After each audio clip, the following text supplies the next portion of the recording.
Some Like It Perfect. It's Only Temporary, Book 3. Written by Megan Bryce. Narrated by Tess Irondale.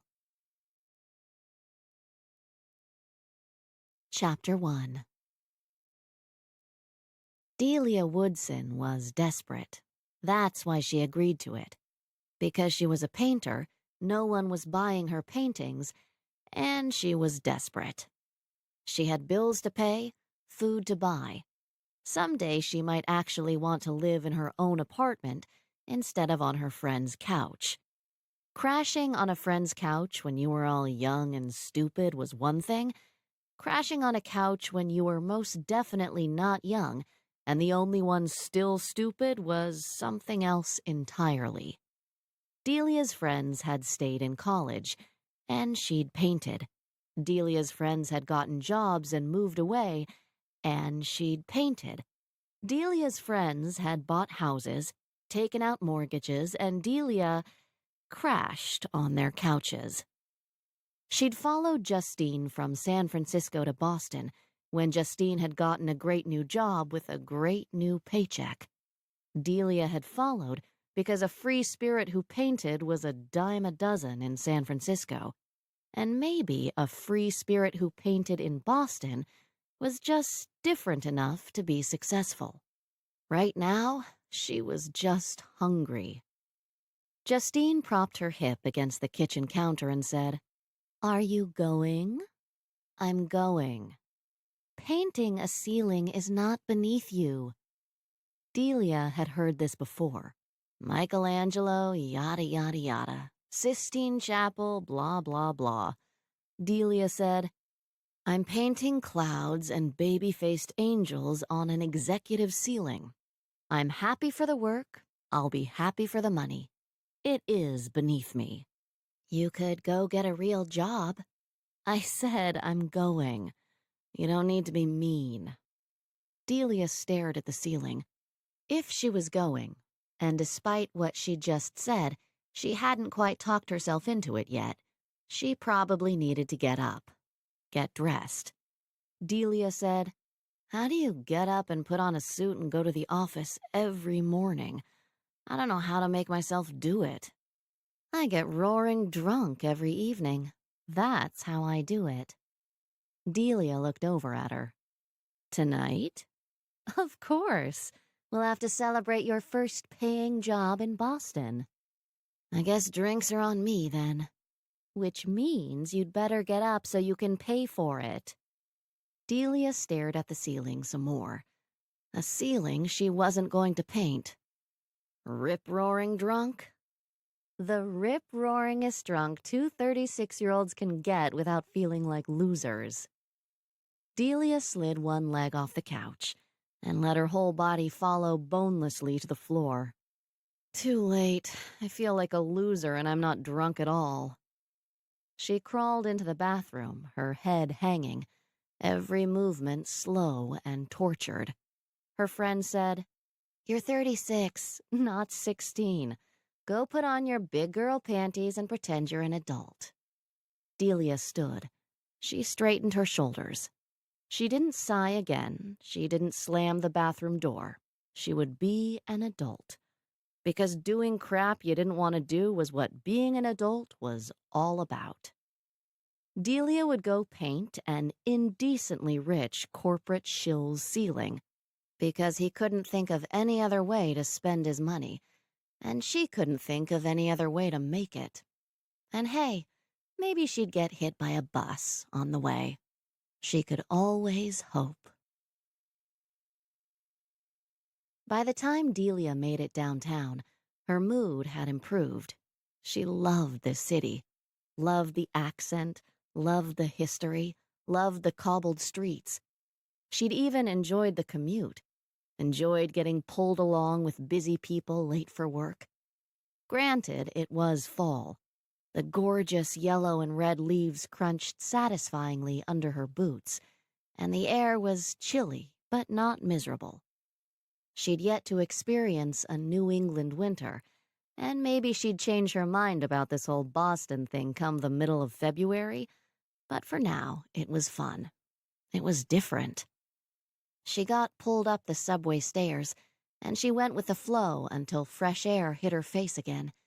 She stared up at a tall new building with gleaming glass windows, and her shoulders sunk.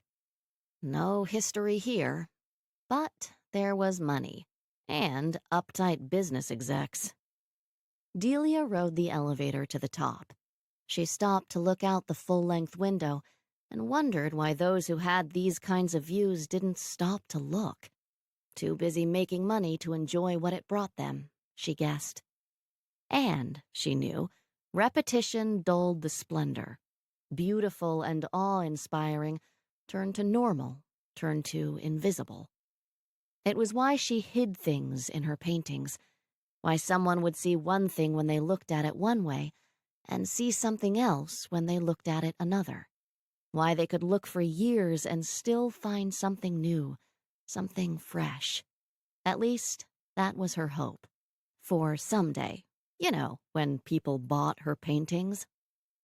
Mr. Cabot's scary, efficient secretary nodded when she saw Delia. The secretary rose, motioning Delia to follow her into the double-doored office. Ms. Charles said, "The scaffolding was delivered and set up yesterday. The paint is here as well. Mr. Cabot is in a meeting this morning. Now would be the time to organize." They'd already argued about this. Delia had lost. Mr. Cabot didn't want to vacate his office. Had, in fact, wanted her to paint at night when he wasn't there. Delia had only won that argument because she couldn't paint at night. She needed natural light. She needed to paint in the light her work would be seen in.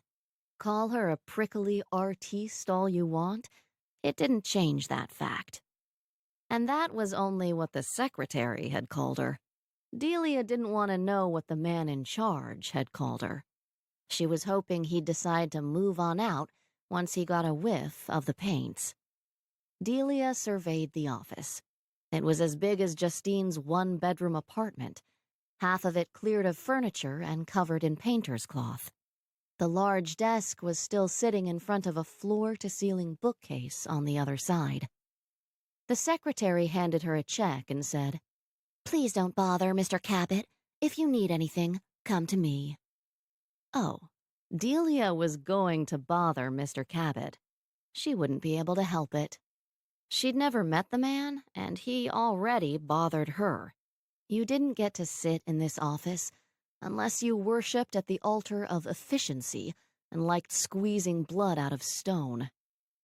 But Delia nodded at the secretary and watched her leave. She looked down at the check and decided she wasn't selling her soul. She was doing what had to be done. There could be pride in that. Then she took off her coat, rolled up her sleeves, pulled booties on over her boots, and started opening paint cans. Delia organized, tested colors on the ceiling, and finally began to see in her mind what the ceiling would look like. By the time she had started rolling out the base coat, she thought she could make the ceiling something decent, instead of a cliched nod to the master. The door opened behind her, and a deep, annoyed voice said, "What are you doing?" She didn't turn around, just kept painting. "Base coat. I hope the fumes don't bother you." She didn't smile, but it took effort. Mr. Cabot didn't say anything, just went and opened the windows. She turned then and said, "They open?" And then her stomach clenched, and she forgot how to think. He was beautiful, put together by a master, his light brown hair streaked with gold, his brown eyes framed by long lashes. His nose was straight, his jaw strong and sculpted. His body was toned beneath his dark suit, not too muscle-bound, not too skinny, just right. But he wore an expression of disdain, as if everything he saw did not meet with expectations, and since he was looking right at Delia, she could guess what she looked like. Red corkscrews would be waving wildly around her head. Her hair could be tamed, But it took a long time and a lot of effort, and she'd made peace with it years ago. Paint-spattered clothes that even without the paint wouldn't have looked like much. It was hard to get into fashion when you didn't have much money, and everything you owned eventually got paint on it anyway. Delia didn't care much what she looked like. Her paintings showed the world who she was. But next to him, she felt unkempt. Next to him, Martha Stewart would feel unkempt. So Delia laid the blame where it was due, at his feet. He said, "How long will this take?" She'd only ever met with the scary, efficient secretary before, and suddenly Delia was missing her. She said, "It will take less time if I don't have to work around you." He sat down at his desk and waved behind him at the bookcase. "This bookcase was built in this room. It doesn't fit through the doors, and every time my mother redecorates my office, I move out.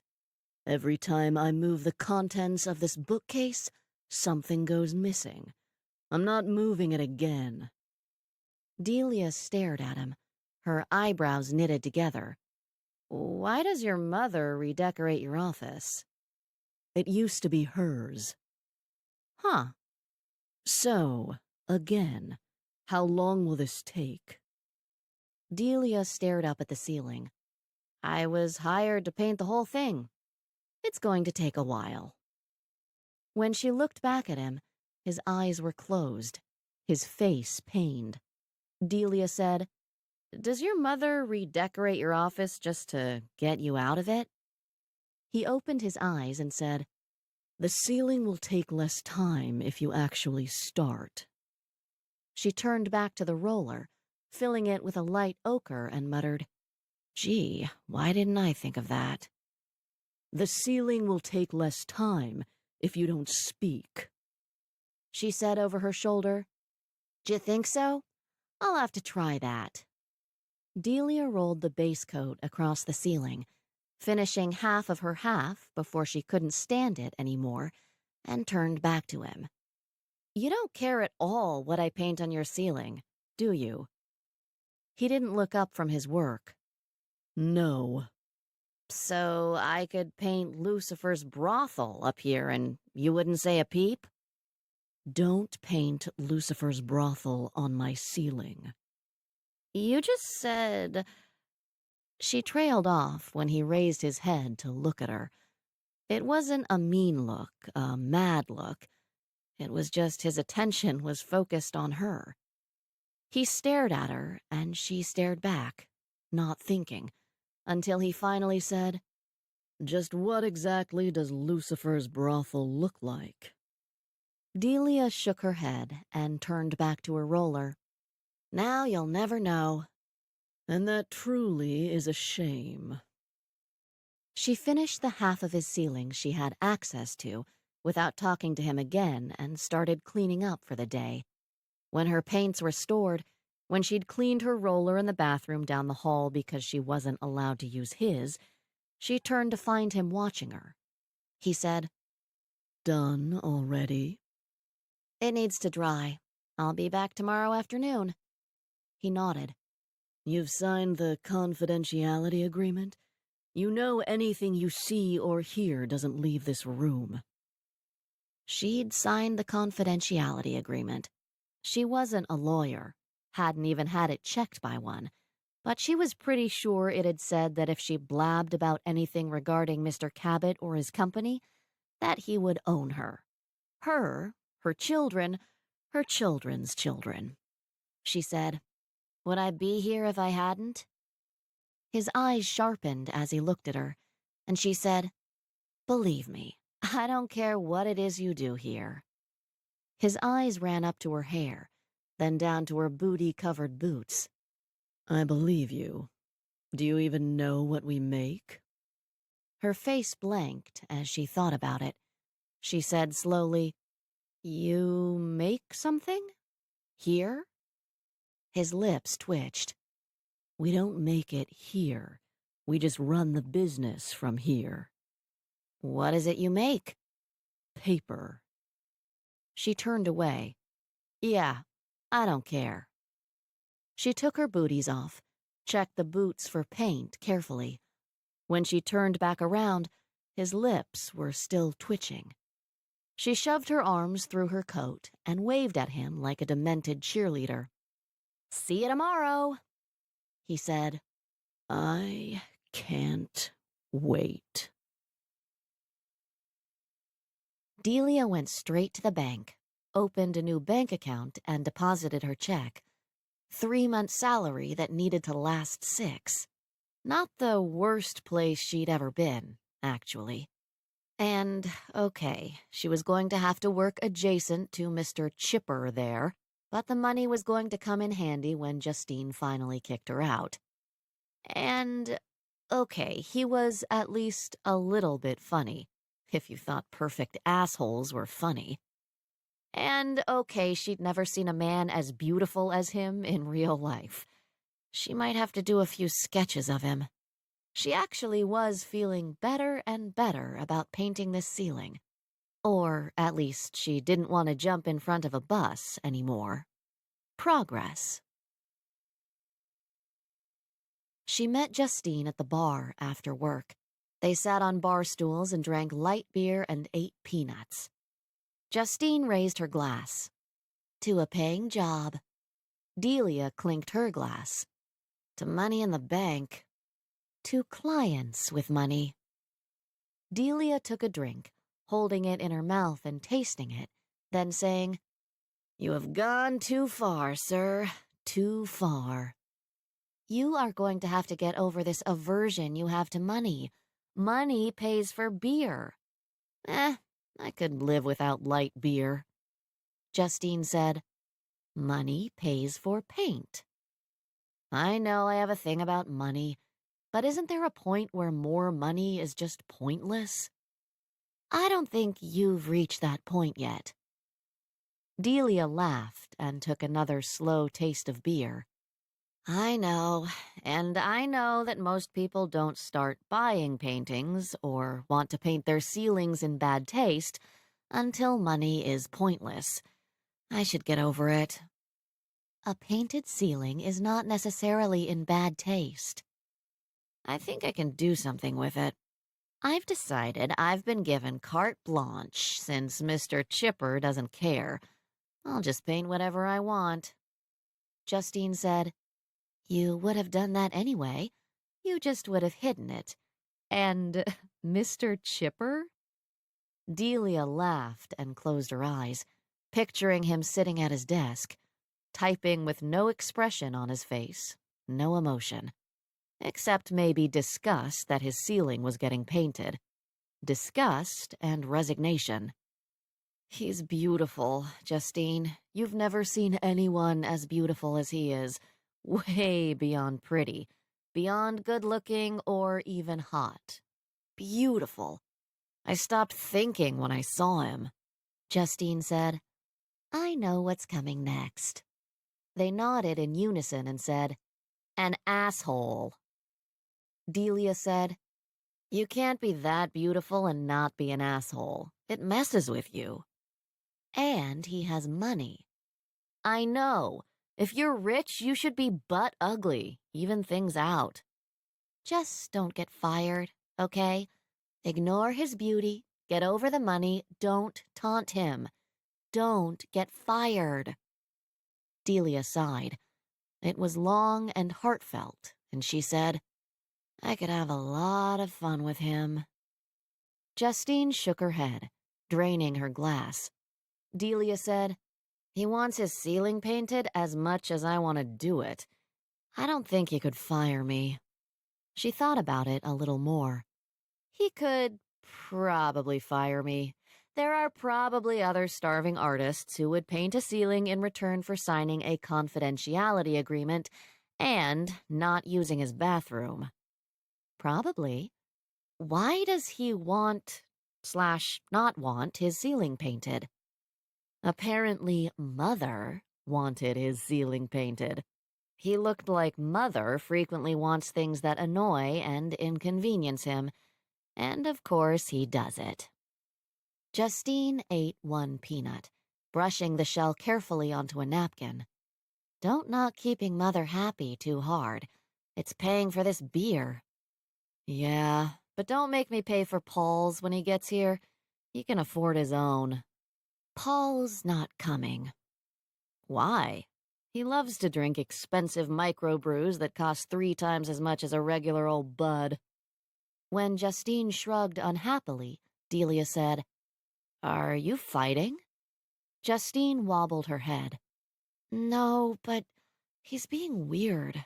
I know he's busy, but is it weird like let's take a step back, or weird like this just isn't going to work, or weird like he's just tired and working too hard?" "It's weird like weird. Like things were going so well and now they're not." Justine's head hit the bar softly and she mumbled, "I'm 36. I don't have time for weirdness." Delia nodded. 36. The big 4-0 was staring them in the face. That big bitch of a 4-0 with one front tooth missing, a homemade shank in her left hand, her right hand beckoning you into the utilitarian shower behind her.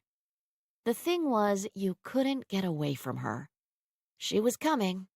She was coming, and she was going to enjoy it. And maybe it was possible for you to enjoy it as well, but from here it didn't seem likely, or even healthy. Justine's head came back up, then she flung her arms into the air. "I only have 4 years left. 4 years to find someone I like enough, who likes me enough, and then to move in together, then get married, then pop 2 kids out. 4 years." Delia motioned to the bartender. "We're gonna need another one over here." She pulled Justine's arms back down and rubbed soothingly. "Do you like him enough?" "I don't know. Do I? Or am I settling? Am I getting desperate? Oh, God, he can smell it. I'm getting desperate, and he can smell it, and it's freaking him out." Justine was freaking Delia out, so that was entirely possible. But friends did not say that out loud. Ever. Friends said, "Oh, please, like any man is sophisticated enough for that. All they think about is food and sex. Maybe he was hungry. Maybe that was the weirdness." Delia glared at the man sitting 2 stools down, staring wide-eyed at Justine, and flicked her fingers at him to look away. Justine turned in her seat toward Delia. "You think the weirdness is he's hungry? That's the best you can come up with?" "I'm just saying. You have no idea what the weirdness is. But he's a man. My guess is low blood sugar, or blue balls. You know how grumpy they get when they're backed up." That finally made Justine laugh, and she closed her eyes. Delia said, "He's been busy, right? Too busy to make some snuggly time with you?" Justine sighed. "Yes." "So either he's cheating on you—" Justine's eyes popped open, and Delia said, "In which case I will hold him down and you will wield the knife. Or he's just busy and cranky, in which case you will bring him an extra-large pizza and make sure you're not wearing underwear when you do it." Justine thought about it while she gulped down her second beer. Delia ate the peanuts. They were free. Justine put her glass down and nodded. "Yes, that sounds like a plan." She slid off the stool and nodded again. "That sounds like a pretty good plan.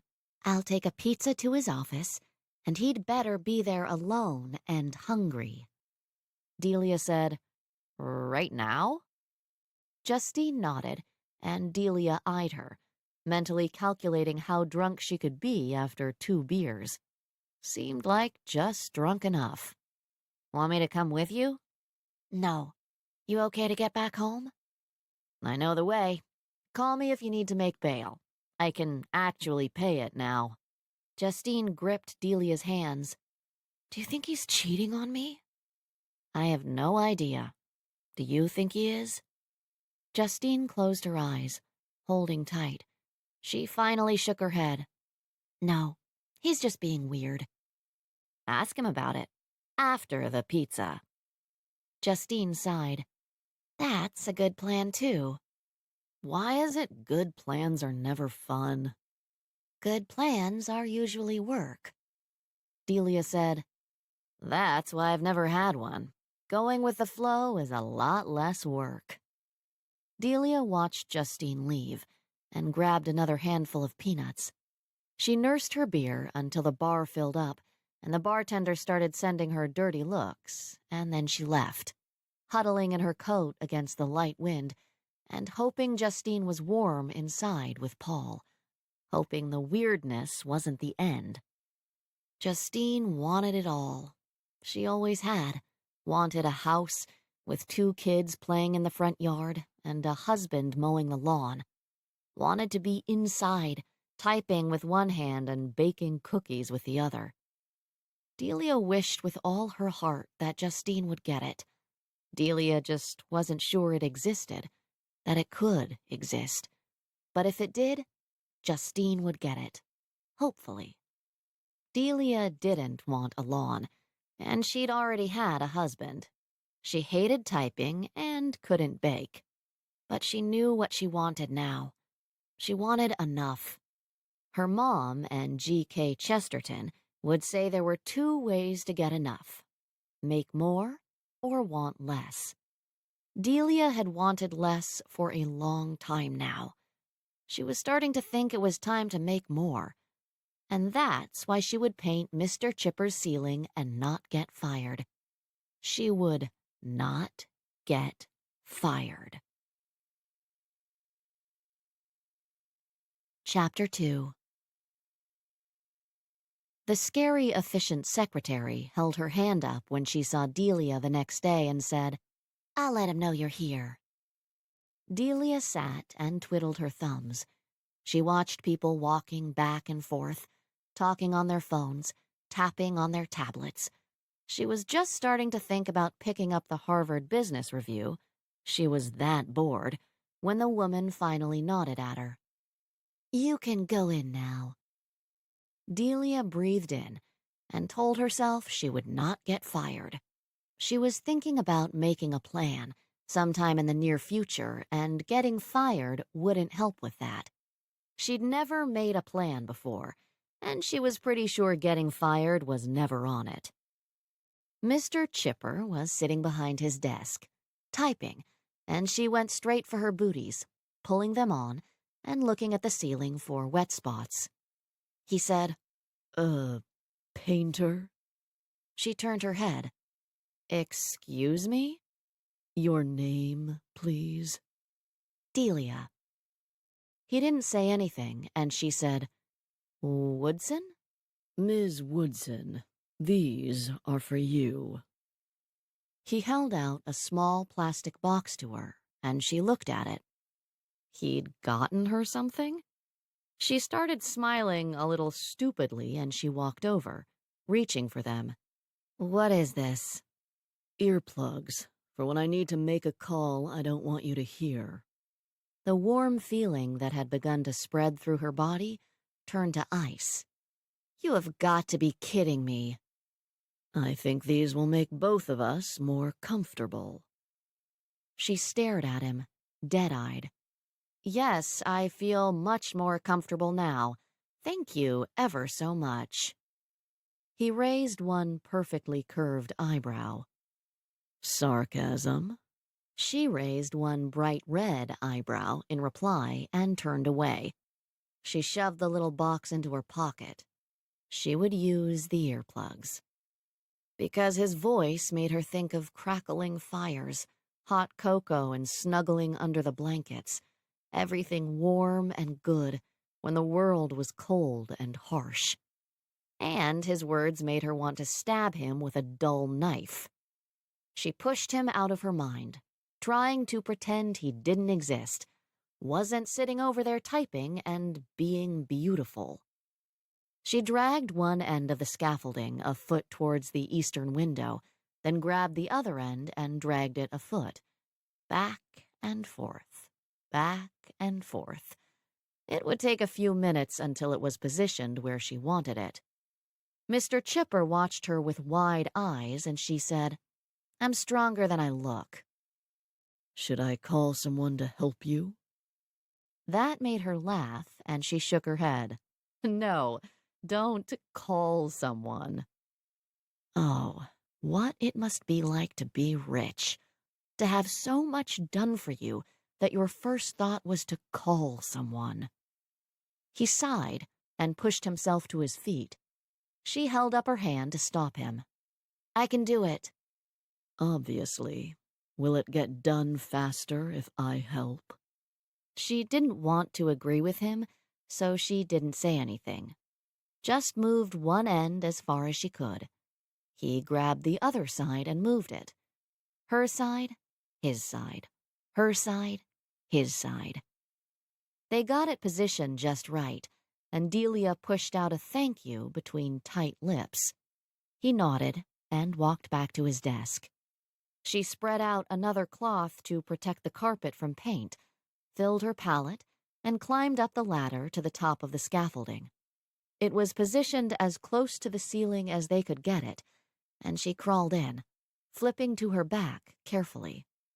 She lay there, pushing herself into the boards, waiting for her stomach to stop rolling. She wiggled a little bit, seeing how sturdy and balanced the scaffolding was. When it didn't budge, she let out a long breath. She would get used to being this high. She would. In a week, it wouldn't even faze her to be up here. But right now, her lizard brain was screaming at her that she did not belong up here. God, ceilings, stupid high ceilings. She loaded her brush, using her right hand. She was left-handed, and while she wasn't exactly ambidextrous, she could use both hands to paint. Broad strokes with her right hand, details with her left.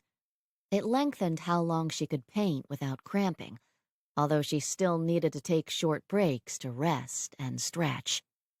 She turned on the hourly chime of her watch to remind her. When she painted, she lost track of time, even when she was painting stupid clouds on a stupid ceiling. Not even half an hour later, Mr. Chipper said, "Ms. Woodson, the earplugs, please." He couldn't see her, so she raised her lips in a sneer, growling silently at the cloud she'd just painted. She rolled the earplugs up, stuffing them into her ears, and when they were set, she waved her hand over the side of the scaffolding and yelled, "We're good to go, master." She smiled and gave the cloud some sharp white teeth. 10 minutes later, her stomach was roiling and her head was spinning. She yanked the earplugs out. "Oh, God, I don't think I can wear these." She grabbed the edges of the scaffolding, gripping tight, and swallowed hard. "Ms. Woodson?" "I can't hear with them in. I don't feel like I'm balanced. This room's not moving, is it?" "No." "Oh, good." She closed her eyes and breathed in through her nose and out through her mouth until the room stopped spinning. She opened her eyes gingerly, and when the clouds stayed where she'd painted them, she turned slowly to her stomach and crawled to the ladder. She resisted the urge to kiss the ground when she made it all the way down. Mr. Chipper said, "Are you acrophobic?" "No, just need to take a little break. Stretch." For some reason, he didn't believe her. "You're afraid of heights and you're painting a ceiling?" "No, I'm not afraid of heights. I'm just not used to being up there. I'll get used to it." He rubbed his forehead, and she two-timed it out of his office and down to the bathroom. She splashed cold water on her face and patted the back of her neck with a wet paper towel. What was her plan again? To paint a ceiling and not get fired? She was doing a great job so far. She did a few stretches, shook her hands out, and when she'd stopped fear-sweating, she slowly walked back down the hall. She walked right past his secretary without stopping and opened the door. He didn't look up, and she walked over to him, dropping the earplugs on his totally empty desk. No clutter, no pictures, nothing. She said, "I swear to God, I won't tell anyone whatever boring thing you talk about in here. If I do, I know you'll take everything I own, everything I have ever owned, everything I will ever own." He looked up. I will, Ms. Woodson. I will take everything. She nodded, and this time she didn't think good luck when she agreed. She didn't think she had nothing for him to take in the first place. She would have enough, and it would start in this room, and not him or her mouth or a high ceiling would stop her. She looked up at the scaffolding. She looked up at the ceiling, and then she climbed back up. Delia picked dinner up, and even if it was frozen dinners and bagged salad, she was at least able to pay for it. Had been happy to pay for it. Justine looked in the grocery bag and said, "I'll have to teach you how to boil water." "Why? These noodles are already cooked. All I have to do is press start on the microwave." "How did you grow up in a commune and never learn to cook?" Delia pressed start on the microwave. "I was too busy painting. There were lots of people who could cook and did. I never had to learn." Just when I forget how strange you are, I'm reminded. I imagine you wandering between huts, every woman treating you like their own child. It wasn't too far off. She'd had a peaceful, zombie-like childhood, everyone blissed out, the children running around doing whatever they wanted, as far from Justine's structured piano lesson ballet class childhood as you could get. Delia said, "I don't know how we ever became friends." "You learned I could cook and latched on." Delia chuckled. That was probably it.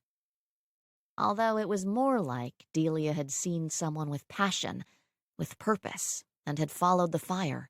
She was like a moth, attracted to the flicker of life. 18 years later, and she was still flapping around, following Justine's brightly lit path. They sat at the counter, Justine insisting they eat on plates instead of out of the plastic. Delia ate a mouthful of salad and said, "You came home late last night." Justine smiled. "He was hungry." "Good. Is the weirdness gone?" "For now."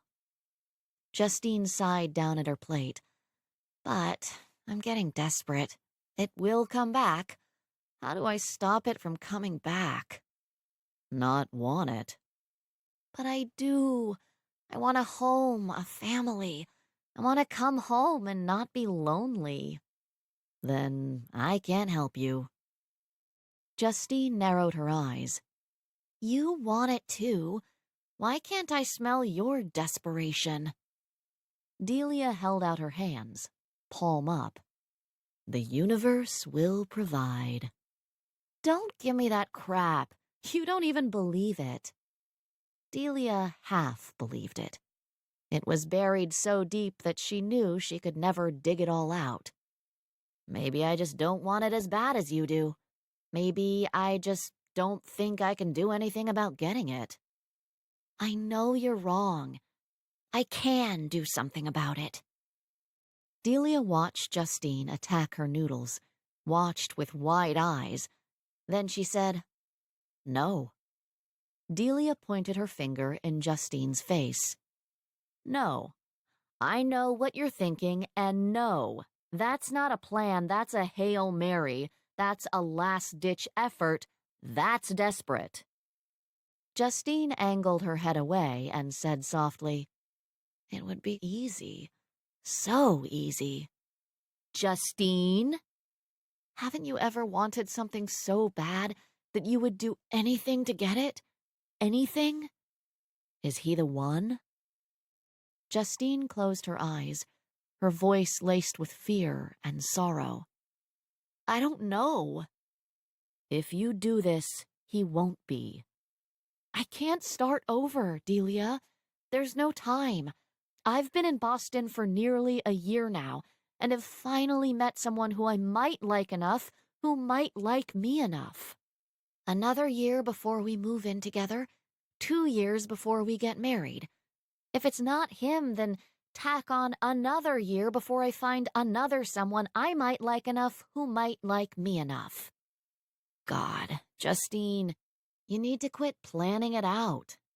This is something that you just can't control. You're not in charge of it. But it's my life. I can have anything I want if I can just figure out how to make it work. Delia shook her head. No, you can put yourself out there. You can work toward what you want, but you can't make it happen. Justine turned toward her. I can make it happen, if I'm willing to pay the price. And you're willing to give up letting it happen on its own? Willing to give up knowing that even if you hadn't trapped him, he would want everything with you?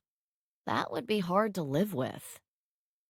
And when do you think it's going to happen on its own? I lived in San Francisco for 17 years and never made it to the move-in stage. Yes, but this is Boston. Maybe the men are different here. Delia cocked her head and thought about it. In fact, I can pretty much guarantee that the men are different here. Give Paul a chance. Give yourself a chance at having everything. I can wait as long as there's no weirdness again. Did you ask him about it? When Justine shook her head, Delia said, I don't know what it is you want. What you think you're missing. Marriage is nothing. It means absolutely nothing when you are not with the right person. And if Paul was the right person, you could ask him about it. I don't want to know what the weirdness was, because what if it's something I can't fix? You can give me a lot of advice that I would take, because you have a brain on your shoulders and fire inside you to get what you want. But take it from someone who knows. No empty apartment, no solitary Friday night is anywhere near as lonely as when you are alone when you're with your husband. Justine took her hand and held it. I don't want you to be right about this. It does not happen often, but in this, I am. Delia patted her hand. I think Paul could be the one, the right one, the one you'll fight to make it work with. Not because you're running out of time, but because you're better together.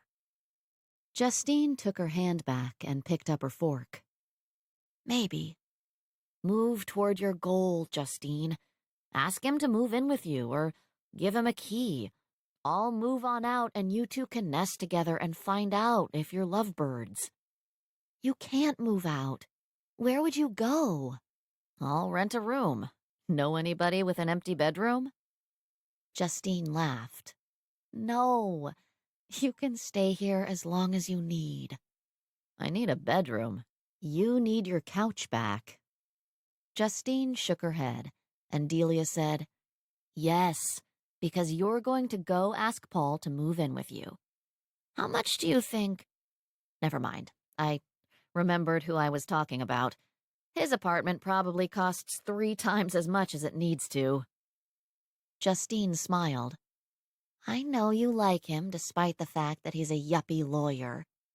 Well, I like you despite the fact that you're a yuppie accountant.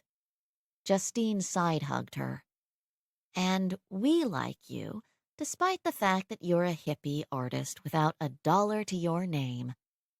You know what's really funny? I actually have a dollar to my name right now. It feels pretty good. Ms. Woodson had a drop of paint in her hair. It was distracting Jack.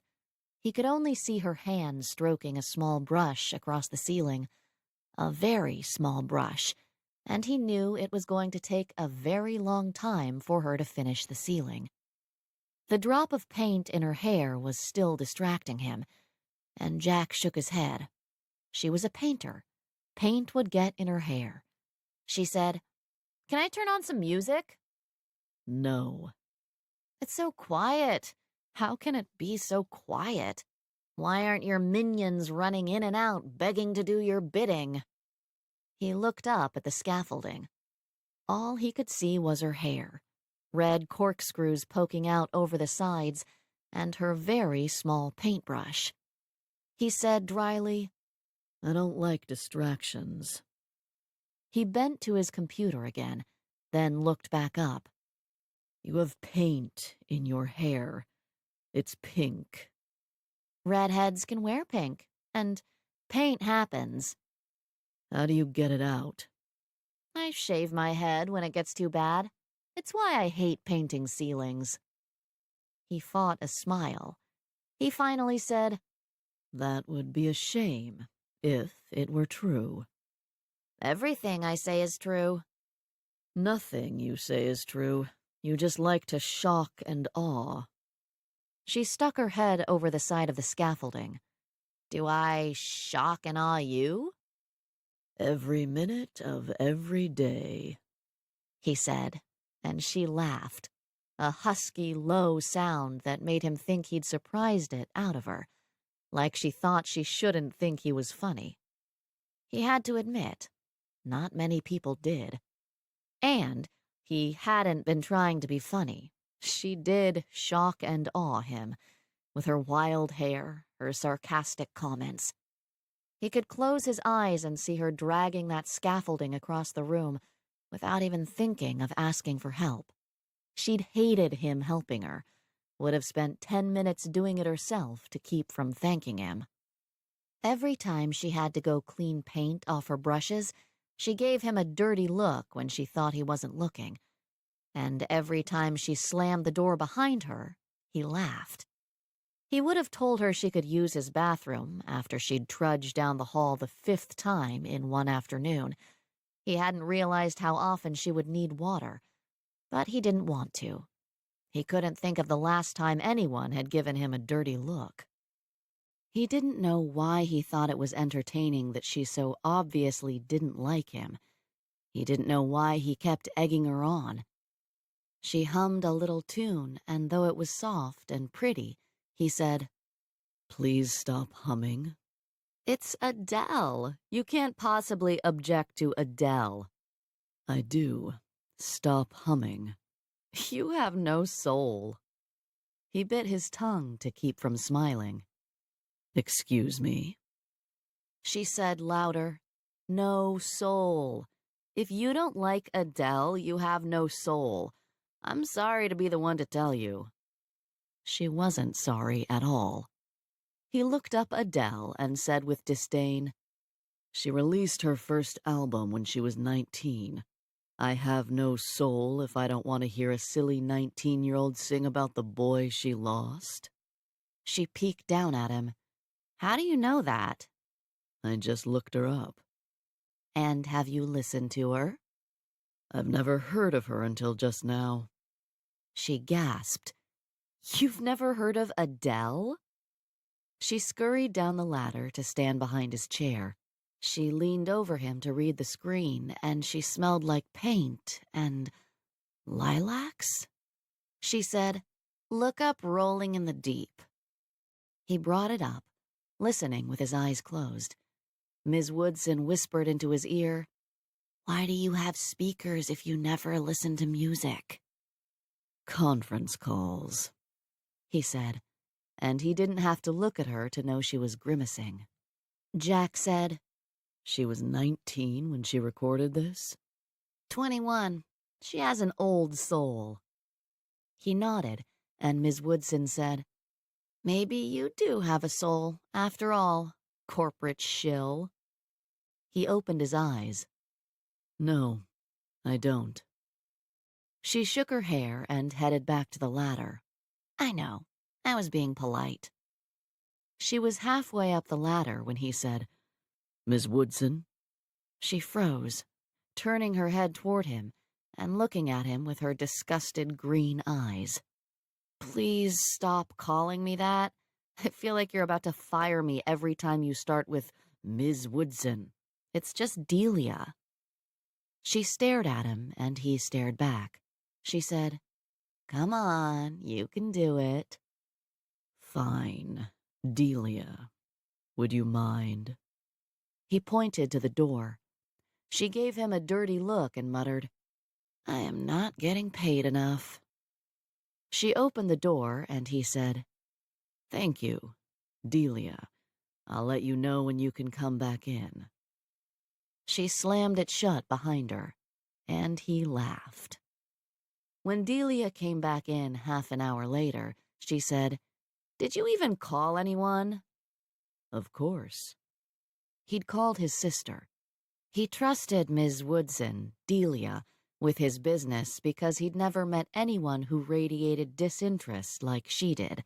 Disinterest in him, disinterest in his business, disinterest in his money. He'd met plenty of women who'd tried to, but none who had ever succeeded before. He knew when women were lying. He did not, however, imagine that disinterest would extend to family drama. He didn't even want Delia to know he had a sister.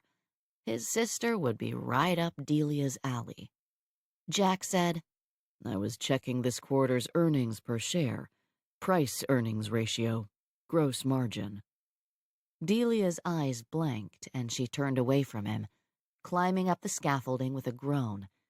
When she got to the top and disappeared from view, Jack smiled and went back to work. Chapter 3. Jack's sister burst through his door 10 minutes to 5. The ever-efficient Miss Charles closed the door right behind Augusta. They'd both learned there was no stopping his sister when she was in a mood, and it was better for the explosion to occur behind closed doors. He pointed to the ceiling and she said, "Don't shush me. I'm not a child, Jack. You're not my father." He said, I was pointing to the painter whose interest you have now attracted. Augusta looked up to find Delia looking over the side. Augusta said, "Oh, the ceiling," in a conversational tone, and Jack had stopped long ago being surprised at the speed she could change moods. Give her another second, and she'd be screaming at him again. "I don't know why you let Mother keep decorating your office. It's like a men's club in here. Dark wood, dark furniture, and now the ceiling." Augusta held her hand up to Delia. "Sorry, no offense." Delia said, "None taken. I think it's a stupid idea, too." "Then why?" "I like to eat." Augusta nodded. She turned back to Jack with a small grin. She whispered, "I like her. I bet she drives you crazy." Delia said, "I can hear everything you're saying. There's some weird parabola effect." Jack looked up at her. Were you going to tell me about that anytime soon? "Not really. I just love hearing about cost margins and earnings, ratio, thingies." Jack said, Ms. Woods. He stopped and remembered he wasn't going to call her that anymore when he heard her growl. Augusta's mouth fell open, and she turned around again, her head tilted back to gape at the woman glaring daggers at Jack. Delia, perhaps it would be best if you called it a day. His sister turned back around to stare at him, her mouth still open. "She growled at you." She likes to shock and awe. Delia muttered, "I'd like to shock and awe you." And Jack could indeed hear her. There was some kind of parabola effect in this room. Augusta turned around and said, "Who are you?" "Delia. I'm a painter." "Who are you?" "Gus." Jack closed his eyes at the unfortunate nickname she'd picked for herself. My sister, Augusta. "His much younger half-sister, and you can call me Gus." Delia smiled, then chuckled when she saw Jack's frown. "Gus, does he ever call you that?" she asked, nodding to Jack. "Never, and neither does my mother." "Well, You can't expect a woman who would think painting a ceiling was a good idea to like the name Gus for her daughter, can you? Augusta giggled, looking around carefully in case their mother had miraculously appeared to hear that blasphemy. Delia climbed down, and Jack thought that though her movements were still a little tense, she was getting used to being up there. Maybe she'd been right, and she wasn't afraid of heights. Augusta watched her with wide-eyed wonder. When Delia made it to the ground, she turned around and ran her eyes from Augusta's head to her toes. Her blonde hair dyed black, one side long, one side short and spiked, one long cross-shaped earring in one ear, her black leather vest studded, her jeans shredded. Delia said, "God, I'm older than I thought. I remember when this style came around the first time. It's for a Halloween party." "Oh, thank God." Jack said, "A Halloween party you're not going to. Not with him." "Not my father, Jack, remember? And last time I checked, I was an adult." Last time Jack had checked, she'd been 10 years old, shy and quiet, and she'd just lost her father. His mother had just lost her second husband. Both of them had been devastated, and Jack hadn't known what to do, had only known to move back home, to be there for them. He'd taken over the role of man of the house, had taken over this office because his mother couldn't anymore. The only person Augusta had wanted to see then, the only person she would speak to, was him. She'd loved him, needed him. And now she was suddenly 18, and she didn't. Delia waved the tension in the air away with a shooing motion. "Excuse me, Gus. It was nice meeting you, but I have quite a walk ahead of me to get to the bathroom. If I want to get out of here by 5, I'd better start now." Augusta waved behind her. "There's one right there." Delia looked at Jack. "I know." She turned away, and when she opened the door, Jack said, "Don't." She looked between him and his sister and said, "Just this once," and closed the door with a soft snick. Augusta said, "Who is that? Doesn't she know who you are? Doesn't she know who we are?" "I really don't think she does. And even if she did, I don't think it would impress her." Jack guessed if Delia Woodson knew who they were, it would only make her curl her lips up in disgust even more. Augusta threw herself into a chair in front of his desk. "And you haven't fired her for insubordination or something?" "You don't think I have a sense of humor?" Augusta shook her head, and Jack said, "You're right, I don't. But I don't want Mother to bring in another painter. Delia's already started, and most of the time she's quiet." Except when she was slamming doors. And why he laughed at that, he still didn't know. Jack turned off his computer, cleared the few things that had found their way onto his desk. It was early for him to go home, but he didn't think he could get Augusta to not go to the party any other way. He said, "I'll give you a ride home." "I'm going to the party, Jack. You can't stop me." She shook her phone at him. "And stop calling. I'll block you. I will." "I pay for that phone. I could just turn it off." Her eyes widened into saucers. "You wouldn't." Had he been 18 once? Had he ever thought the worst thing imaginable was losing his phone? No. The worst thing imaginable had already happened to him by the time he was 18. It had happened to Augusta as well, and if he was in a different mood, he would pat himself on the back for letting her be a normal teenage girl, for giving her the stability he'd never had, for giving her a soft place to land when her world had come crumbling down. She jumped out of the chair. "Turn it off? I don't care. The only person I want to talk to, I'll be with. Maybe I'll just move in with him. He wants me to." Jack knew he hadn't kept his face emotionless when she smiled in triumph. She said, "You don't want me to do that, do you?" It is one of my top 3 fears. Augusta slammed the phone onto his desk, leaving it there for him. "I'm going to the party, and just maybe when I'm done, I'll come back home." She flung the door open hard enough for it to bounce against the wall. That doorstop Ms. Charles had ordered installed had come in handy more than a few times. Jack watched her stomp out of his office and leaned his head back against his seat, closing his eyes. Moments later, Delia said, "I'm pretty impressed that you didn't go stomping after her." It doesn't work. Nothing works. He silently sighed. I know why teenage girls are always locked away in towers and fairy tales. "Don't do that." He opened his eyes to find her standing on the other side of his desk. Don't do what?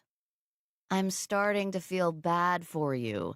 And then, if you start having a sense of humor, well, God, I might just start liking you." The muscles around his mouth relaxed and his fists loosened. And that would be bad? "It would destroy everything I know to be true in this world." He nearly smiled. She stared at his mouth and said, "You want my advice?" No. "She's trying to figure out how to be an adult. Let her do it." She's trying to figure out the quickest way to give me a heart attack. She's found it with a motorcycle-riding kid who's going to hurt her and leave her pregnant. Jack didn't know why he was surprised that Delia laughed at that. She shrugged and said, "Some mistakes have to be made." No, they don't. Not that one. "I'm sure you've never made a mistake before, but for most of us, that's what we call life. Fixing our mistakes is what turns us from self-centered children into adults." Some mistakes destroy us before we have a chance to become adults. Delia shook her head with conviction and said with compassion, "No, they don't. We're just afraid they will." Do you have any other advice that is not horrible and could instead possibly help me?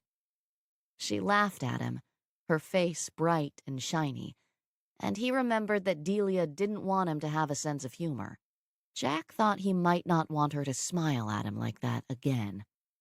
Delia said, "Does she live at home still?" Still? She graduated high school 5 months ago. "No college?" No. And that had been a never-ending fight. Augusta had not gotten into the school she'd wanted, expected to get into, and had decided she wasn't going at all. Jack had only given up when school had started in the fall. Delia said, "Well, personally, I don't know why you don't just kick her out. Make her worry about paying the rent and putting food in her belly. There's no time in the real world for going to parties and getting knocked up just to shave 10 years off your brother's life." He couldn't tell if Delia was trying to shock him, or if she really believed that. Is that what your parents did with you? Kick you out? "I left when I was 16. I couldn't wait to be on my own." And they let you go? She snorted and headed back to the paint cans. "Yeah." Delia cleaned up the detritus that somehow collected throughout her workday, taking off her booties and inspecting her boots carefully. It was a ritual for her, the last thing she did before she headed out the door. She stuffed her arms into her coat, and when she got to the door, she stopped. She said softly, "She's going to go, Jack. Either you can let her go gently so that maybe she'll want to come back one day, or you can hold on tighter and tighter until she has to rip herself away." He didn't know what shocked him more, Delia calling him Jack, or how much her words hurt. The little girl he'd loved, the little girl he'd protected and babied and sacrificed for, was gone. She hadn't left yet, but she would. Jack just wasn't ready for that. Jack arrived home late. He'd stayed and worked, not having any good reason to leave.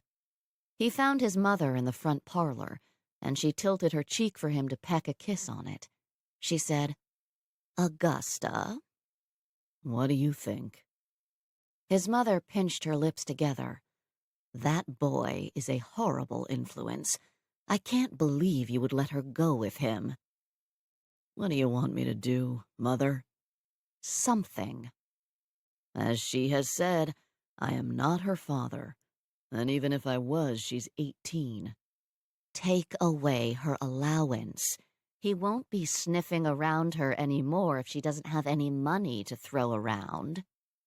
Jack sighed, settling into a deep burgundy chair that had been his father's, and his father's before him. You're her mother. Why don't you do it? Why don't you take over the finances again? Not only would it strike terror into your daughter's heart, it would give me a break. She flapped her hand at him. "No, I don't want to." He closed his eyes so he wouldn't say what he wanted to. That mourning for a man for 10 years was too long. That she'd been in mourning for nearly 20 years of her life, and it had eaten away a third of it. Jack had been 11 when his father had died, and his mother had mourned for 10 years. 10 long years. And then she'd gone out and found a second husband in 1 month. 9 months later, they'd had Augusta. Jack had been 22, and he'd suddenly found himself a big brother. He'd had a mother again, suddenly a father again, though he hadn't wanted one. And a tiny, squalling sister he'd never thought he'd wanted. A squalling sister he'd come home to every break, every holiday. A squalling sister who would climb into his lap and wrap her chubby arms around his neck and smile at him, babbling nonstop. To him, she had seemed like everything good and wondrous about this world. He didn't know how anyone could look at her and not feel his heart puddling into his feet. He'd spoiled her, and now he was paying the price. He'd never wanted to take over the father figure role. He'd loved being the fun older brother, loved being the one she ran to when mother was too much. But the older Augusta got, the more fear Jack felt. She wasn't a beautiful child anymore. She was growing into a beautiful young woman, a woman that other men looked at and wanted. Just how in the hell was he supposed to handle that? He pushed himself to his feet. I'm going to bed. He didn't know what to do about Augusta. He didn't know what to do about his mother. He was half afraid that in 2 years' time his mother would come out of mourning and find herself another husband that very month. He was half afraid and half hopeful. She said, "What about Augusta?" She's at a party. On a Wednesday night, the night before Halloween. And Jack knew there would be another party tomorrow night, and Friday as well. Maybe Delia was right. Maybe Augusta was trying to figure out how to be an adult and didn't have any responsibilities to worry about, only parties to plan for. Jack said, Are you serious about taking away her allowance? "You're in charge, Jack, if you think that's what's best." His mother didn't have any responsibilities either. She'd pawned them all off on him. He thought it might be too late for her. But maybe he could do something about Augusta. When Delia came through his office door the next morning, Jack stared, and then he realized he should have expected this. She said, "Why am I not surprised you didn't dress up?" Why am I not surprised you did? She struck a pose, her fists on her hips, her hair in braids sticking straight out from her head, a grin splitting her face. It took a lot of effort not to smile back at her. Aren't you a little old to be Pippi Longstocking? She stopped smiling to glare at him. "I'm a little old to do a lot of things, Being Pippi Longstocking isn't one of them. She pulled on her booties, and he waited until she'd finished before he said, I cut off Augusta's phone. She turned around. It's a start. Baby steps, right? I closed all her credit card accounts. All of them? She had more than one? I emptied her bank account. She nodded at him approvingly, looking impressed. Huh, I didn't see that coming. She didn't come home last night. She tilted her head, smiling a little at his discomfort. And you're afraid of what she might have been doing the whole night? I know what she was doing. I wish I didn't. She raised her eyebrows in disbelief. You can't tell me you've ever stayed the whole night out partying. I won't believe you. You think I've been working in this office my entire life? She chuckled, opening a paint can. Yes, I do. When she looked back at him, he smiled at her slightly, and her eyes widened.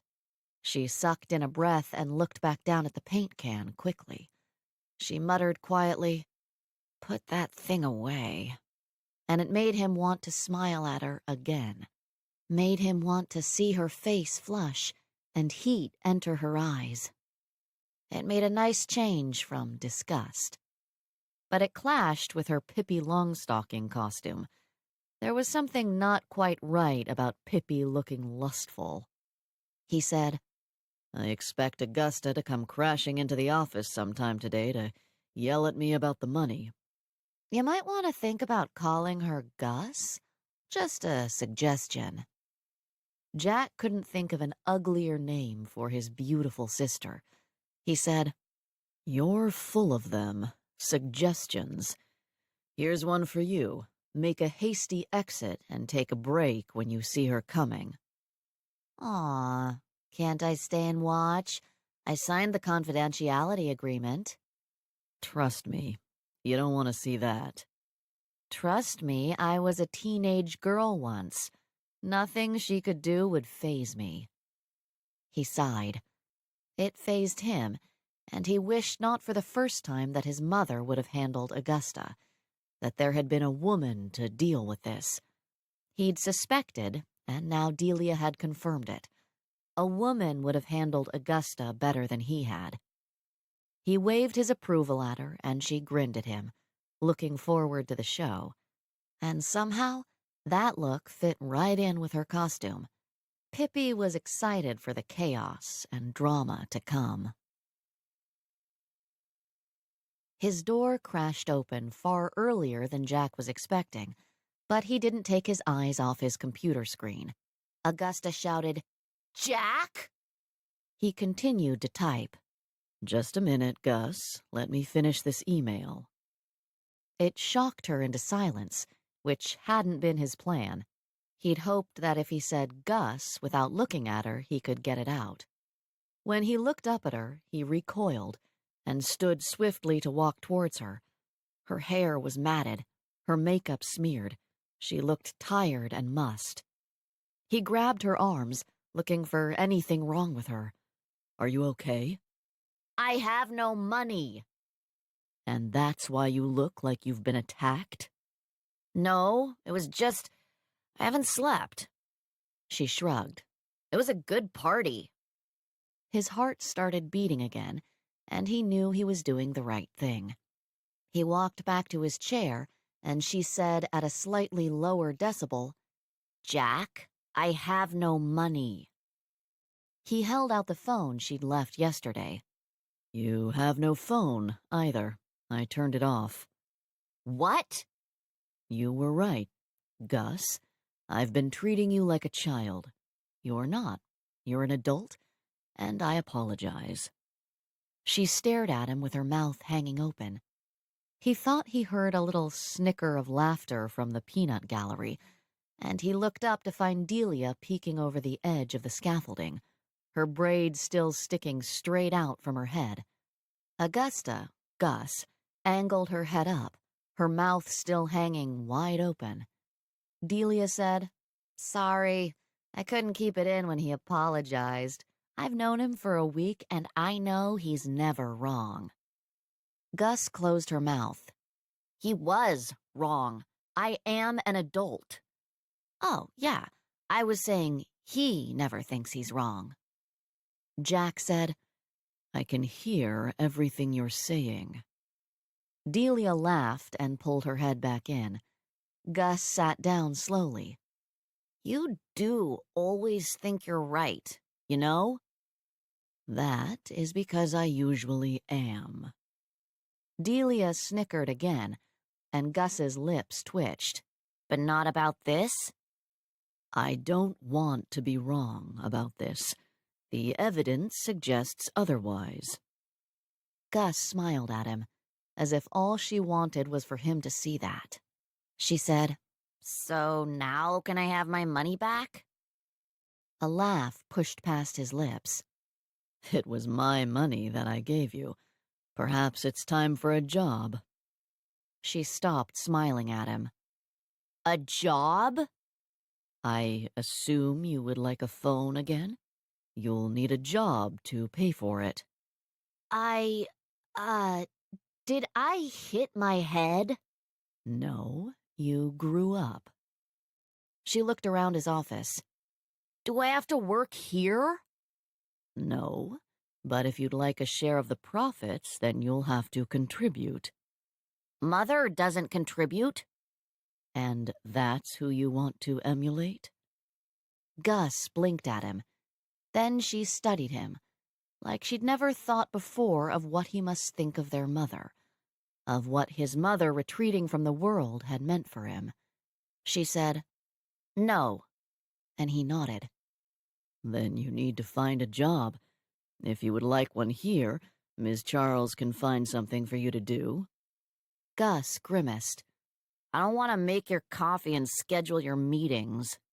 I was thinking janitorial services. You have no experience, no education. A college degree does come in handy if you aspire to more than emptying the garbage. Delia cleared her throat loudly. Jack stopped and leaned back in his chair. He exhaled loudly, then said quietly, Sorry. Gus grinned at him. I really do like her. Jack thought it was going to take some effort to transition from older brother to peer. But he looked at the grin on her face, at the humor she could see in the situation, and thought he might like Gus as an adult. He was never going to like that name. You can go down to HR, see what they have available that you're qualified for. She looked down at her clothes. Not like this. And I'm hungry. I don't have any money for breakfast. Your boyfriend couldn't help you? She glared at him, and he said, Is that something two adults can't talk about? She raised her eyebrows. He didn't have any money either. Of course he didn't. Jack might not agree with his mother that the only thing the boy wanted from Gus was her money, but her lack of it would certainly put a damper on things. Jack said, I'll take you to lunch. What about Delia? She likes to eat. They both looked up to find Delia looking down at them again, and she gave Gus a startled look. No, thanks. Jack said, Yes, she can come. If Delia was there, it would save him from being alone with his sister, when she looked like she'd spent the night doing things he didn't want to think about. With Delia there, he could pretend it was part of her Halloween costume. And Delia wouldn't hesitate to point it out to him when he was treating Gus like his little sister instead of an adult. Gus said, Let me go fix my makeup first. And Jack was glad he hadn't said anything about it. She grinned up at Delia. I'll use the bathroom down the hall like the rest of the workers. Delia watched Gus walk out the office door without slamming it. She murmured, You're good. She's in shock. It'll wear off. And how are you doing? He sat back, leaning in his chair so he could see her without putting a crick in his neck. I'm wondering when the other shoe will drop. It'll be when the newness wears off and she realizes the real world sucks. He chuckled, and she pulled away from the side until he couldn't see her anymore. She said, "I'm going to work through lunch, but thanks for the offer." It's not an offer. You're going. She laughed. He said, You wanted to stay and see the show. It's not over yet. when she still didn't say anything, he said, And you like to eat, remember? Don't you want to come and clear your throat at me a few more times? "Are you going to use your expense account?" No, I'm going to pay for it with my ill-gotten gains. She peeked over the side again. Her eyes narrowed, her lips pinched together. He looked at her, expressionless. I'm in an expansive mood, Delia. Come and enjoy it because it doesn't happen often. I won't even expect a thank you after. "Just this once." He smiled, remembering she hadn't slammed his door since she'd said that last time. She pointed her finger at him. "And stop doing that." What? "Smiling." I will refrain. She sighed and crawled to the ladder. Good. Chapter 4. Justine wanted to vomit. She'd waited and she'd waited. Waited to meet someone. Waited for them to make a move. Waited for them to suggest moving in together, take it to the next step.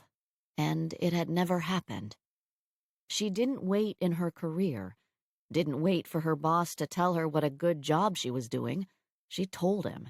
Reminded him constantly of all she brought to the company. How she made his life easier. How she made the bottom line better. Why she deserved the promotion, the raise. And reminded him that if he couldn't keep her happy, there were other places, other bosses that would. So why couldn't she do the same in her personal life? Because she didn't believe it. She didn't know how she made life easier for Paul. She didn't know if she made life better for him. And she didn't know that there would be anyone else who could make her happy if Paul didn't. They'd been dating exclusively for months. It was time to take it to the next step. She couldn't wait for him to decide they were ready. She was going to tell him. She pushed at her stomach, hoping she could do it without losing her lunch. She hoped she could do it without hearing him say he disagreed. She carried a bag of sandwiches across Paul's floor and smiled at the workers burning the midnight oil. There were a few desks with cobwebs on the side, one with a giant spider trying to climb out of a drawer, but no one had dressed up for Halloween. No one had dressed up in her office either, and Justine knew she wouldn't get any trick-or-treaters. There weren't any children in her building, none that she knew of at least. She knocked on Paul's door and pushed it open. She smiled, and he smiled back, and she felt guilt that she'd thought about getting pregnant accidentally on purpose to keep him.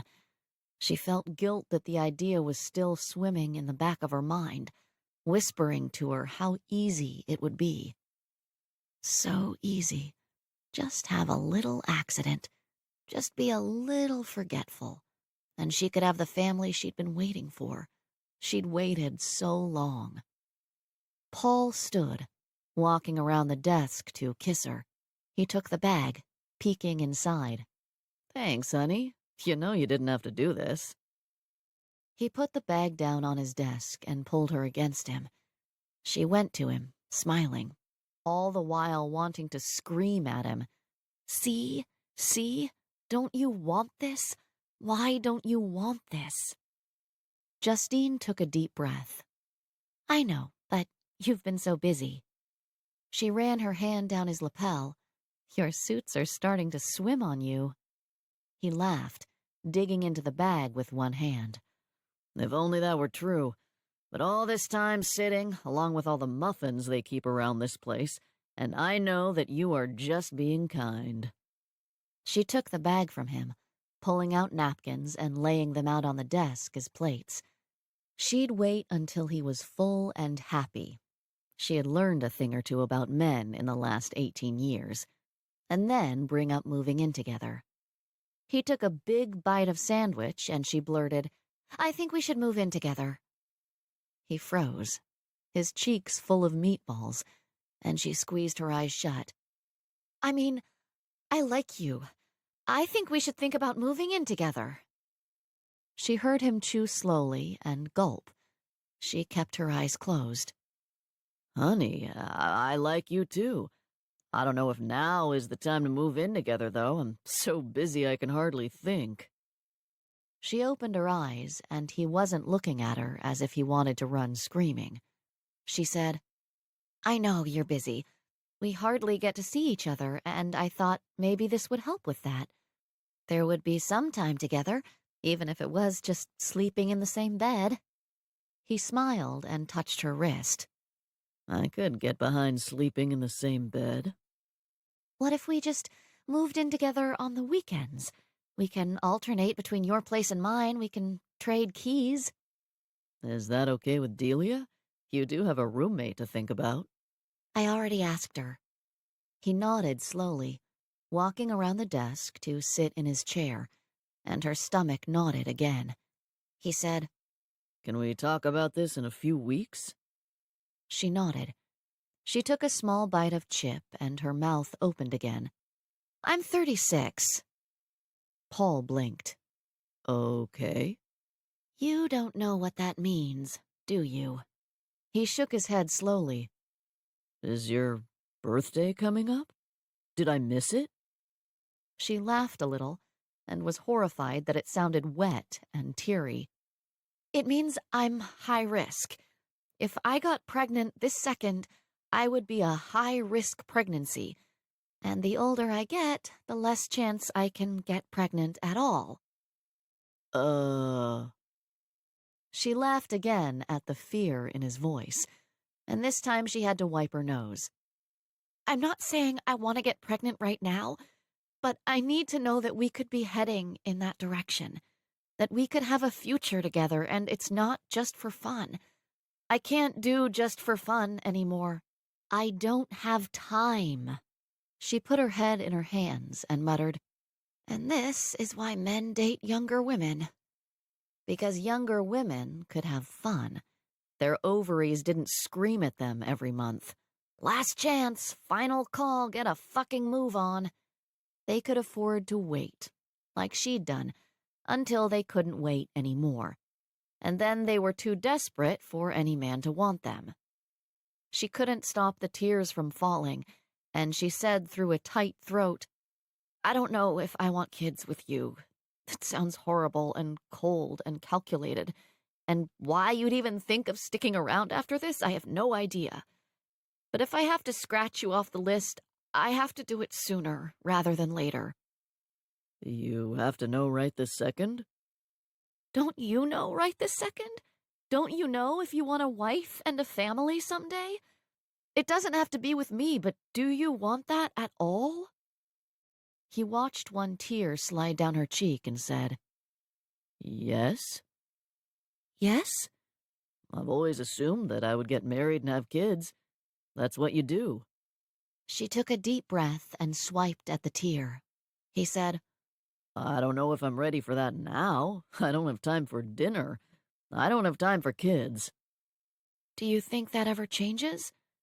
That we'll ever be less busy?" He looked at the stack of folders on his desk. I hope so. This isn't sustainable. And it would be a lot easier if kids just happened the old-fashioned way. Accidentally followed by a shotgun wedding, followed by a chiseling out of time for them. Justine blinked wildly and her mouth fell open. She stopped herself at the last minute from telling him she'd been thinking about doing just that. She'd scared him enough for today. Paul said, I don't know if I'm ready for kids. You don't know if you want them with me. But it's not no, Justine. Her eyes widened. "Yes, exactly. It's not a yes yet, but it's not a no." But if it's going to be no, you want to get there as quickly as possible. Everything inside her settled. Her stomach calmed down. Her shoulders relaxed. He understood. She smiled at him. Yes. You do know that was extremely romantic. The most romantic relationship talk I've ever had. She laughed at his sarcasm. I've told you before that I'm not romantic. That's all right. I've never thought romantic was what I wanted. What do you want? He shrugged. I don't know. I've only seen what I didn't want. She didn't ask because she didn't want to know, but he said, I haven't seen what I didn't want in you. Now that is the most romantic relationship talk I've ever had. We're a pair. She took a deep, deep breath and kept on smiling. They just might be a pair. He took another bite of his sandwich and said, My place this weekend? Warmth bloomed in her stomach, and it seemed like cotton balls were suddenly stuffed into her ears. She couldn't hear anything but her blood pumping through her veins. She nodded quickly before he could take it back. He said, We'll chisel out some time to make keys for each other this weekend. But right now, I've got to get back to work if I want to go home tonight. She stood, gripping her purse. I'll see you tomorrow, then. I'll bring dinner over to your place tomorrow night? When he nodded, she grimaced. I will have work to do this weekend. He laughed. Good, because that's exactly what I'll be doing. Justine was still smiling when she got home. I haven't seen what I didn't want in you. As far as declarations of love went, that was pretty pathetic. But she knew exactly what he meant, because she hadn't seen what she didn't want in him either. Sometimes she thought love was like a flowchart. Does this man attract you physically? Yes. Continue to the next step.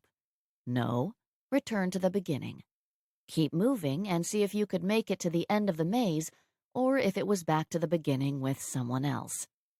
And she knew that her 16-year-old self would be looking on with horror, would see that as a business transaction. She'd wanted that knight on his white horse. She'd wanted a man to swoop in and sweep her off her feet, to make her forget everything and everyone, to have the fairy tale. But that wasn't what real life was like. Only 16-year-olds could get swept off their feet.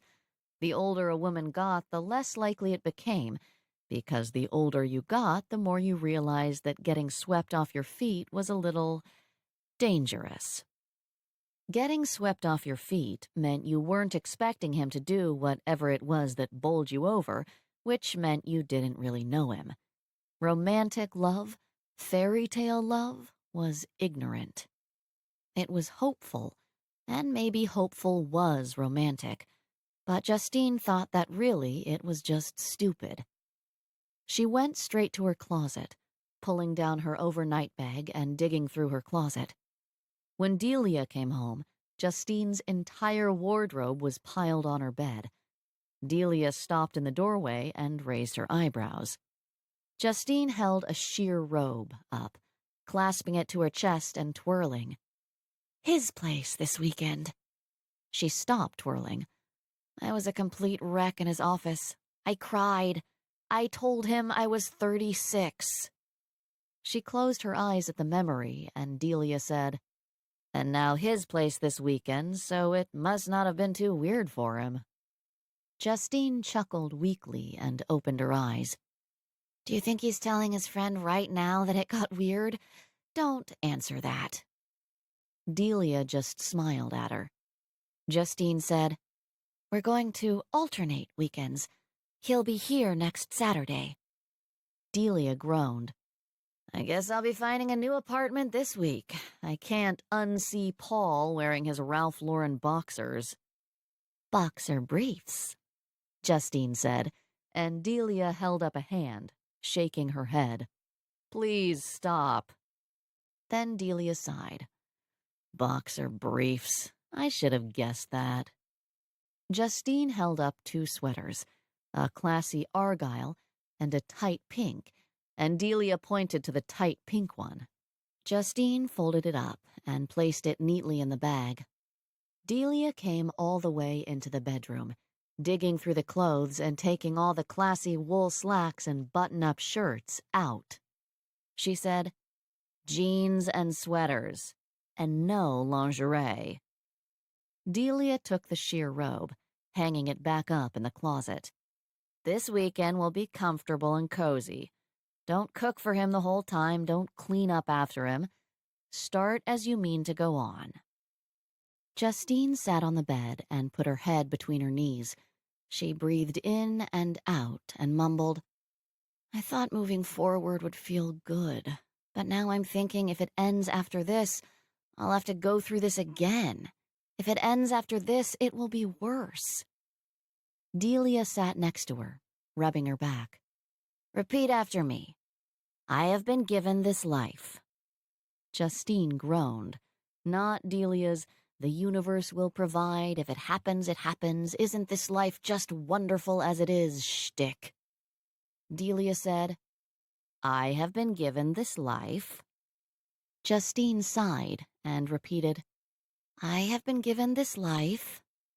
Whether it is for 1 year or 100 years is not for me to say." "Whether it is for 1 year or 100 years is not for me to say. All I can do is take what is given me and make it my own." Justine sat up. "Your mother made you say this?" Delia said, "Yes. All I can do is take what is given me and make it my own. All I can do is take what is given me and make it my own." Justine had never met Delia's parents. They never left the commune, and Delia never went back. Delia talked to them once a year, the same time, the same day, every year. And that was it. Delia didn't even talk about them a lot. She took what she wanted from them and left the rest behind. Whereas Justine talked to her mother all the time. Whereas Justine's mother asked her every time they talked how it was going with Paul. Delia said it was sort of her own personal serenity prayer. She said it a lot to herself, and when I was in the throes of a teenage temper tantrum, she'd make me say it. And I'll give this to Mom. It is just the right amount of acceptance for the things I can't control, along with the knowledge that there are still things I can. Justine blew out her breath. "Your mother is nothing like mine. My mother knows I'd be married if I wanted to be, so therefore, I must be doing this to torture her." Delia chuckled. "Marriage is not all it's cracked up to be. I don't know why she's in such a rush to get you there." Justine didn't know either. In rare, clear moments, she wondered what the rush was. And then she remembered children. She was on a deadline. "Every parent I know wants their children to hurry up and get married. Yours are the anomaly." Delia smiled at her. "Yes, my parents are an anomaly. They're also not married, so maybe that's why they don't care if I am. I expect they'd be happy for me if I found someone to share my life with, like they have." "Don't they want grandchildren?" "Last time I talked to them, they had 5 babies in the commune. They have grandbabies." Justine thought one day she'd like to go visit this commune. It didn't sound like a cult. It sounded weird and alien, but like a group of people who wanted something different and had made it. Northern California was just like that. Justine didn't miss it very much. She liked being able to guess what people were going to do. Justine went and got the sheer robe back out of the closet. "I've been given a chance with Paul, and I'll do whatever it takes to make it work." "Just be yourself. That's who you want him to fall for, isn't it?" "Maybe, but can't I ease him in gently?" Delia laughed at her friend. "Yes, ease him in gently, but don't be something you're not." She grabbed one end of the robe and pulled. "This isn't you." "I cannot wear my flannel pajama set the first weekend we live together." Her flannel pajamas were covered in smiling jack-o'-lanterns. Why couldn't she just have bought plaid? Why did she have to have silly seasonal pajamas? She was a serious professional woman with jack-o'-lantern pajamas. What is Paul going to be wearing? Delia closed her eyes and held up one hand. Don't tell me. Just think about it. What would Paul be wearing? Justine couldn't imagine him running out and buying something to impress her for their first weekend living together. If he had any leopard print bikinis, he'd probably be hiding them. Delia said softly, You think if you were just better and prettier and could bake better cookies and wear sexier clothes, you would have what you want. Justine, you can do everything right and not get what you want. That's just how life is. Delia waved her hand at the overnight bag. If this is all you will ever be given, enjoy it, live it, as yourself. Like you're enjoying painting your corporate shill's ceiling? Yes. We went out to lunch. Justine dropped her end of the robe and put her hands on her hips. You went out to lunch with the CEO? Delia nodded. She balled up the robe and stuffed it down her pants. Justine made a face. Ew, but that will not distract me. The CEO is rich, he's handsome, and you went out to lunch with him? He's disgustingly rich. He's beautiful, not handsome, and yes, I went out to lunch with him and his sister. Justine shook her head. What is going on in that office all day long? Teenage drama, mostly. And when that's taking a break, I paint and he types. She smiled. I did get him to admit Adele has an old soul. Justine's eyes widened in horror. What are you doing? Delia sighed. I know, I need to leave him alone, but he's so uptight and perfect. I don't think the man even knows how to be unkempt. There is nothing on his desk. He sits there and works and never has any fun. Doesn't listen to music. I bet he doesn't even pull up any porn, even when I'm not there. Justine said, You're sketching him. He's beautiful. When am I going to have another model that beautiful to work with from again? Does he know you're sketching him? Of course not. It's probably in the confidentiality agreement somewhere. Thou shalt not sketch the master. No matter how much he makes my fingers tingle, no matter that he was made to be immortalized. Justine closed her eyes. Oh, God, please let Paul look over that agreement you signed. Why? I already signed it. I prefer not to know what's in it. You prefer to be surprised when they come for everything you own? Delia nodded, then her head wobbled. He'd wait until I had something, and then he would pounce, wouldn't he? Justine nodded. I can't not paint him. I can't. Even if it is in there, I can't not paint him. Then don't sleep with him. Just choose one. Delia muttered. I told him he had to stop smiling at me. Then, you think he wants that from me? Justine dug through the clothes again. She could wear jeans and sweaters this weekend. She could wear yoga pants to bed. She could, but she didn't have to wear pajamas. Justine folded the yoga pants and put them in the bag. She said, Why wouldn't he? Oh, Miss Woodson, you dropped a little paint right here. Would you come clean it up? With your mouth? Delia sat down on the bed, laughing, and pulled the yoga pants back out, waving them in the air. You're not doing yoga this weekend. Bring the pajamas. And how many bosses have tried to get you to clean off their paintbrush? None, because I am a professional who would shove their paintbrush down their throat. What would you do? Stand there and say, You want that from me? Well, Even if I would sleep with him, and honestly, what woman wouldn't? He doesn't want that from me. Delia, he's rich and beautiful. Men like that take what they want. I get that, but he doesn't want me, I guarantee it. Justine picked up her jack-o'-lantern pajamas and stared at them unhappily. Stop talking to him. Don't go to lunch with him. You were telling me not to get fired just a few days ago. Don't get fired.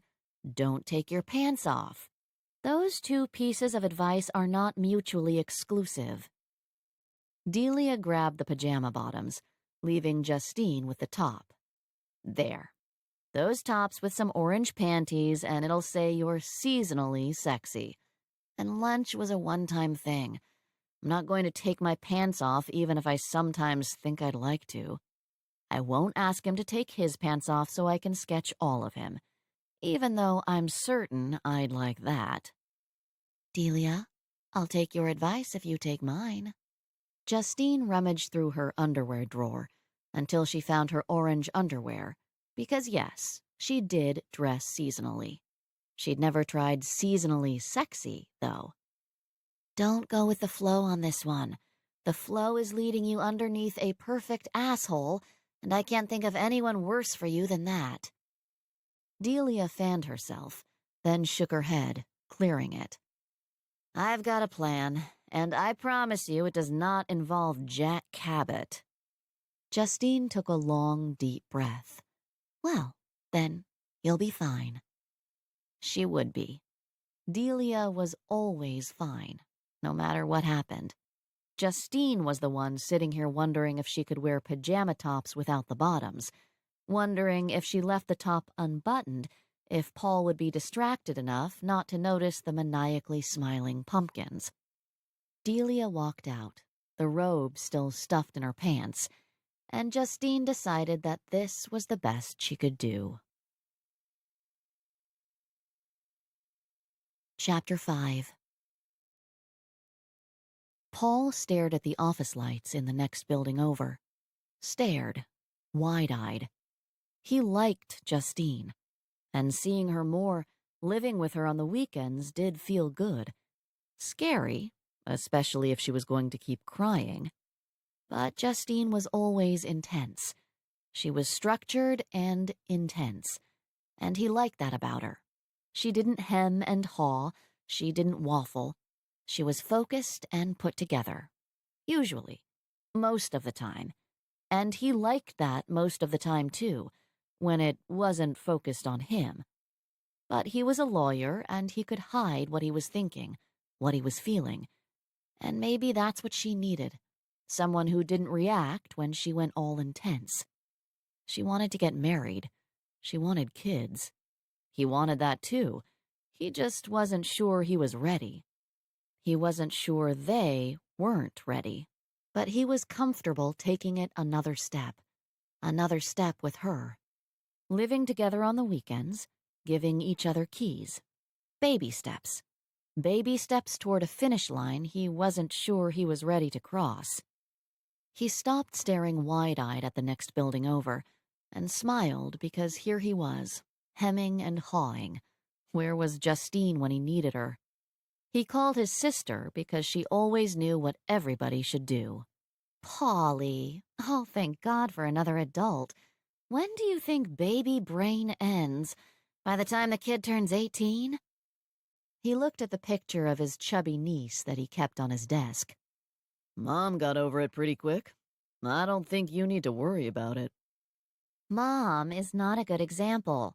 Mom gave birth between lectures. She didn't even take a week off, let alone a whole year. My brain is atrophying.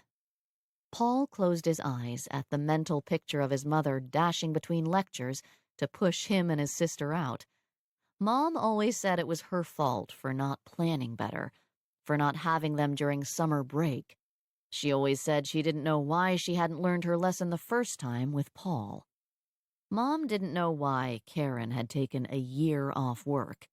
At 65, Mom was thinking about retiring.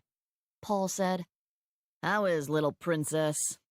Happy, now that Daddy is home making faces at her and willing to carry her around everywhere.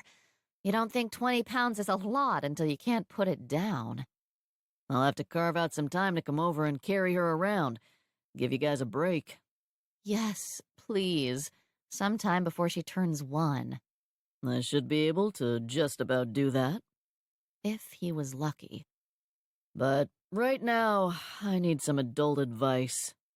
Use protection. He grinned.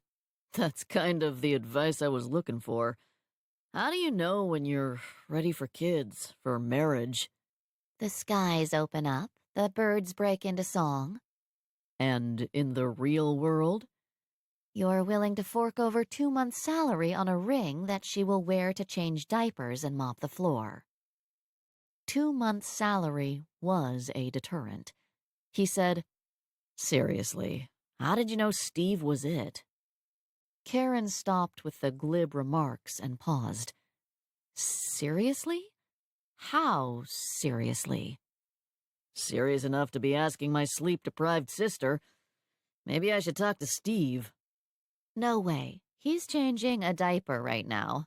The 3rd one since little Princess was born 9 months ago. I'm not giving him an out. Then just ask him how he knew when it was time to pop the question. Well, I'm awake now. Are we talking about Justine? Paul looked back out the window. She wants us to move in together, which I think I'm okay with, but the rest? I just don't know. I don't want to string her along.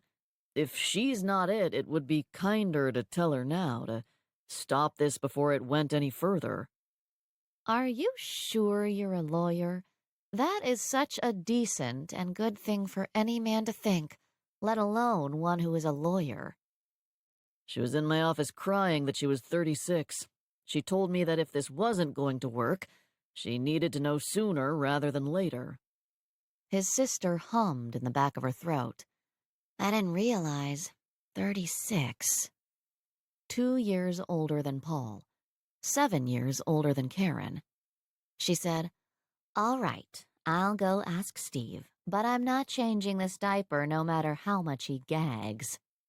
She muttered to herself, I will not change this diaper. Be strong, Karen. Be strong. She covered the phone, and after a minute, Paul heard a muffled, Oh, come on. You're gagging over this? Steve whined at Karen, and Paul listened to them. Listened to what a family was. It didn't always smell like a bed of roses, but he knew they were both happy with what they had. Or maybe it was one day they'd be happy that they'd done it.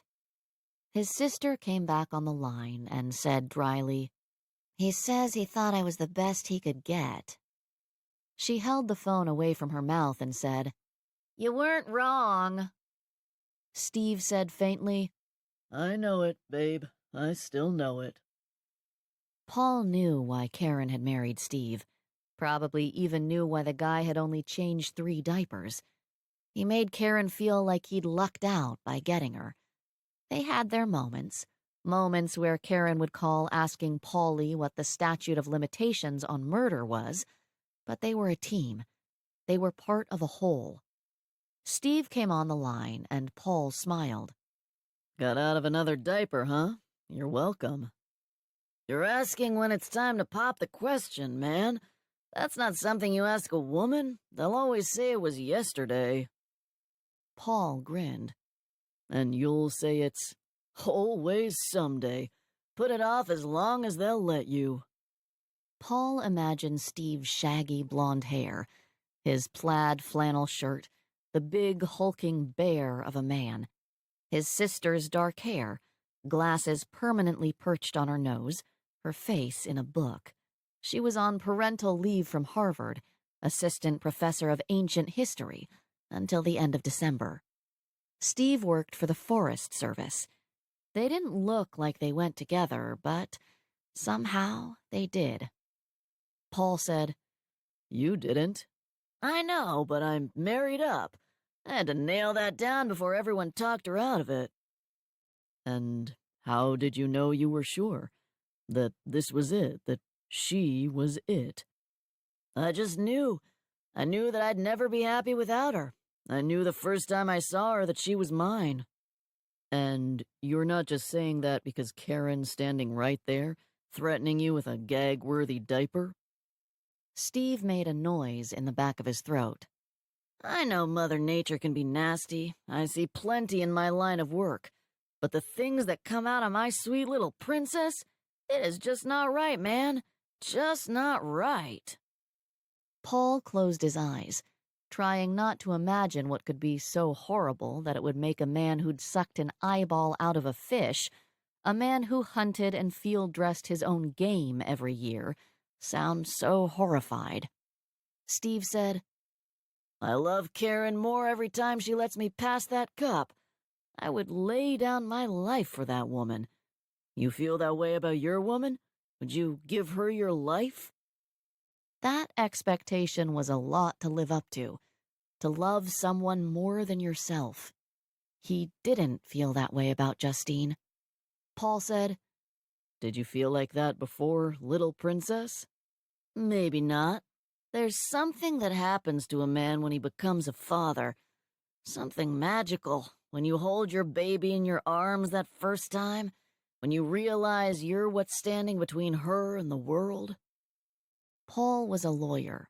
He'd seen the dregs of society, and he knew nothing magical happened when someone became a father. But he knew Steve. He'd been there when little Princess had been placed in his arms. He'd seen the tears streaming from the giant man's eyes. Paul had always assumed he would get married, have a family. He'd also assumed that he would put it off as long as he could.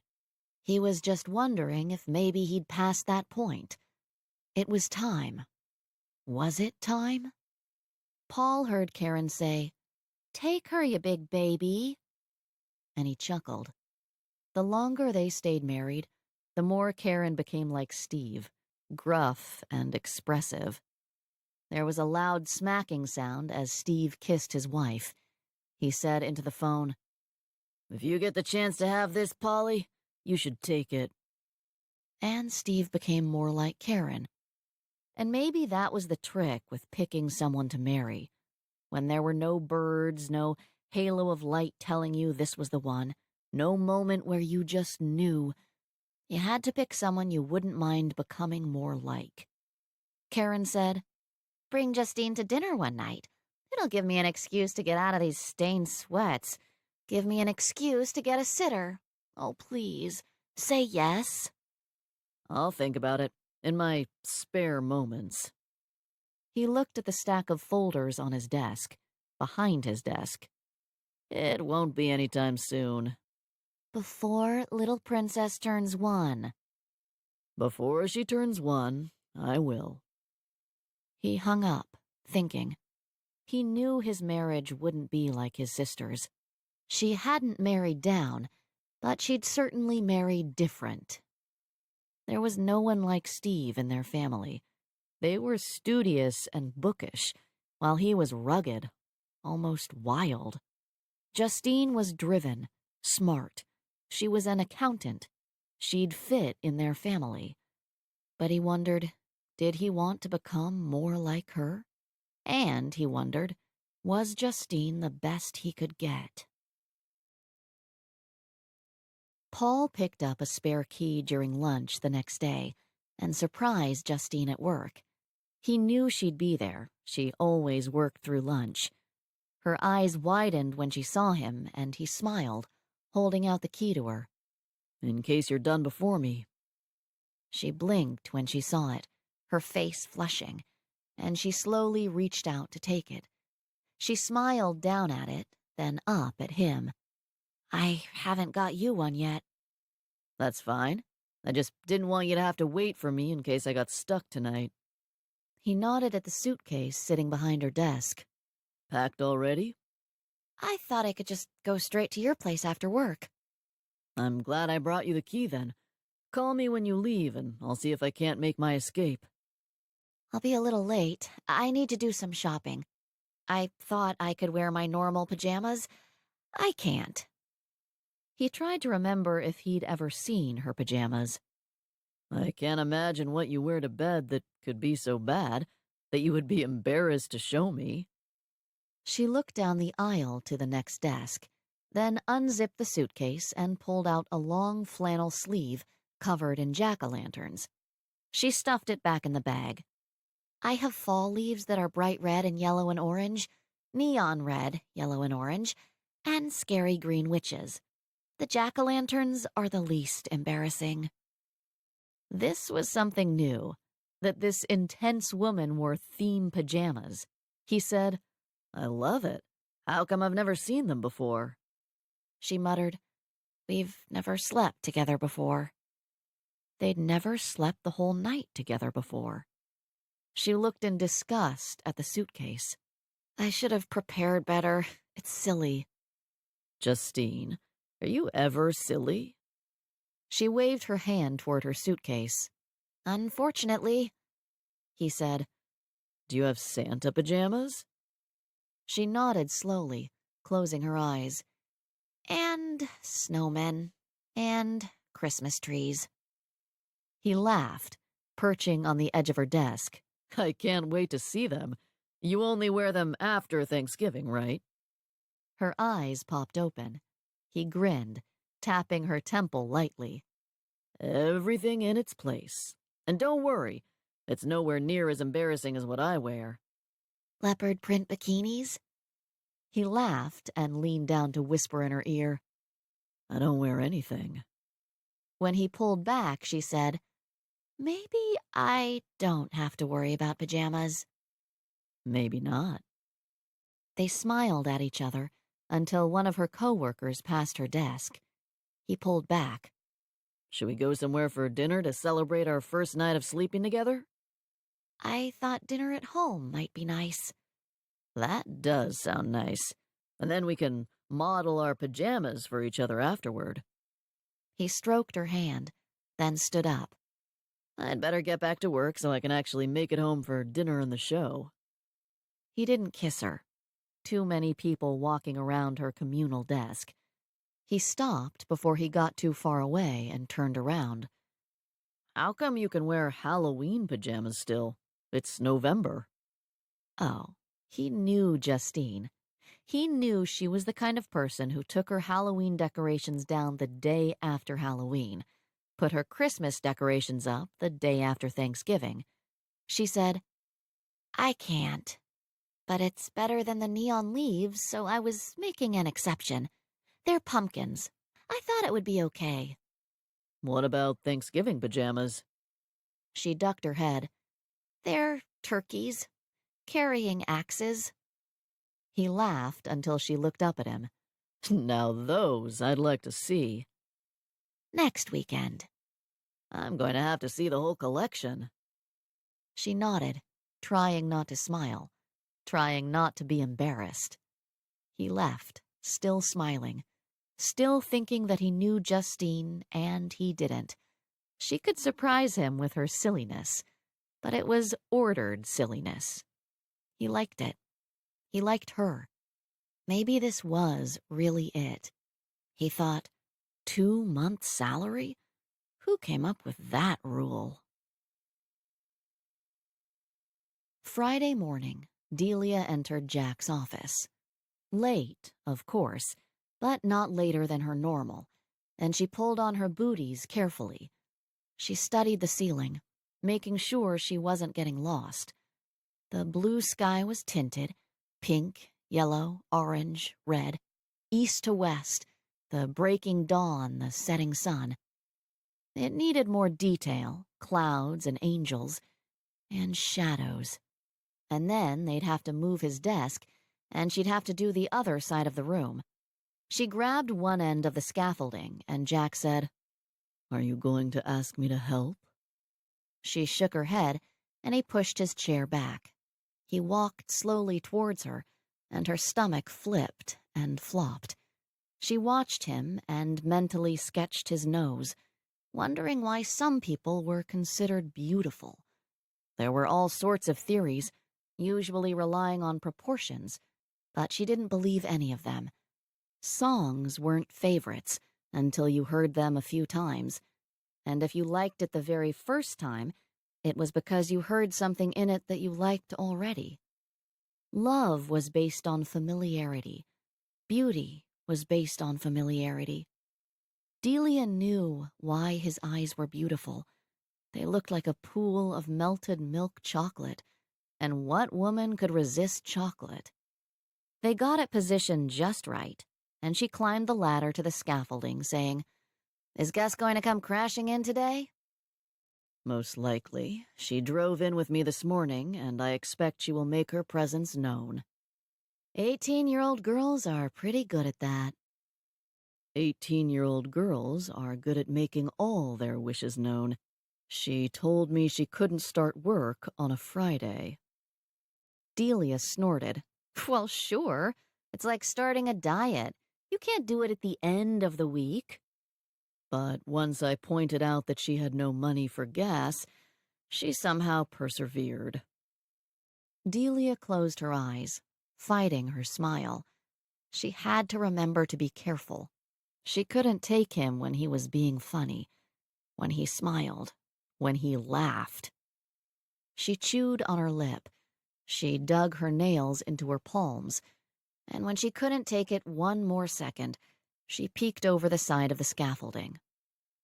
He was typing on his computer, smiling into the screen, and Delia just looked at him.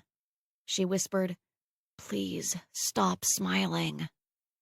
He looked up, his brown eyes warm and happy, and he didn't look like a perfect asshole at that moment. He just looked perfect. She said, "We're going to have a real problem if you don't stop doing that." Because? Because you're beautiful and you make me want to paint you. Don't. I won't. She would. She was. She wouldn't tell him. And I forget that you're a corporate shill and I work for you. He nodded and looked back at his screen. I've noticed you have a real problem respecting authority. I have a real problem with people expecting me to respect arbitrary authority. How do you decide if it's arbitrary? It's all arbitrary. His lips did their slow glide up, and she turned back to her paint. Stupid, beautiful men. Stupid, beautiful men who cried out to be painted. She had to paint him just to get him out of her head. She ignored him as best she could the rest of the morning, taking her frustration out on the ceiling. She jerked when Gus pushed the door open and shouted, "Lunch! You coming, Delia?" Delia peeked over the scaffolding to find both of them looking up at her. Gus was dressed in a white button-up shirt and navy slacks that looked like they'd been a school uniform. Jack pushed his chair back and stood, a smile threatening the corners of his mouth. Delia held a finger up at him, warning him about that smile. He waved her down. Then hurry up, Delia. Gus is dying to tell us how her first day of work went. Delia went. She liked to eat.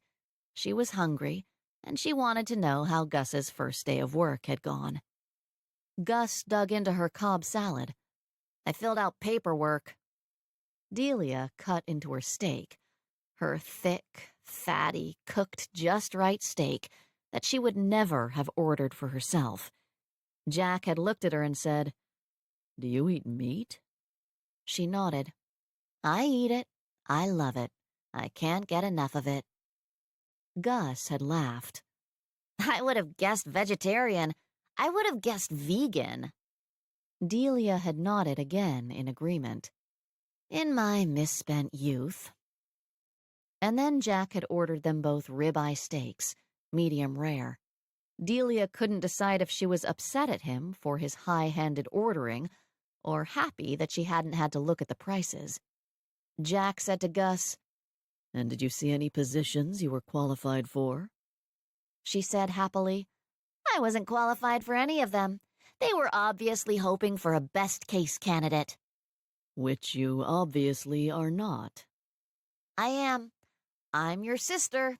Anybody who hires me barely out of high school with no work experience will get major brownie points, won't they?" Delia nodded. She is not wrong. I could use an assistant.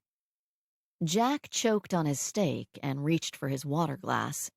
Delia said over his coughing fit, "You need to open and stir paint cans, carry things up and down an unnecessarily high ladder, move cover cloths, and wipe up spills."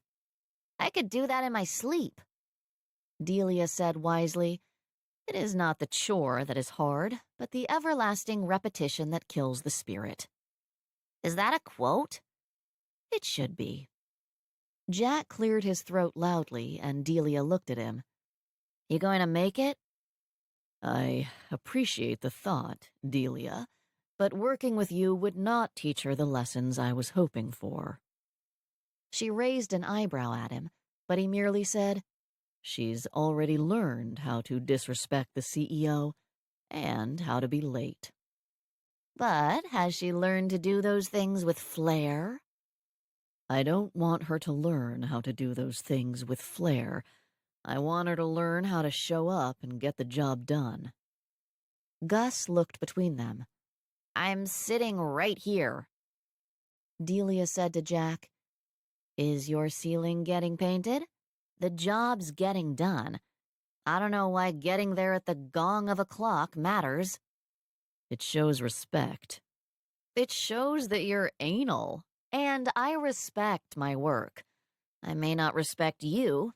I might not respect that pile of glass your money bought you, but every brushstroke on your ceiling is a part of my soul. You can see how I think, what I believe, who I am, who I wish I was in everything I paint. You could see that if you looked at it." Jack and Gus stared at her. "Every bit of it has to come from within me. Every bit of it open to 5-second critiques, careless dismissals, and just flat-out dislike." She tried to hide it. She tried to hide what she really painted, but it was still there to be seen by any passing Joe if he cared to look hard enough. She didn't particularly want anyone to look hard enough. She especially didn't want anyone looking too hard at the ceiling she was currently painting her soul into. It wasn't a particularly flattering view of herself. Jack said softly, Why do you do it? "I can't not do it. I've known what I wanted to do and what I had to do forever." He nodded. I've known what I was going to do, what I had to do, forever. Her gaze sharpened. "But it's not what you want." Want was never part of the equation. Gus ate her salad and flicked her eyes between them. Delia said, "Want is always part of the equation." Money is part of the equation. Responsibility is part of the equation. Duty is part of the equation. Delia looked down at the steak that money, responsibility, and duty had paid for. She knew a lot of people would disagree with her, probably most people, but she thought too much money might be just as bad as not enough. She'd had plenty of experience with not enough. It was bad. She wouldn't deny it. But there was a certain freedom in having nothing to lose. She asked, "Do you think want is less important than money, responsibility, and duty?" Yes, perhaps. I've always assumed so. Do you think it's more important? "Yes, maybe. I always have in the past." Delia glanced at Gus. "But I live on my friend's couch, so I might have been wrong. It might be just as important, not more than." Jack looked at Gus in her grown-up school uniform. It might be just as important, not less than. Gus took a long drink, looking between the two of them with her eyebrows raised, then said, Are we going to order dessert?" Jack looked at her half-eaten salad and Delia's half-eaten steak. I don't think so. Delia and Gus made faces at each other as their plates were cleared. Jack handed over his card to the waiter, and Delia perked up. "Expense account?" He huffed a laugh. No. They walked the short distance back to the offices, and Delia breathed in the chill air. She said, "If you know anyone with a spare bedroom, let me know. I really miss sleeping in a room with a door." Gus nodded. "I'm looking for a place, too." Jack stared at her. You are? "I can't live with you and Mother forever."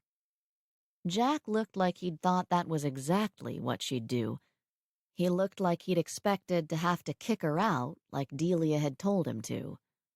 And how are you going to pay for it? "I have a job." Delia and Jack stopped. Gus turned slowly, trying so hard not to grin at them that her lips looked like little puckered berries. "I told you I was filling paperwork out all morning." Jack crossed his arms. Who hired you? HR. They needed someone to take applications and make copies and update the job openings. They wanted someone proficient in database, but I told them I was quick with computers. I'll learn. She shrugged. "I told you they were looking for a best-case candidate, but they decided I'd do. I think they just wanted the ear of the CEO working in their office." The ear of the CEO? "If I'm going to ride in with you every morning, you're going to be hearing about my work environment. I mean, really, Jack, HR is the first place prospective employees see. Don't you think it should look nice? Maybe a nice painted ceiling?" Delia looked at Jack and said, "I think she's going to be just fine." Chapter 6. Monday morning, Jack was waiting for Delia when she entered the office. He rose, motioning her toward him. Delia, there's something I'd like to discuss with you. She peeled her coat off slowly and wondered if she was getting fired, and if she'd have to pay back the money. He said, You're looking for an apartment? She cocked her head. "Yes?" Roommates? She stopped walking toward him. "Where is this going, Jack?" Gus wants to move out. She's thinking about moving in with her boyfriend. Delia's breath rushed out. Oh. Her friends have all gone off to college. She doesn't want to live alone, and I don't want her living with her boyfriend. She blinked wildly. "And you thought of me?" He nodded and sat back down. He twisted his computer screen around to show her a 2-bedroom apartment not far from Justine's. Her eyes popped when she saw the rent. "I can't afford that." He turned the screen back around to look at it again. No? "No." What can you afford? "Probably what you spend on toilet paper every month." He thought for a long moment, then said, I have no idea what I spend on toilet paper in a month. Delia closed her eyes. "I meant I can afford a pittance. To you, it would be a pittance." I don't want my sister living in some crack den. "It's not on my top 10 either. Surely there's someone you know who she can live with. She doesn't have to live with me." There's no one I know I would want her to live with. Except you. A light, bubbly warmness filled Delia's heart, and then she remembered the last time she'd gotten all warm and bubbly around him. She narrowed her eyes. "Because?" I think you would be a good influence on her. "I distinctly remember you not wanting her to work with me because I wouldn't be." As a professional influence, no. As a personal influence, yes. Delia sucked in a deep breath and whispered, "I think that's the nicest thing anyone has ever said to me." He looked surprised. It is? "You think I'm a good personal influence?" I would be very happy if Gus became a little more like you as a person. You're outspoken, brave, optimistic, and unrepentant. How do you know I'm optimistic? You were Pippi Longstocking for Halloween, and you're painting happy clouds on my ceiling. Delia looked up. Do they look happy? They look happy and purposeful. When she tilted her head back down, he was looking right at her. Delia started smiling stupidly. Jack's lips started curving. She sat down with a thump. You don't know me all that well. What if I'm just waiting for some young, impressionable teenager to lure in? Are you? Not really. Living with a teenager doesn't sound all that fun to me. It's not, which is why I will help with your share of the rent. Wait. Delia held her hand up. You want to pay me to live with your sister? I want to pay you to live in a neighborhood I won't worry about my sister living in. I can't decide which one of us should be more insulted. Jack said, I don't know why either one of you should be insulted. I would like my sister to live in a safe neighborhood, and I'd like to pay you to make it happen. And what are you really paying me for? I'm not going to be spying on her and reporting to you. Thank you. I'd prefer not to know what she was getting up to. I assume if her boyfriend is as bad as I fear, you'll make your opinion known. Probably to both of us. Well, he might know her a little better than she'd expected. She said, You think I'm going to be her babysitter? Just an older, wiser female figure. He saw her expression and said, Like an older sister, like a hip older sister. Just stop. He nodded and sat back in his chair. Delia said, What if I like him? If you meet him, I would like a report. You haven't met him? He shook his head and she said, Then how do you know he's a bad influence? Because she comes home drunk and high and... He waved his hand around his face. Must. She's 18. I think that's the uniform. And he rides a motorcycle. The siren song of a hog, luring innocent young women to their pleasurable destruction. Jack closed his eyes in pain, and Delia took the opportunity to just look her fill. Maybe if she could freeze him for 10 minutes a day, it would be enough. She could get over it and stop being blindsided every time she looked at him. He opened his eyes. Googly time was over. She said, Reporting on him instead of her feels like it's splitting hairs, but I can see the distinction. I can tattle on him. He took a deep breath and the pinched look disappeared. She hadn't realized it was there until it was gone. Thank you, Delia. I just couldn't stand it if she moved in with him.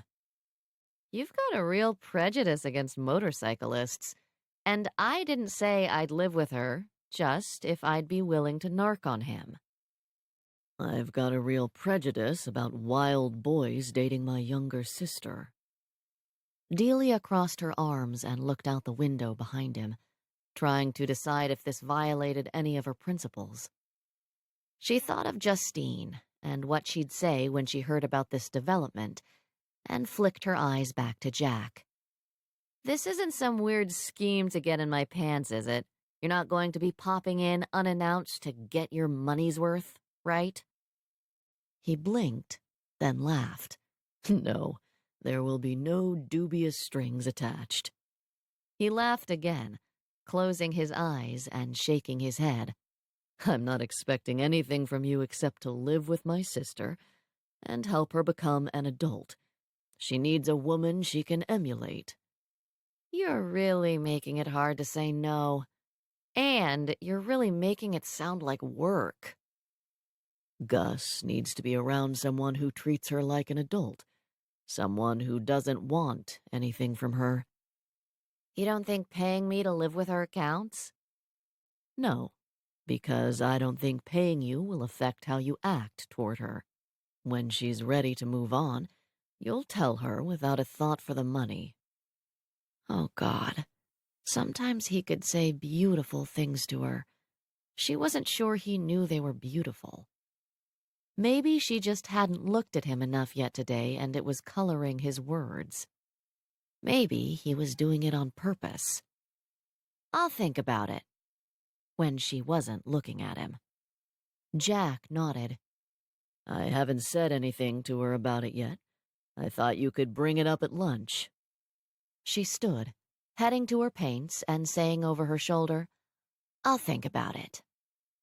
But all she thought about was Jack, telling her she would be a good influence on his sister. When the three of them sat down to lunch, Delia said to Jack, Before you order for me, I'd like chicken today. Gus said, The chicken club is good. That's what I want. Jack lifted an eyebrow at Delia, and she nodded. He ordered 3 chicken clubs, and Delia didn't even have to glance at the menu. Jack stared at her without blinking. Delia took a sip of water. She wasn't going to bring it up. Jack tapped her with his shoe under the table. Delia shook her head, and he said, Delia is looking for an apartment. What if you roomed with her instead of with Nate? Delia was impressed he was able to say the boy's name without sounding like he wanted to vomit. She was not real impressed with his subtlety. Gus looked at Delia. Would you want to? She shrugged. I don't know. You're looking for somewhere to live. I'm looking for somewhere to live. Gus sat up. The 2 of us? In a real apartment? She sounded excited about it. Maybe Nate didn't live in a real apartment? Delia narrowed her eyes.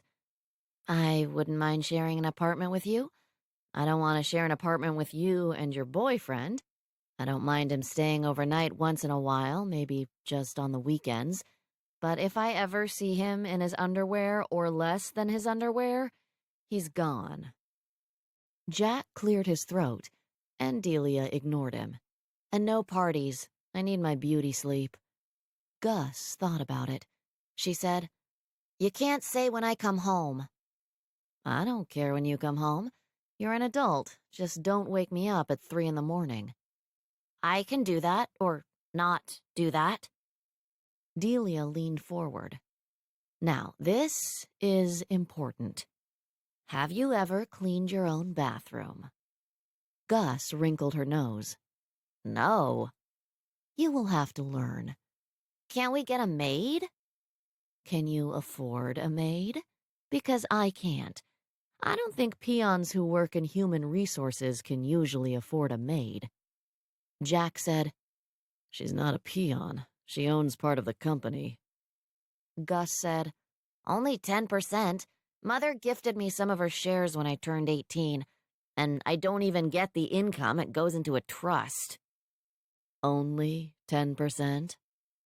Delia glanced up, shaking her head at the woman upstairs. Why didn't I get born into a family company? I, at least, would be grateful. Jack said to Gus, I can release some of the funds for you. The restrictions are you must be in college or be gainfully employed. Partying every night isn't gainful. Delia kicked Jack's leg under the table and said, Why aren't you off at college? Even I went for a year. It was fun. It was a place to go to learn how not to be a kid, how to clean your own bathroom. Jack took a bite of chicken club, using his fork and knife. That's what you learned in college? I said I only went for a year. I also learned how to pour beer without too much foam. Delia, she's only 18. Don't put ideas in her head. Gus said with a smirk, I learned that in high school. And Delia chuckled. Kids these days, they grow up so fast. Jack closed his eyes. I paid way too much for that high school. And you wonder why she isn't off at college? Yep, still wondering. I just doubt that all colleges would reject her because she already knows how to pour a beer. Gus said softly, I didn't get into Harvard. She hung her head and whispered, not even waitlisted. Delia laughed at her obvious pain. Don't most people not get into Harvard? Gus looked up. Do you know how embarrassing it is not to get accepted to a school that has your mother's name and your brother's name on buildings? Do you know how much money Jack gives them every year? I couldn't even buy my way into a school. Jack said before Delia could even ask, I'm an alumni. Of course you are. Delia crunched into a perfectly crisp, light and fluffy golden French fry and said to Gus, So you're not going to go anywhere? That'll show 'em. I'm just reevaluating my options. It's not a bad idea. See how the regular people live. Maybe you should try to live on a regular people's salary instead of being subsidized by your piddly 10%. And, okay, it would be good for the girl, but mostly Delia didn't want to be subsidized either. It just felt wrong. Jack said, Only if it's safe. Delia said, It's not like the choices are Beacon Hill or a crack den. We can find a regular apartment in a regular part of town. Gus sniffed. I'd like just a regular apartment in a regular part of town like a regular person. Delia nodded. Okay. Gus nodded. Okay. Jack smiled at them. Then he nodded. Okay. When Jack handed his card to the waiter to pay for lunch, Delia caught a glance at it.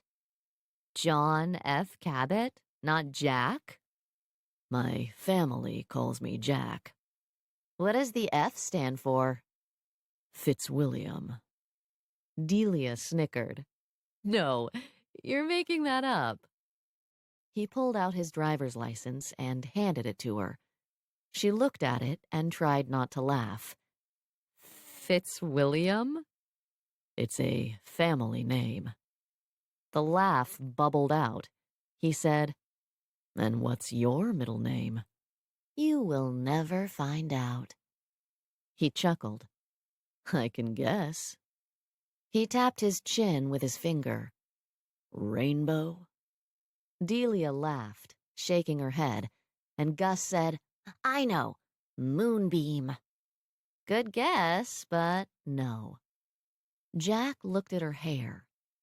Sunset. Close. Very close. She said, Even if you guess right, I'm not going to tell you. Gus nodded at Jack. It's sunset. He nodded too. Delia Sunset Woodson. It's not. It's actually not even Delia. Delia's a nickname. Gus's mouth fell open. Delia is a nickname? For what?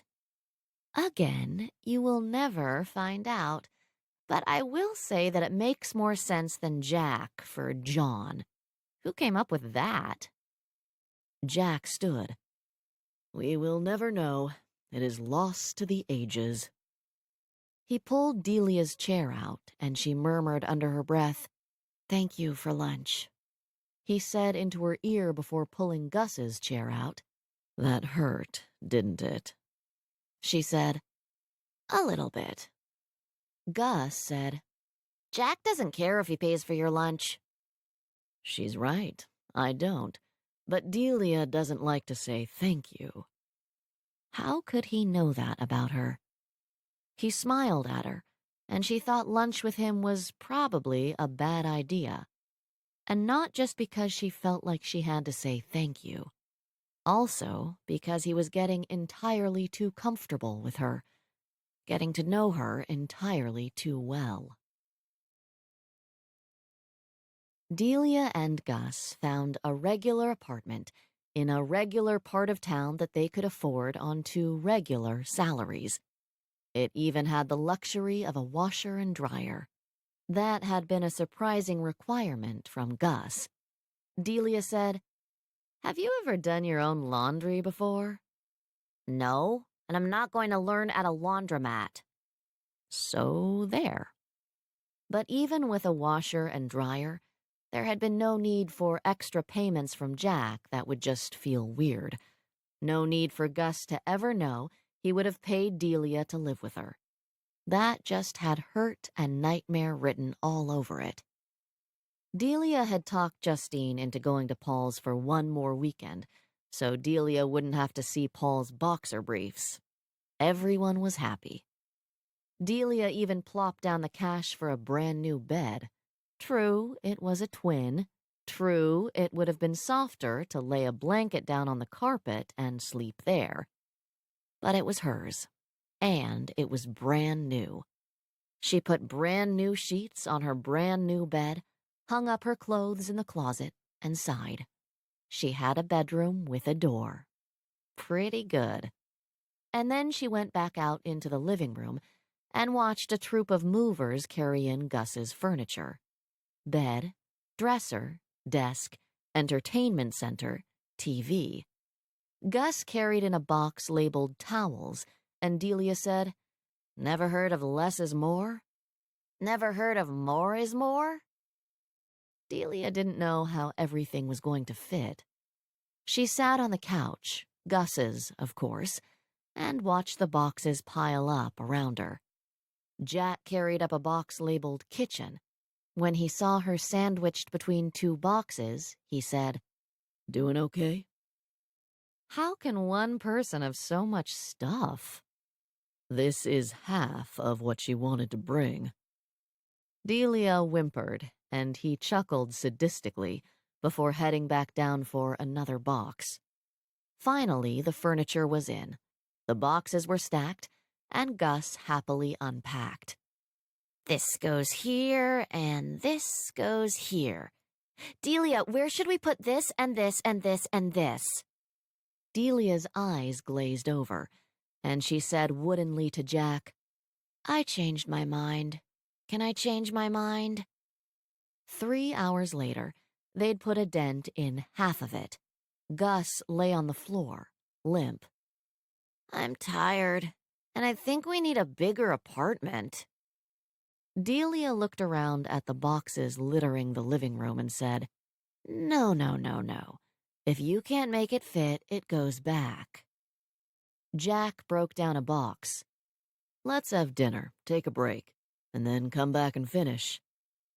Gus jumped up, her energy renewed. "I'll make spaghetti in my first kitchen with my very own pot." She crawled through the remaining boxes, finally finding the one labeled pantry. Delia flopped back with a groan. The level of preparedness is just really scary. Jack stacked his broken-down boxes neatly. You mean the level of theft? The cook is going to have an interesting time tomorrow when she finds half her supplies gone.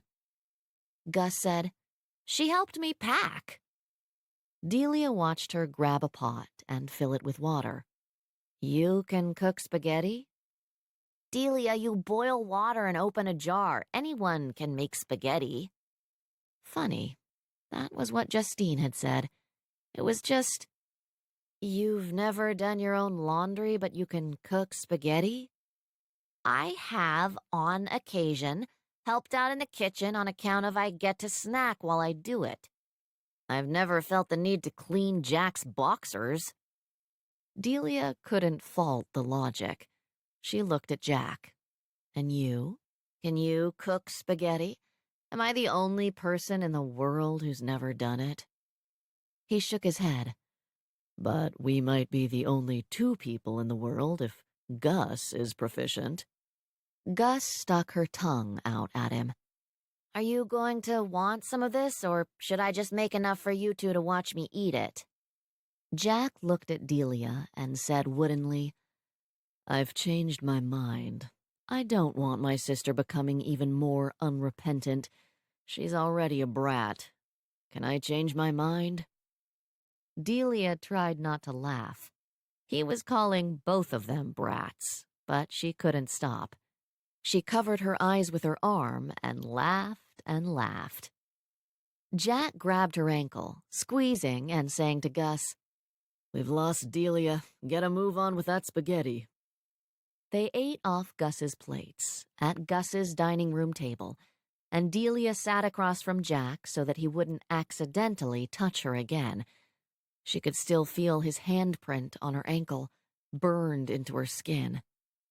Delia watched him twirl spaghetti on a spoon, making a nice, neat ball, and said, "You have to do everything just so. I bet you even call your mother every week." "I live with my mother. There's no reason to call her." Gus said, "Dinner, every Sunday. He's never missed one, not since he went to college." Wait. You live with your mother? Jack? Delia had been about to tell him he wasn't perfect after all, but then had realized, damn it, he lived at home with his mother to help with Gus. "Yes?" Jack raised his eyebrows at her. "Nothing." Gus slurped a forkful of spaghetti into her mouth. "Mother's trained him well," Jack said. "And you not at all."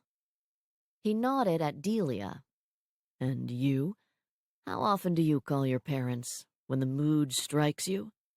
"We have a schedule, too. I call them once a year." Jack and Gus froze, the same shocked look on their faces. Gus said softly, "Once a year?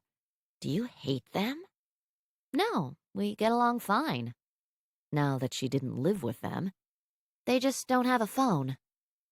Gus's expression turned from shock to horror. "They don't have a phone?" Delia laughed. "They catch a ride to the nearest payphone about 10 miles away on the same day every year, and we write letters in between." A letter? It was more like a book. Her dad wrote a little snippet every day, and her mom would write pages and pages of who was doing what with whom. Gus said, "They don't have a car either?"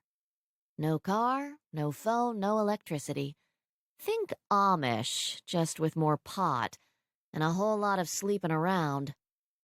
"No wonder you're so warped." "No wonder." Jack said reproachfully, "Gus?" and she muttered, "Sorry." Delia smiled at Gus and slurped up a long strand of spaghetti. "I am warped. I'm proud of it." She put her nose in the air. "It's better than pretending to be perfect. Those people are boring." She looked sideways at Jack, and he twirled another ball of spaghetti onto his fork and smiled at her. They finished, quickly cleared their plates, and headed back to the boxes. Gus found her bathroom box, exclaiming, "Oh, good! I can dye my hair this weekend. The black was starting to fade." Jack said, "And that would truly be a shame." Gus carried the box into the bathroom and shouted, "I couldn't pull off this cut with blonde hair. I'd look like a mental patient." At his pained look, Delia said, "Hair grows back. At least it's not a tattoo." Gus poked her head out of the bathroom. "You have a tattoo?" My ex-husband's name," Delia laughed, pointing her finger at Jack. "Now that's a mistake that's hard to live with," he said. "Let me guess. His name was Butch and he rode a hog." "His name was Pierre and he sold flowers." "And that didn't last?" She shook her head. They'd loved. The fire had burned itself out, and then there had been no reason to stay together. There had been nothing once the fire was gone. They broke down the last empty box, and Delia sighed with relief. She was exhausted. She couldn't wait to try out her new bed. Jack pulled on his jacket, taking out a thin white box and handing it to Gus. A housewarming gift for my favorite sister. She opened it carefully and pulled out a thin and most likely obscenely expensive keychain. Gus looked at it and whispered, "Thanks, Jack." He hugged her tight and looked at Delia. Take care of her, "She can take care of herself." like you did with Pierre. Delia smiled. Yes, he wasn't fatal, not even close. Jack pushed Gus away, holding her at arm's length and saying, Do not marry Nate and tattoo his name somewhere inappropriate on your body. Delia laughed before Gus could get mad. "How do you know the tattoo is somewhere inappropriate?" It's not even a guess, Delia. Gus looked at her. "Can I see it?" "Maybe after your brother leaves." Jack groaned, and Delia said, "Don't worry. It's embarrassing enough to stop her from ever wanting to get one." And unfortunately, that was true. Jack left, pulling the door shut behind him and saying, Good night. Lock the door. Gus quickly went to the door, turning the deadbolt loudly. She turned around, looking like a young girl, looking like she knew everything had just changed. She said, "He would have waited, to make sure." Delia nodded, knowing he would have too. Then she clapped her hands loudly. "I called dibs on first shower." Chapter 7. Jack sat in his office, looking out at the cityscape and breathing, shallowly, his chest hurting, gripping him. It wasn't a heart attack. The doctors could find nothing wrong with him. But a weight pressed on him, suffocating him. It was a panic attack. It was Gus leaving. It was turning 40. He hadn't thought turning 40 had fazed him. What difference does 1 year make? Not much that he could see. But then he thought of his father, dead at 41, from a car accident, leaving him and his mother alone. Who would Jack leave alone? If he died this year, who would even miss him? If he lived another 40 years, what difference would it make? He sat in the wood-paneled office his mother had decorated. She'd told him of her plans on the anniversary of her first husband's birthday, and what could he have said? It had made her happy, and he didn't care what his office looked like. He sat under a cherubic sky his mother had commissioned on the anniversary of her second husband's death. She was manipulating him, of course, but that didn't stop it from making her happy. Didn't stop her from finally taking an interest in the outside world. Jack looked up, studying the ceiling. He was not entirely certain she was getting what she'd asked for. It was hard to tell from down here, but the shadows didn't look right. He'd raised his mother's daughter. How could he have done anything else? How could he have left Gus to his mother and her grief? But now his mother had found the perfect bride for him. It would never happen. Not with that woman. But he hesitated in coming right out and saying it. Hesitated in giving his mother a reason to go out and find him a bride that he couldn't object to. A man had to draw the line somewhere. There had to be a point where a man stopped humoring his mother and started getting walked all over. He'd found that line. His mother had walked right up to it and tried to cross over. He wouldn't marry Diane Evans. There was no question about that. He'd never marry a woman who could lie like she did. A woman who never told the truth, never even knew what the truth was. But his chest squeezed, and he knew that even if Diane Evans was taken out of the picture, he was looking at a future with someone his mother would think was appropriate. A woman who would be good for Jack's future. A woman worthy of the Cabot name. Or nearly, because to his mother's thinking, what woman would be? And he'd marry the woman because he needed to marry. That is what one did. He'd like to marry and have a family, and he didn't have any prospects himself. He didn't have any idea what kind of woman he'd like, so he might as well marry one his mother thought would do. As long as she wasn't a liar. He smiled humorlessly because he knew every woman was a liar. They weren't all malicious liars. In fact, he found that most women lied to themselves more than they would ever lie to him. Some lied to get close to him. Some lied to be worthy of him. Some lied to themselves that he was more than just a man, that somehow there had to be more to him than there was to other men. There wasn't. He was just an ordinary man living an extraordinary life. Ms. Charles alerted him that Miss Woodson had arrived, and Jack swiveled in his chair to watch the door, to watch her blow in, wild and mussy and chaotic. She threw open the door, and he didn't know why it never hit the wall. She'd stopped slamming his door closed, but she hadn't stopped throwing it open. Her eyes met his, and he thought she hadn't stopped looking at him like he was part god, part spider, like she couldn't decide if she wanted to squish him or if she thought she should bow down before him. She pulled off her coat and popped her beanie off, her hair springing free joyfully, and said, "God, what time do you get here in the morning?" He glanced at the clock. Quite a bit earlier than 9:18. "Never heard of 9 to 5? He smiled. That's a horrible myth I've tried my best to cull from my workers. I bet. Tomorrow, why don't you try coming on time?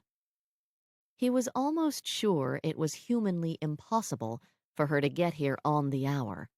He said it only to hear her response, to see the disgust pop up in her eyes. He'd never before enjoyed taunting someone, especially someone who didn't like him. But with her, he could see every emotion, every thought. All women lied. Delia tried to lie. She tried to hide what she thought of him. He'd never met anyone who was as bad a liar as she was. He'd never met anyone whose every thought flitted across her face. It fascinated him. It calmed him. He settled back in his chair, and she said, "Sorry, Jack. I need the light to work by." The 9:18 light? She laughed, popping her fists on her waists and reminding him again of Pippi Longstocking. "Yep." She loved that he couldn't say otherwise. She loved that she could waltz in any time, because what did he know? Maybe she did need the 9:18 light. He bent his head to his computer, still smiling, unsure if he could even stop. He practiced, stretching his mouth wide, puckering, until the urge had passed. And then he looked at her pulling on her booties and smiled again. Why the booties? "So I don't get paint on my shoes?" You get paint in your hair, on your shirt, on the seat of your pants. She wiggled her foot at him. "I know, but look at these boots. They're gorgeous. I found them at a thrift store, and they're Italian, real leather. There wasn't a mark on them. They hadn't ever been worn, and they were sitting there waiting for me." She looked down at them and whispered, "I love these boots." He looked at her guilty expression and said, That doesn't make you a bad person. She looked up at him, and he saw lust and guilt and pleasure on her face. "You don't understand. I love these boots. If I had money, I would have a closet full of boots just like these because I love them.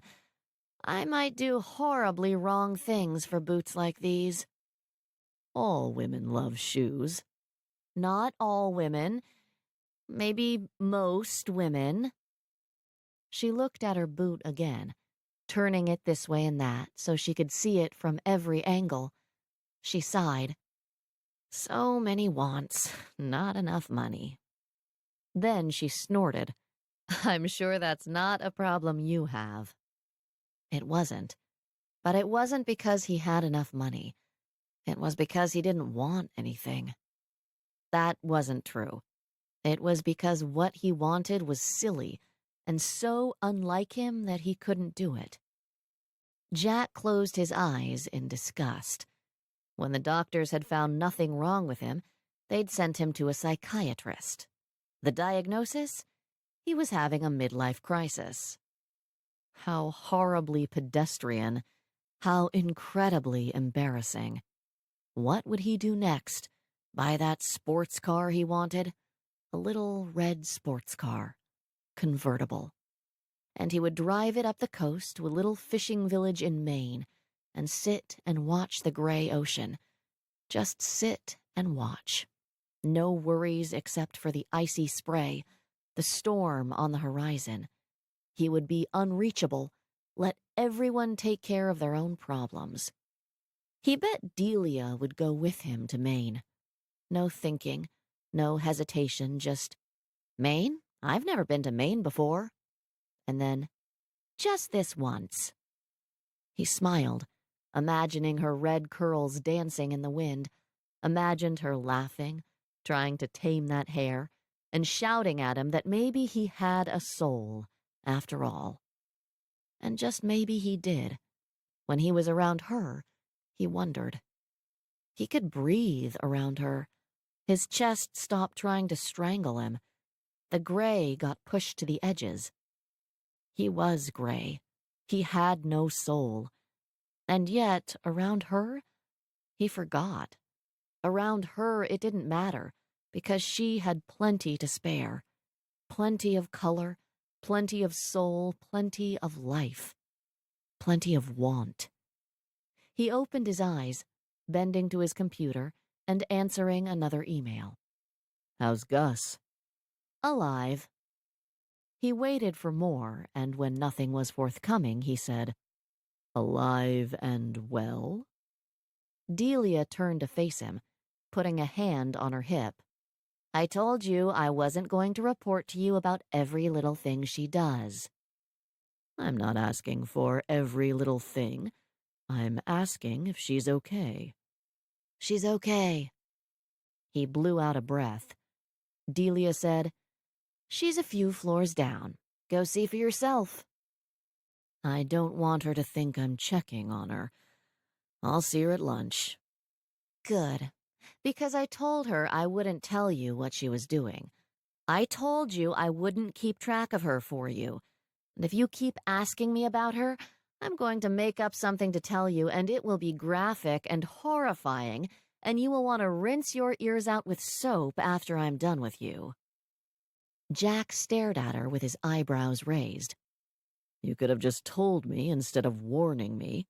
That seems more like you, actually. Delia shrugged.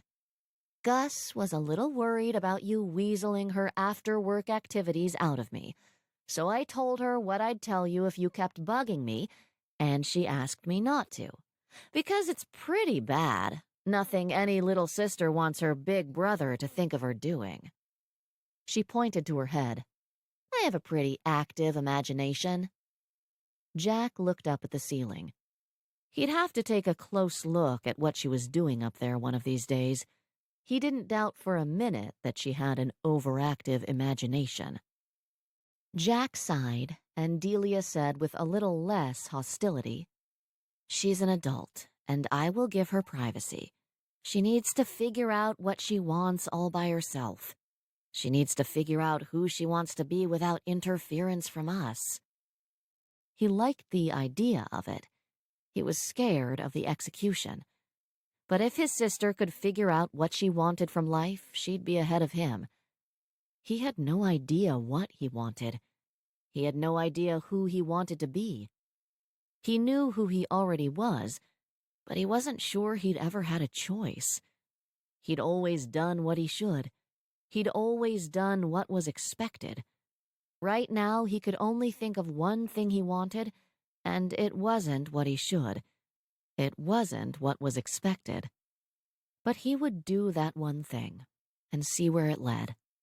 And maybe tomorrow, he would find something else to want, something else that would make life worth living, something to make him think life wasn't slipping away unlived, something that gave him purpose. Today, Jack would do what he wanted. He met Gus and Delia at lunch, slightly late. He sat down and Delia said, "I ordered for you." He chuckled. Of course. He looked at Gus, expecting her to look different, older, something.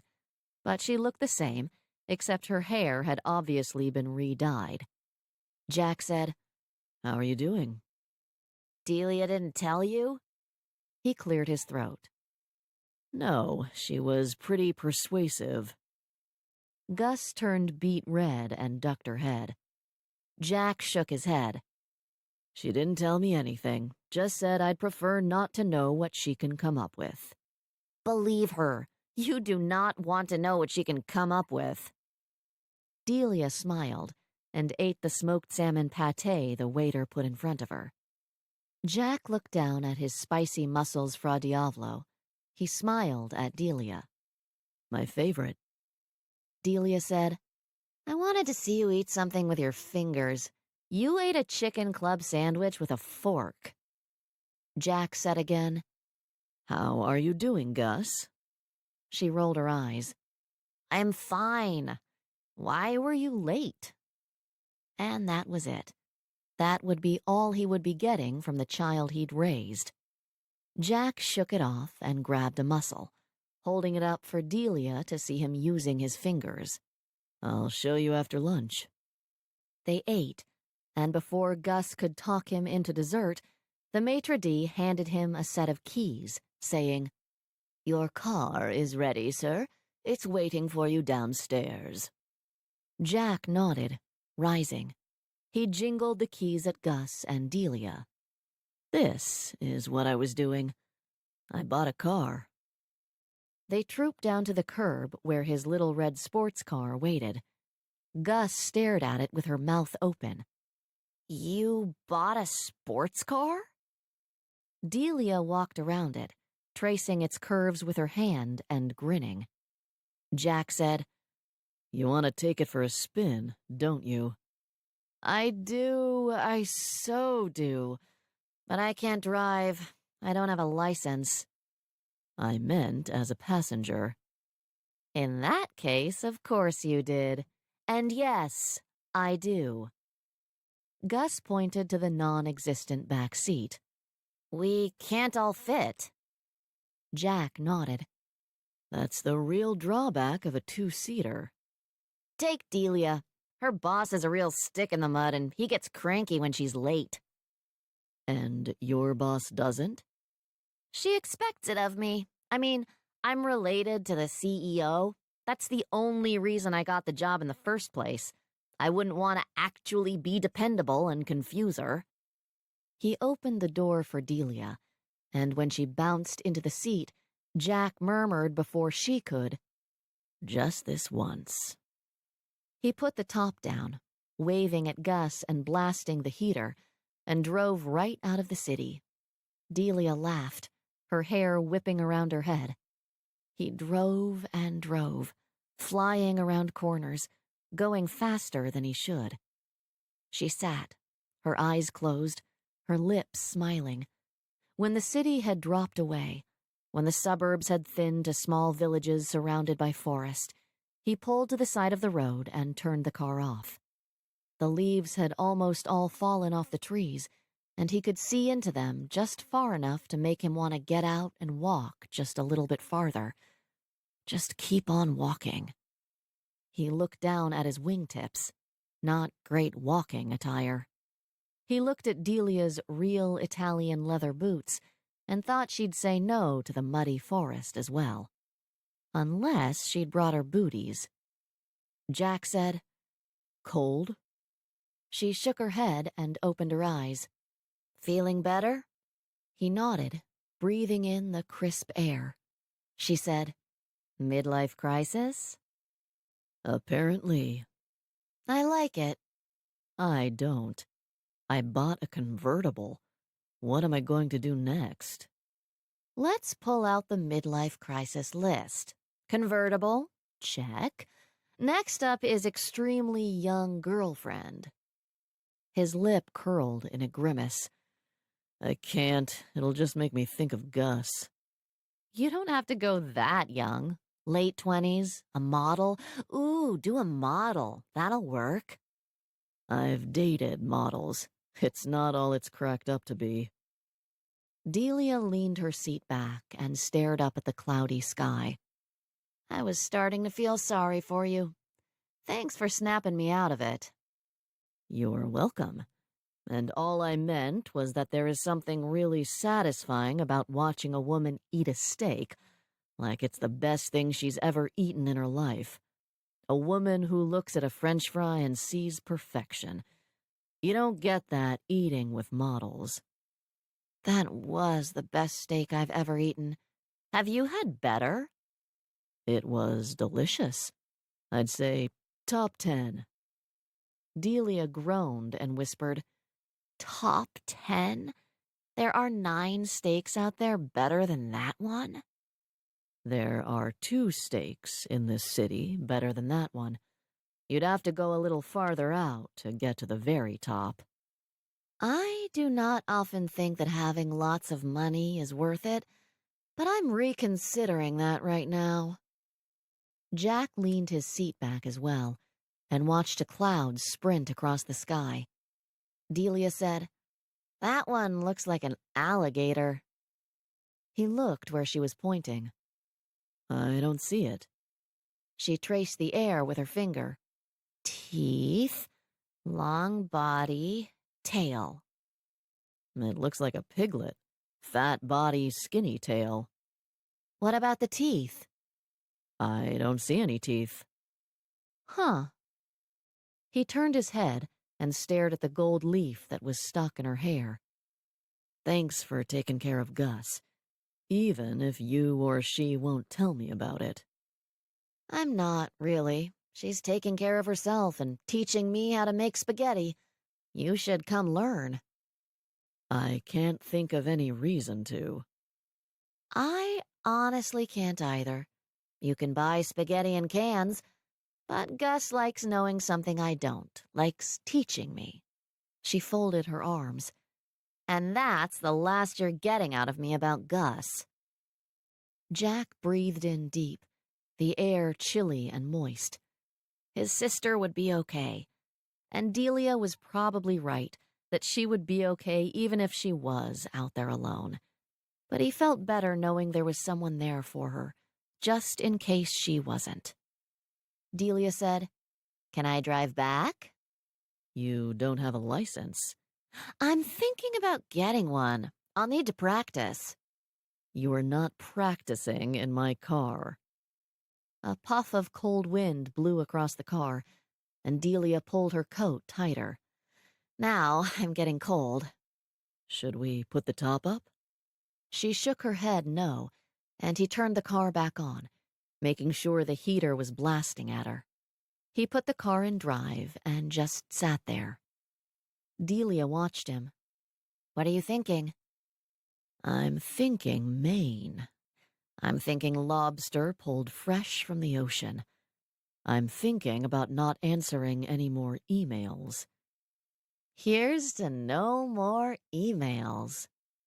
She lifted an imaginary bottle in his direction. And I've never been to Maine. He smiled at her, then sighed. I'm not ready for Maine. Thanks for coming out here with me, though. I don't remember you giving me much of a choice. I thought we were going around the block. He laughed, and the sound surprised him. He should be getting used to it around her, but he wasn't.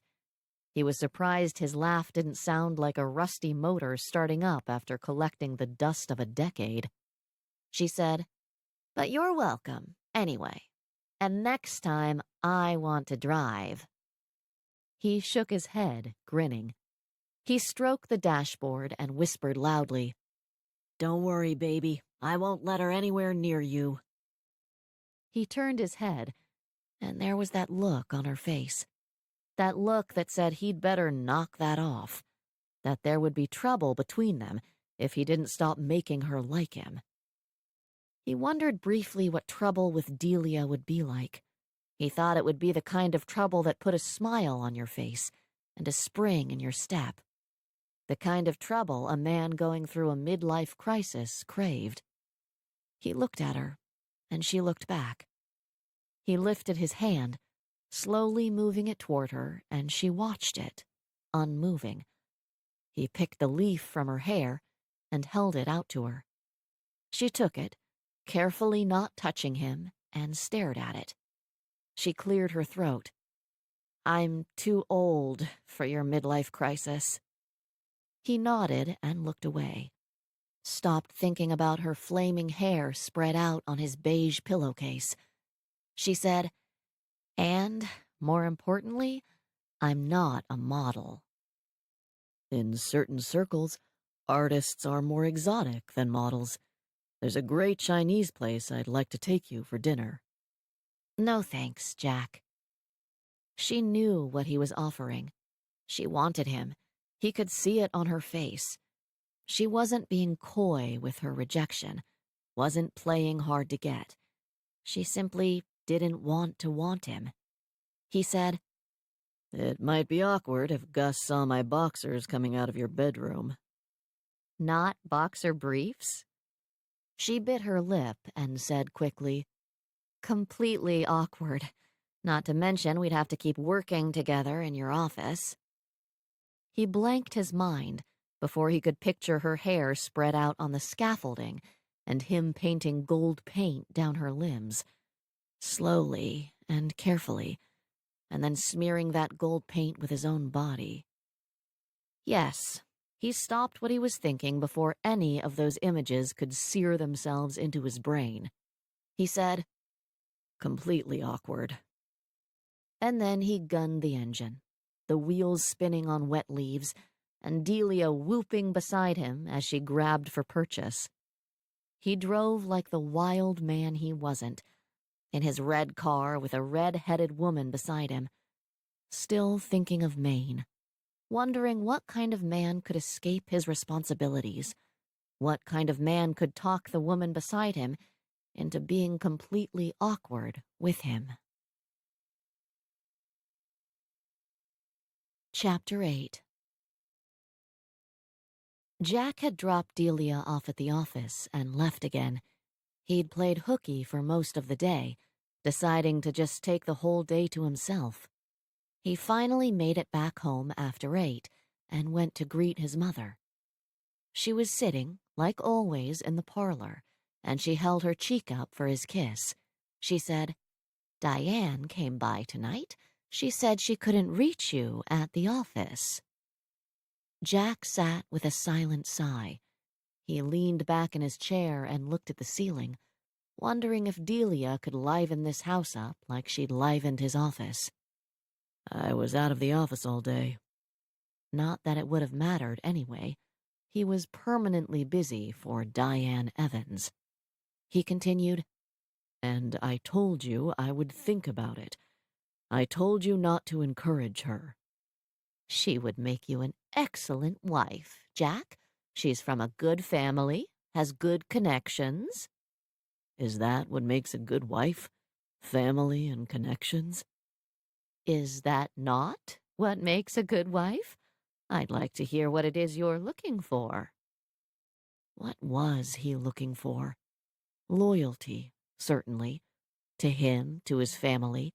Perhaps not selflessness, but a care for others. He would like to be able to trust his wife, trust that she wouldn't always be looking to enrich herself at the expense of others.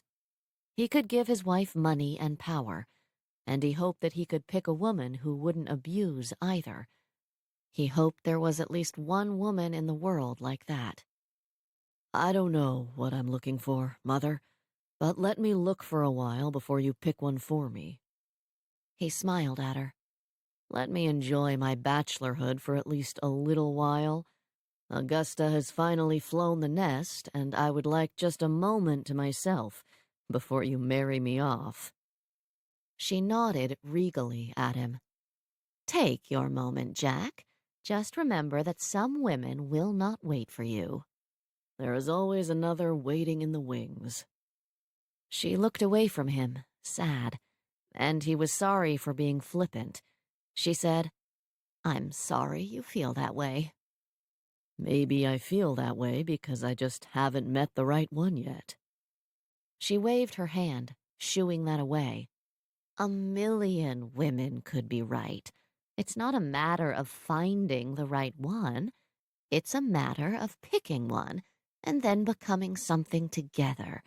It's not a matter of finding a woman you fit with. It's a matter of looking at a woman and seeing how you could fit together." "And presumably liking how we would fit together?"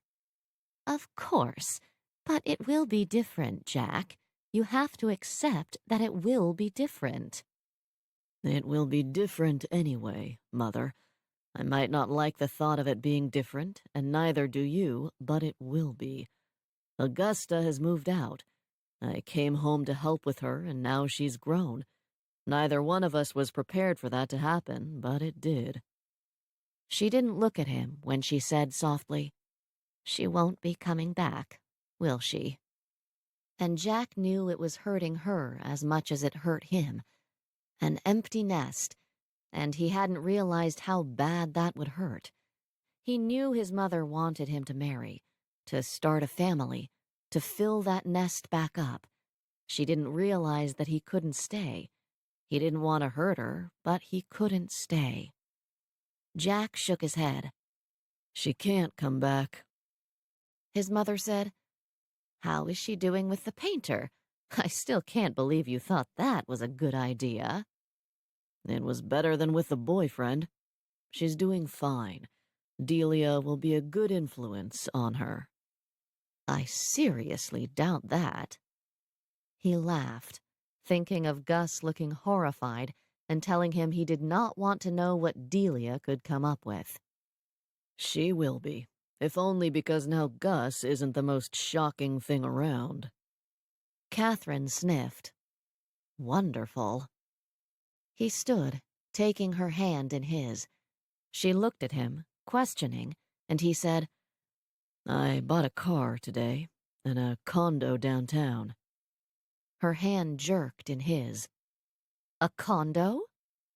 He nodded, and she said, "But now you're going to leave me too?" "You can always count on me for Sunday dinners. You know that. And perhaps Gus will be more inclined to show up now as well." "And I'll be here alone the other 6 days of the week?" "Yes." Jack wondered how long it would take her to find husband number 3. Her 10 years of mourning wasn't quite up, but he couldn't imagine her lasting long by herself. His mother didn't like to be alone. He put her hand gently in her lap and walked out of the room. Catherine Lowell Cabot Bradley looked around the empty room with her mouth open and her eyes wide, and she realized that for the first time ever in her life, she was alone, completely and utterly alone. The next day at the office, Delia greeted him as if nothing had happened between them, as if he hadn't offered her a little fling, and she'd turned him down flat. He'd never been turned down flat before. Never. And while he hadn't thought of himself as a prideful man, he realized it stung a bit. "Excuse me, Ms. Woodson, would you care for some hot sex with a man you look at like he's God's greatest creation?" "No thanks, Jack." "Excuse me, Miss Woodson, would you care for some butter?" "No thanks, Jack." She'd said it just like that, as if he was offering nothing more than a pat of butter to flavor her toast with. She made some comment about his car, and he grunted his reply. She said, "Paying for yesterday, huh? Those emails must have piled up." They had. It was not helping with his mood any. She pulled on her booties and climbed the ladder, and Jack pretended she wasn't there. A few minutes later, Gus came crashing through the door. "You bought a condo?" Jack raised an eyebrow at her, and she said, "Mother called. She wants all this nonsense to end and for both of us to move back home where we belong." Delia looked down and said, "She said that?" "She doesn't need to say it." Gus threw herself into the chair in front of his desk. "We'll help you move into your new condo." Delia said, "You've got to be kidding me.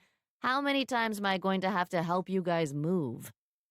Jack said, "Don't worry, Delia. It's being taken care of."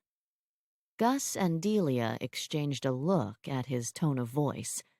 Gus said, "Mother probably gave him the guilt trip to end all guilt trips." "Mm-hmm, that's probably it." Jack glanced up at Delia, and the look on her face said she didn't think that was it at all. Gus said, "I want to see your new apartment, Jack, and Delia wants to help, even if she won't say so. She likes to be horrified at all our excess. It makes her feel good about herself."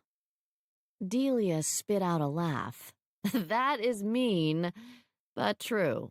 It does make me feel better about myself to see all the stuff you guys have to be happy. I'm happy with a door on my bedroom." Jack said, "I appreciate the offer, but I don't need any help. I'm not doing any of the moving. I feel like Delia. I've moved enough stuff this month." Gus pouted. "I still want to see it." "You're welcome any time. I'll give you a tour when I'm settled." "Let's go at lunch today." He nodded. Gus wouldn't be happy until she saw his new condo. After Gus left, Delia climbed down her ladder and sat in the chair. She sat and waited. She watched him. He ignored her. She smiled, a small upturn to her lips that said he was acting like a baby and she would love to point it out to him. He answered an email. Another email. He finally looked up at her. "I apologize." "For what, exactly?" "For being rude." "Has anyone ever said no to you before?" When he didn't answer, she said, "It's gotta happen at least once in your life, Jack, so you can know how mortal men fare. Try not to take it personally." Jack said, "It's not me, it's you." She smiled, laughing at him. "It may be a cliché, but it's still true. I'm an adult now, Jack. I've learned to walk around mistakes instead of going straight through them." He whispered, "Would I be a mistake, Delia?" She nodded, sadly, as if she wished with everything she had that he wouldn't be, but that she knew differently. "Why would I be a mistake? I don't make mistakes." "I'm sure it wouldn't be a mistake for you. It's not the gods who suffer when they play with mortal men, or women." "I'm not a god, Delia. Just a man." Just a man, learning to listen to what he wanted. He'd bought his car, had seen Delia sitting in it, and he'd wanted her. He'd bought a condo with large open windows, and he'd wanted Delia to see it, had wanted Delia to poke at how much he'd paid for it, to complain that it had no history. Because he'd paid too much, and he hadn't cared. Because he didn't want history. He was steeped in history, and he wanted someone to remind him that what he had too much of was wonderful, that it wasn't slowly choking the life out of him. She leaned forward. "If I tell you the horrible truth, will you drop this?" "It's possible." She studied him a long minute before saying, "You're fire, Jack." He looked at her hair. "I'm fire." She nodded. "You're fire. I've played with fire before, and I know it when I see it. It's fun while it lasts. It's everything while it lasts. And when it dies down, you poke your head up and realize there is nothing left, because it's burned everything up. He tried to imagine passion like that. He said, Was that supposed to have dissuaded me? "It didn't?" I've never had fire before, Delia, and I'm finding it difficult to believe that you wouldn't just do what the moment brought you. She tilted her head in agreement. "Normally, I would. I'm turning over a new leaf." With me? How am I not supposed to take that personally? "You caught me at a bad time, Jack. I have a plan now. You're not part of it. And if I let you be part of it, you'll take over the whole thing. I know it." Jack leaned back, looking at her. So, what's your plan? Delia pursed her lips, and he said, Maybe I can help with your plan. Maybe I won't ruin it, but instead can make it happen. "In exchange for—" He smiled, his mood lightening unexpectedly. Not in exchange for anything. As a thank you for helping with my sister. As a way to possibly get your plan out of my way. She sighed, looking behind him and out the window. He said, No strings attached, Delia. Ever. "Step 1 was to not get fired. So don't fire me for not sleeping with you." He kept smiling. I wouldn't. Step 2 was to make more money, to finally have enough. Enough to live on. Maybe have a retirement account. Maybe a mortgage. I don't know if I really want a mortgage. She pointed a finger at him. "And don't tell me that having a little thing with you wouldn't distract me from figuring out how to earn more, wouldn't take up time I should be spending on doing something more productive." He didn't disagree with her. If they were going to have a little thing, if they were to be burned up by the fire, he'd expect it to take up all their time, all their energy. He waited for the rest of her plan, and she said, "That's it. That's your plan? It's my first one. You can't expect me to be great at it right out of the gate." Okay, well, to make more money, you could charge more. She gave him a look. "Could I? For painting a ceiling?" Second, you could believe that you are doing a real service that is worth a lot of money. Something that people cannot do for themselves. "Like make paper?" He laughed. No, exactly the opposite of paper.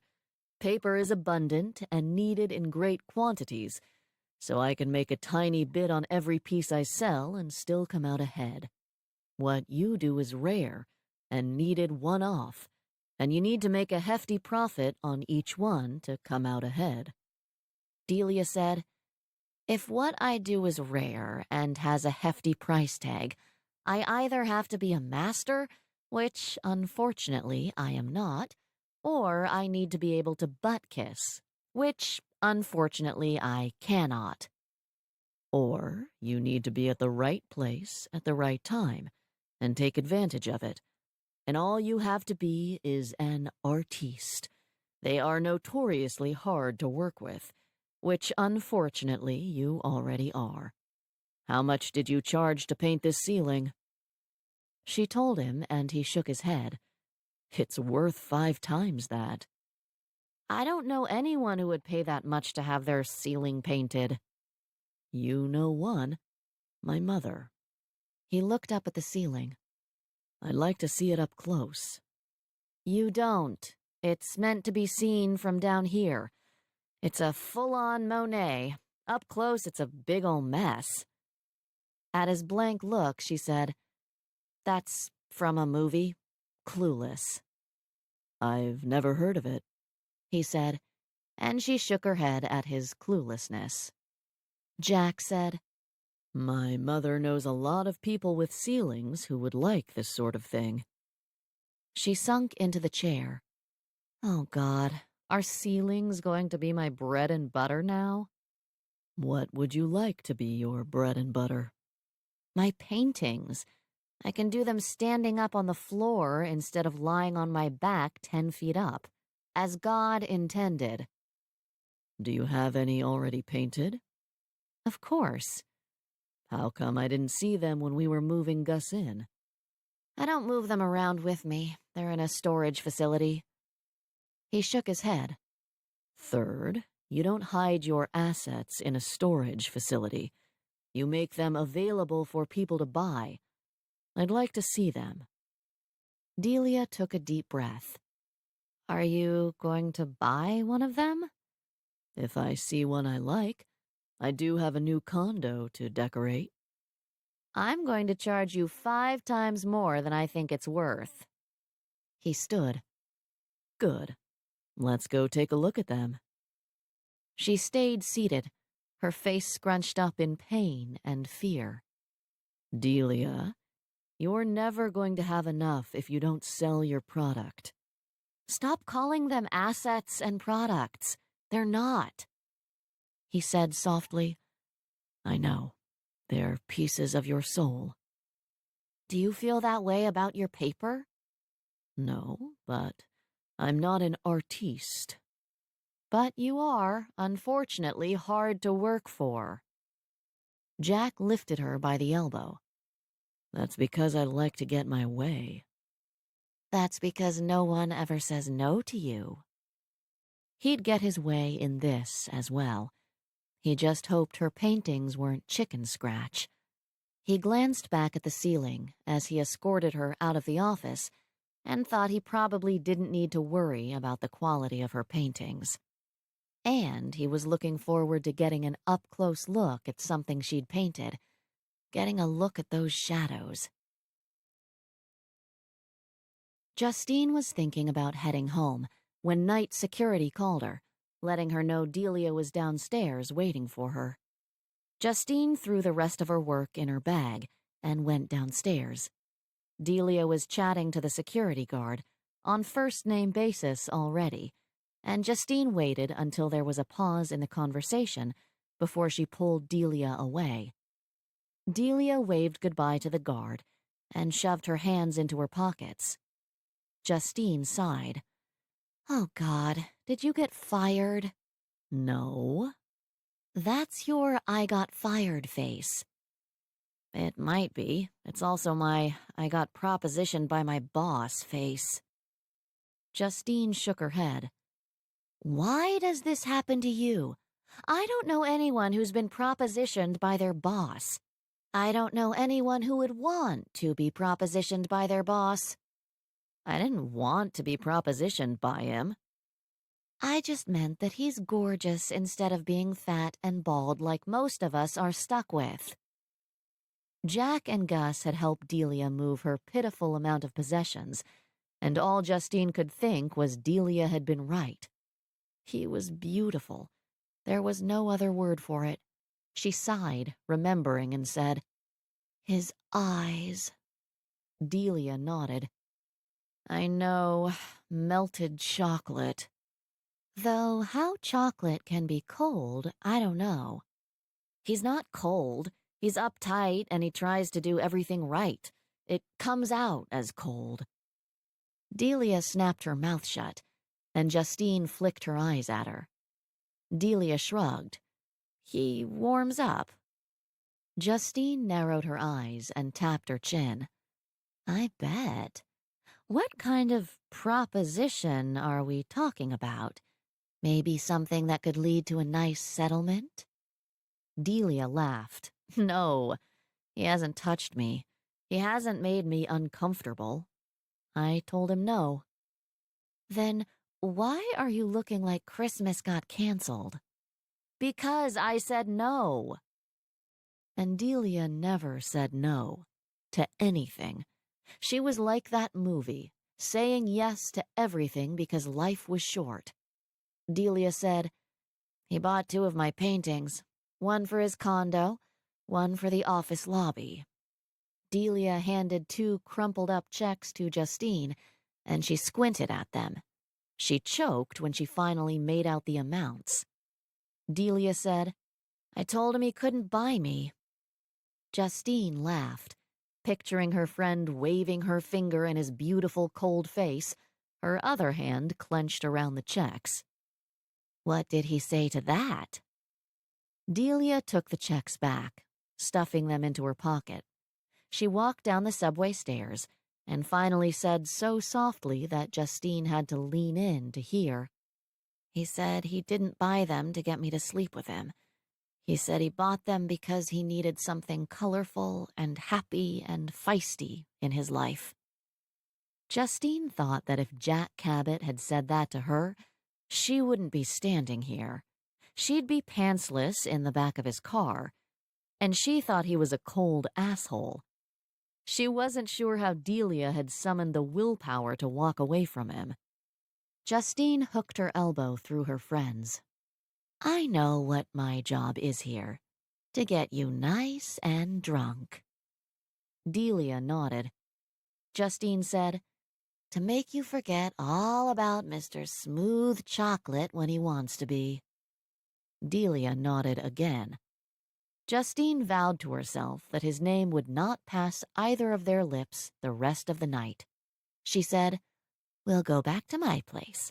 You can sleep on the couch like old times, and we'll keep you occupied until the danger has passed." "What about Paul?" Justine shook her head. "We're still on weekends only." Delia let out a long breath. "Then I think that's a good plan. I don't think Gus would know how to keep me away from her brother tonight, or even that she should." Justine said, "How is it living with a sister?" "Were we ever that young? It's like watching a baby chick crack out of its shell. It's adorable watching her shake her feathers and realize she has a room now, room to figure out who she is." Justine mentally put away any thought of getting any more work done tonight and said, "Teenagers are just not described as adorable enough." Justine and Paul had gone to his sister's for Thanksgiving. Justine had held little Princess in her arms and had tried not to squeeze her to death. Karen had plopped the baby in Justine's arms, saying, "She doesn't care who's holding her, as long as it's someone." Justine had smelled that baby smell, felt that heavy warmth in her arms, and when Karen had taken the baby back, it had taken all of Justine's willpower not to rip the child back. Justine didn't know what she was doing. She couldn't remember the last time she'd held a baby. 3 years ago? 4? Her experience with children was limited. She hadn't done any babysitting in high school. She didn't have any friends with children. She honestly didn't know why she even wanted any.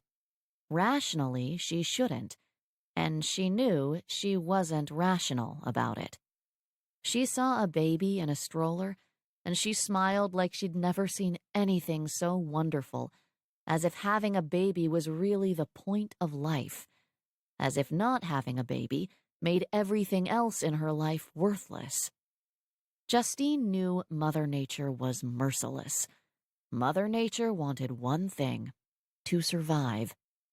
Justine stared at her reflection in the bathroom mirror, pulling down her little round container of pills, and thinking that even if you could outsmart Mother Nature, she had other tricks up her sleeve.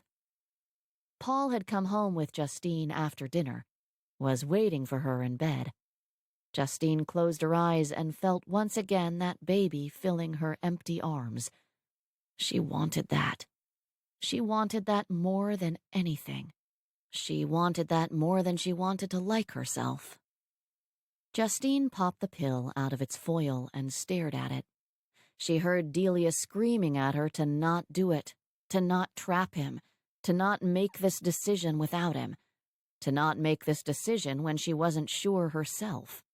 She remembered Paul's sister saying kids weren't what you thought they were going to be like, and how she'd wished she'd done it sooner, because the older you got, the harder it was, the more you gave up for them.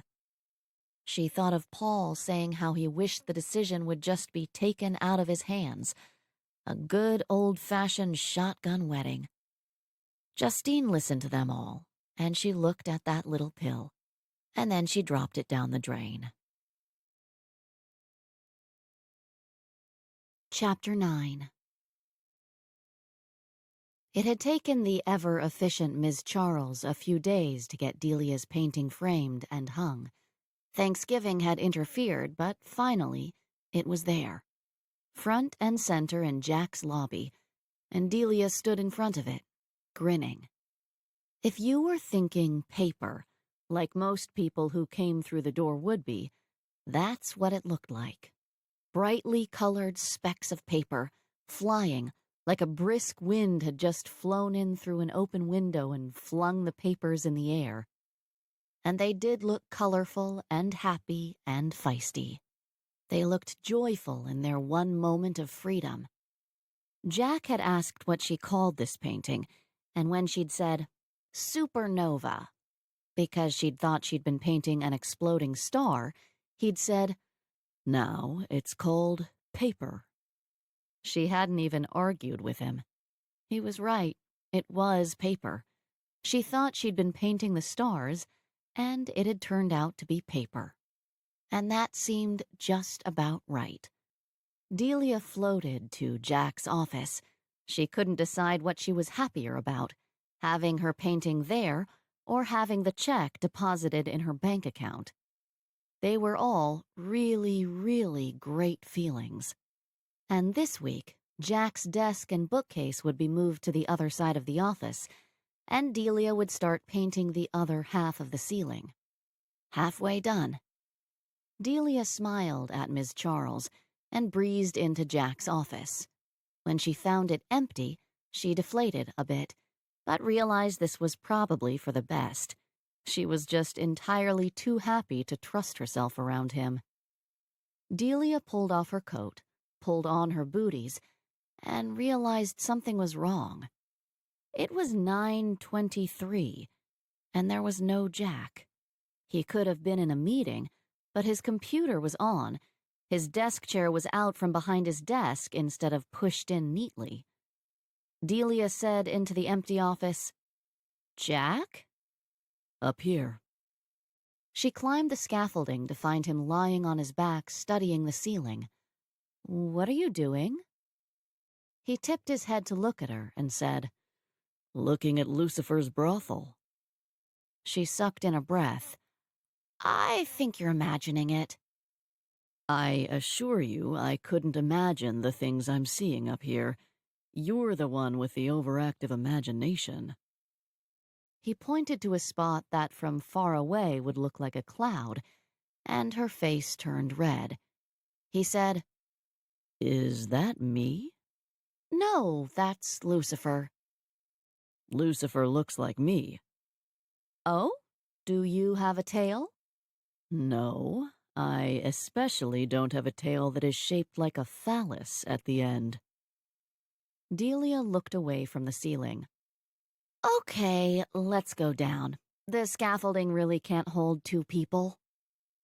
Jack pointed to what would look like, from down on the ground where he should have been, two clouds stuck together, and said, "And look, here I am again, but this time my tail is in use." She started making her way down, and he said loudly, "And just what is it that I'm pleasuring? A donkey?" She muttered, "It's Lucifer's brothel. It's not really about pleasure." Delia jumped down the last step and looked up to find him leaning over the side. He said, "I'm really getting the impression you don't like me." "It's not you." "So you've said. Are you up here?" "No." His lips tipped up. I don't think I believe you. That donkey is slightly red."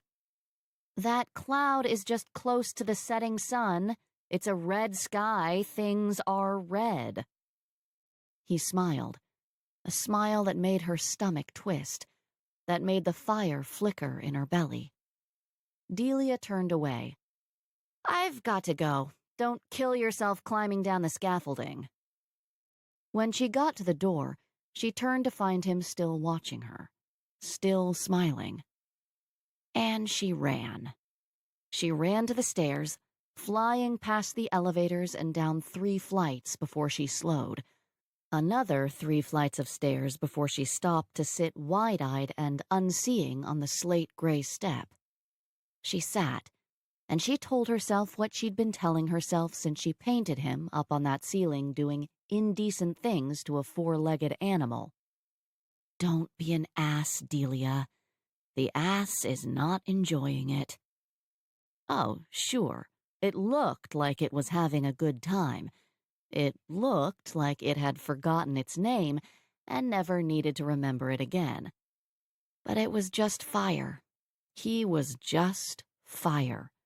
It would burn out. She would just wait here until it had burned itself out. She sat there for over an hour, and then climbed back up a few flights to Gus's floor. Delia waited for Gus to finish helping a new hire and then said, "I'm not going to lunch with you guys today." "Why not? Jack said he was treating us to the best steak in Boston to celebrate having your painting hung." Delia muttered, "I am really starting to hate that man." "No one hates Jack. He's perfect. He never does anything wrong." Delia lifted a corner of her lip. "Speak for yourself. He's got a sadistic streak a mile wide." "No, he doesn't. Wanting to celebrate with the best steak ever is not sadistic." "I must see a different side of him than his little sister does." Gus snickered. "Don't tell me what side of him you're seeing." Delia opened her mouth and Gus smirked. "You didn't come home the other night." "Well, I was not with Jack seeing that side of him. I was at Justine's. I missed her couch." "Sure. It's sad but true that her couch is softer than my new bed." "And how soft is Jack's bed?" Delia flopped her head onto the counter, her arms falling heavily. Gus pushed at Delia's arms. Hey, hey, hey, this scanner is brand new, don't break it. And I don't care what you're doing with my brother, as long as I don't have to think about it too hard." Delia pushed herself back up, and Gus checked the scanner intimately, making sure it was okay. She said, "I requisitioned it." And there was pride on her face. This was Gus getting stuff done, and Gus liked it. Gus leaned in close, jerking her head at the office behind her and whispering, "She makes me sign all the requisition slips now." She grinned. "We're getting a Keurig." Delia looked at her happy face and said, "I wish I was 18 again." Wished she could be carefree and live in the moment, like she used to. Wished she could be innocent again and not know the ending.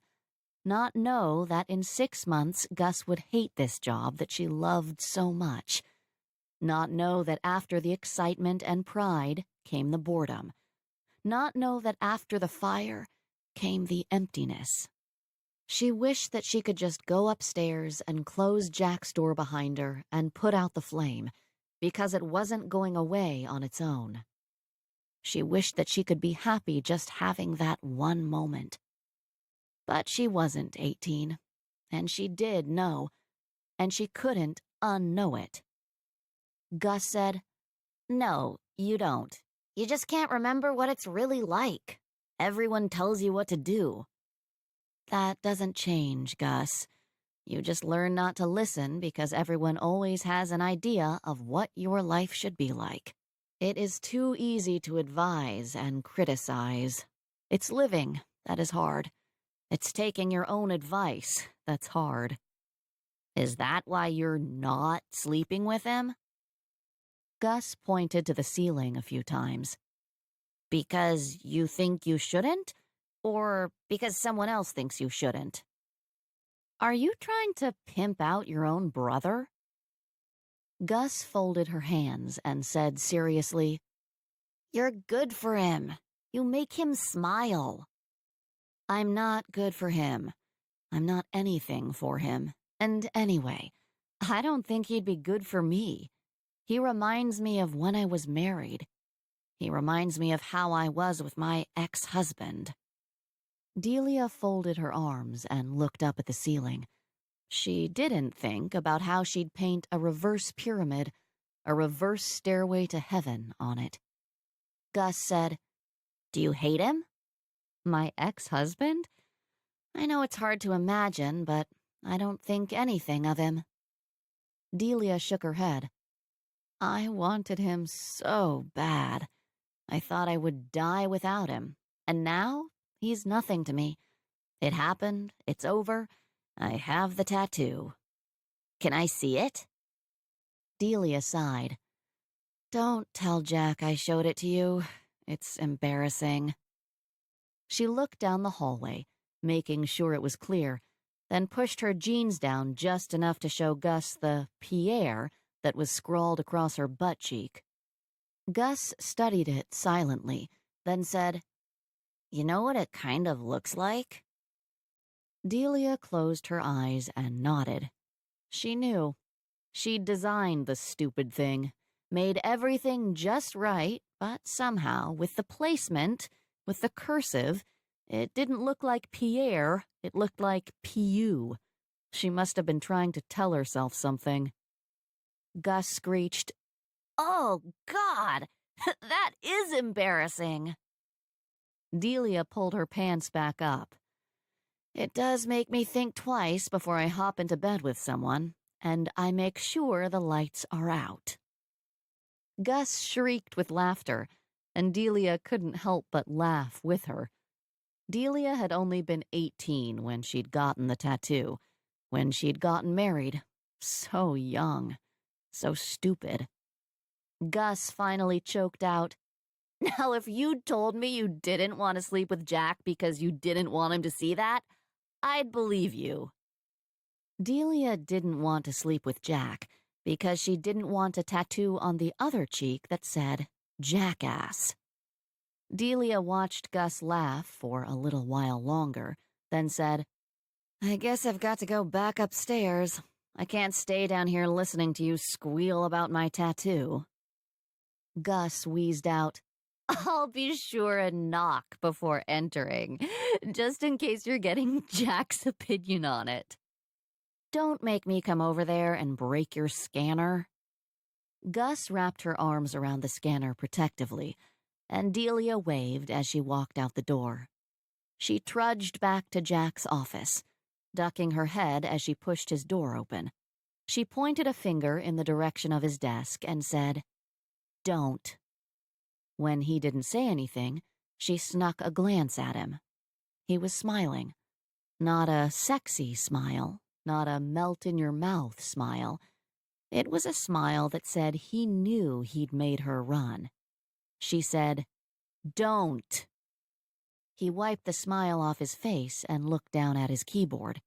And she didn't say another word to him until noon. He turned off his computer, pushed his chair in, and said, The best steak in Boston? She clipped out, Yes, thank you. He chuckled as she climbed down, and when she got to the bottom, she turned to him and said, Today will be my treat. He shook his head and ushered her out the door. No, Delia, it will always be mine. She was afraid he was right. The next Monday, Delia and Gus treated themselves to a coffee early before work. Because they'd arrived before 9, and neither one of them was willing to let their bosses know, it was actually possible for them to do that. Delia choked at the price of a simple black coffee and said, Whatever happened to the Keurig? Yeah, it's up there. But what are we going to do for 30 minutes? You don't want to give Jack a heart attack by showing up on time. Delia wouldn't mind giving Jack a mini heart attack. She just didn't want him to expect her to show up on time ever again. Today had been a fluke. Delia sighed and ordered a small. Gus splurged with a cinnamony Mexi mocha, They sat and sipped, watching other workers taking the time to grab a hit of caffeine before rushing to their offices. Delia said, "How come I've never met Nate? I'm starting to think he doesn't really exist." Gus had gone out with him last night again, but he'd never come up to the apartment. Delia wasn't sure he did exist, except she could hear his motorcycle revving as he sped away with Gus on the back. Gus strummed her fingers on the table, then leaned forward conspiratorially. "I'll tell you, but you can't tell Jack. Promise me." "Oh, like you didn't tell him about my tattoo?" "Sure, I promise." "He's going to find out about that anyway when he finally gets you naked." Gus closed her eyes, pretending to vomit, then waved the image away. She said, "And that's why Nate hasn't come up to the apartment. I know you'll tell Jack." "I told you I wasn't going to report your every little move to him. One, I don't care enough to keep track, and two, it's none of his business." Okay, she might be splitting hairs there, because she would tell Jack every little thing about Nate. Gus read Delia's mind and said, "Promise you won't tell him anything about me and Nate." Delia crossed her arms and tried to imagine what secret Gus could possibly be hiding. Gus said, "Well?" "I'm thinking. Are you pregnant?" Gus's head whipped back, and she said with disgust, "No." "Are you doing anything illegal?" Gus rolled her eyes. "No. I just don't want Jack to know. I don't want to lecture. I don't want him to look at me like he's disappointed." She murmured into her coffee cup, "I finally got that look out of his eyes." Delia said, "If it's something involving drugs or animal sacrifice, then my promise is null and void." "It's nothing like that." Delia nodded. "Okay, then. I promise I won't tell Jack." "He's old." "I think Jack was born old." "Not Jack. Nate." Delia took a sip, giving herself time to digest that. "How old?" "He's 28. He's mature. A man. Not like those stupid 18-year-old boys who think it's funny to moon everyone." Delia snorted. Yes, 18-year-old boys were stupid, and so were most 18-year-old girls. Luckily, most of them grew out of it. Delia said, "I object to you calling a 28-year-old old, considering I am 8 years older than that. However, yeah, that's kind of old for him to be your boyfriend." "Jack would hate it." "Is that why you're doing it?" Gus gave Delia the insulted teenager look. "No." "So what's so great about this 28-year-old?" "He rides a motorcycle." Delia nodded. "Sure, that's hot." "You know what I like about you, Delia? I could tell you anything and it wouldn't shock you." "I lived in San Francisco. I'm pretty hard to shock. A guy riding a motorcycle doesn't even register." "What else do you like about him?" Gus stared at her blankly, and Delia said, "That's it? He rides a motorcycle?" "There's more than that. He's wild and crazy. He doesn't care about money and society and rules." "Well, as long as you're having a good time with him, the next time you might want to think about raising your standards. There's a lot of wild and crazy men out there who don't care about rules. A lot of them are in jail." Gus sighed dramatically and rolled her eyes. "He's different." "Different from what you're used to?" "Yes. He doesn't care that Mother is a Lowell, that Jack is a Cabot, that I'm a Bradley." Delia stared blankly at her, and Gus muttered, "In certain circles, those names mean something." "Right. Well, still, I'm guessing there are lots of men out there who wouldn't care about that. I'm simply saying, think about raising your standards. Think about what you want in a man. not what he doesn't want in you. There are a lot of things men don't want in me. It's the limiting factor. Honey, you're a gorgeous 18-year-old woman. You could have any man you wanted. Gus waved at her black, chopped-off hair. No, I couldn't. I bet you. Delia pulled out her wallet and opened it. I bet you $16.58 that I could pick out any man in here and you could make him forget his name. Gus laughed, blushing a little. Delia pushed at her. Gonna put your money where your mouth is, poor little rich girl? Delia. Delia jutted her chin at the guy at the cash register. He looks your age. Go see if you can conquer someone who is not 10 years older than you and starting to grow a beer belly. Nate doesn't have a beer belly. Then what's wrong with him? Nothing. He's just a little older than me. Delia didn't believe her. There was something wrong with a 28-year-old wanting an 18-year-old girlfriend. Gus was just too inexperienced to realize that. Delia said, 10 years older than you, and he doesn't have the balls to meet your roommate? Doesn't have the money to buy you breakfast? You're 18 years older than me and don't have money for breakfast. Touché. Is he a starving artist? Please drop this. I will when you go make that kid over there forget his name. Gus sighed, closing her eyes. Do you make fun of Justine's boyfriend like this? Oh, yeah. You should ask her about it. Paul's easy to make fun of, just like Beer Belly. I knew I shouldn't have told you about him. You promised you wouldn't say anything about him. Delia shook her head, sipping her rapidly cooling coffee. No, I promised I wouldn't tell Jack about him. I didn't say I wouldn't make fun of him incessantly for dating a girl 10 years too young. Gus glanced at the kid behind the register. If I do this, you'll shut up? About Beer Belly, I will. I'm never telling you anything ever again.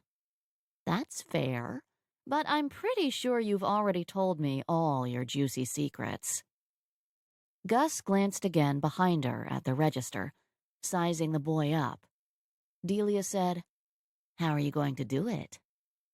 Well, Gus looked at him. Hard to see what he likes wearing that uniform. I guess I'll stick with music. Ask him what he likes. Why were young women so clueless? Although, maybe it wasn't an entirely bad thing they didn't know they could have anything they wanted for a smile and a wiggle. Delia said, Boy, are you overthinking this. Go over there, stare into his eyes, do a slow blink, and then give him a slow smile. Delia leaned forward. Let's practice. Do it to me.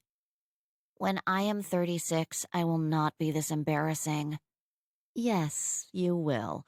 By the time you're 36, you will have stopped caring so much about what other people think.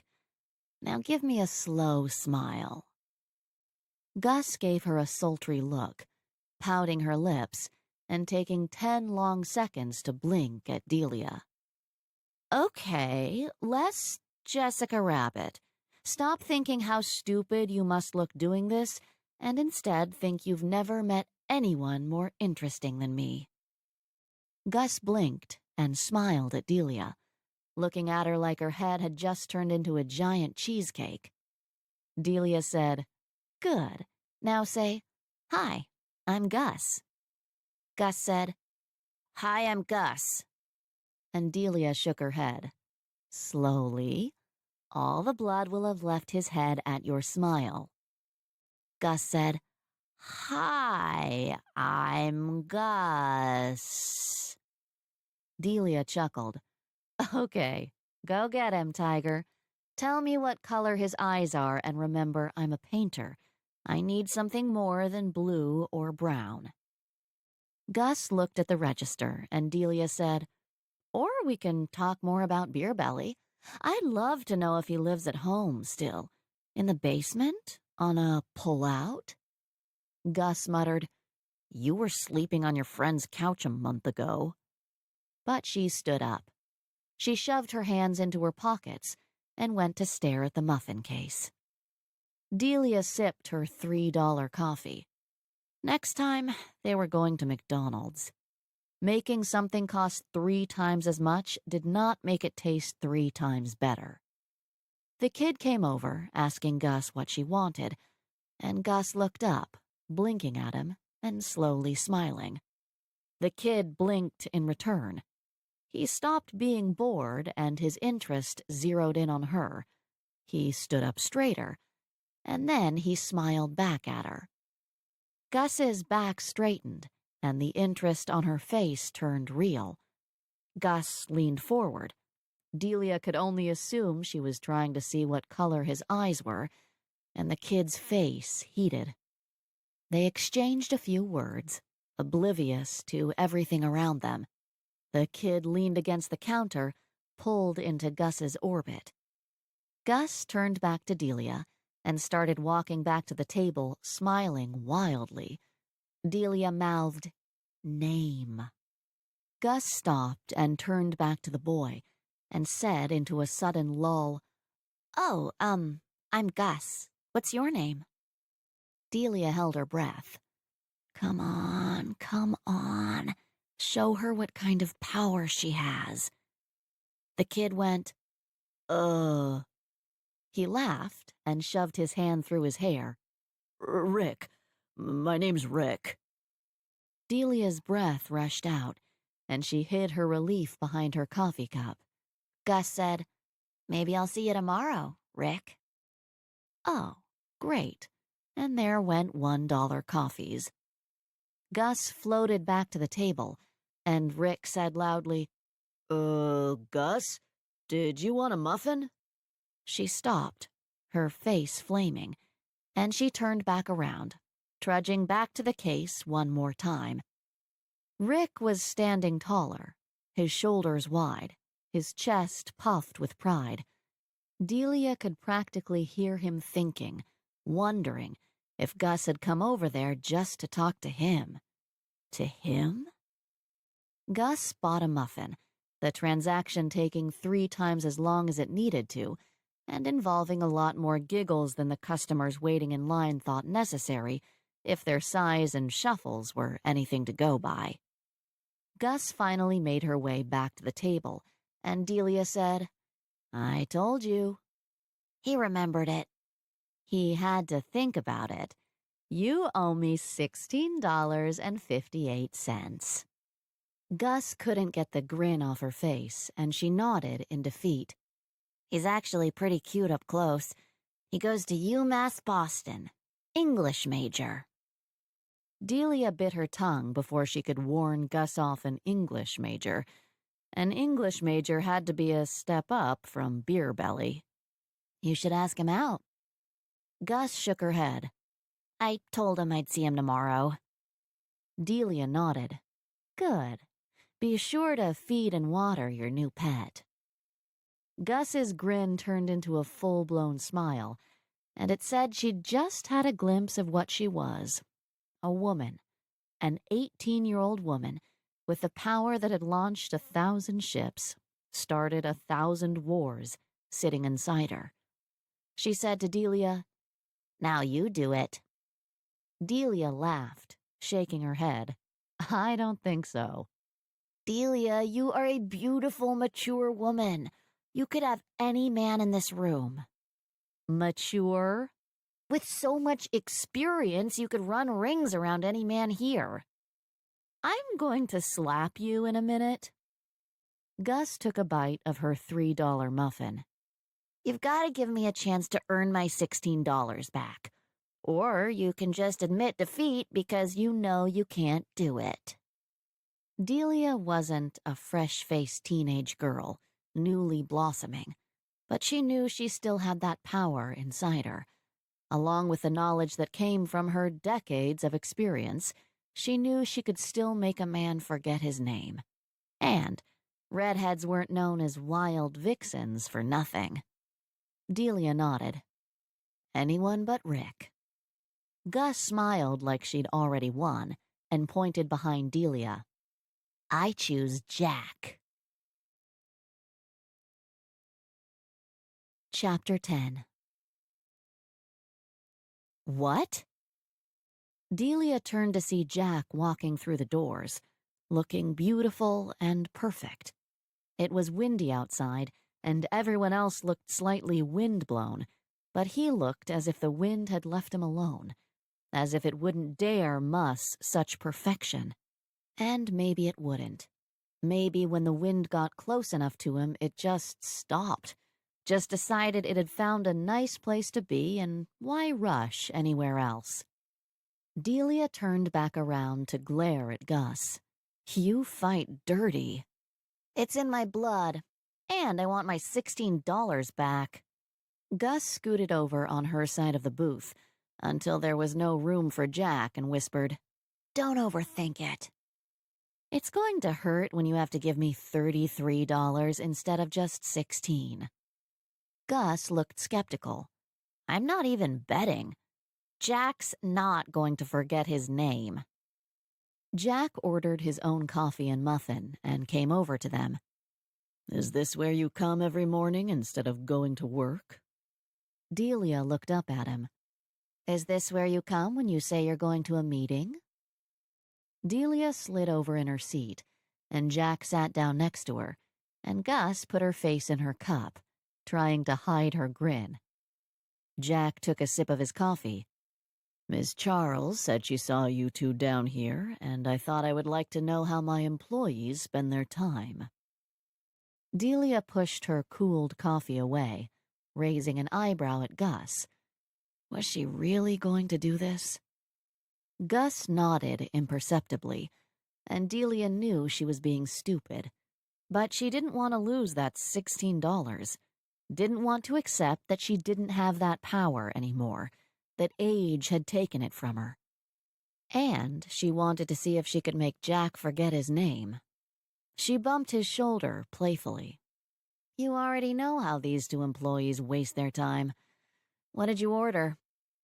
Pumpkin spice. That sounds disgusting. Why do people do that to coffee? He took another long sip. I like it. Sweet and spicy. Just right. Delia looked at his profile. Can I try it?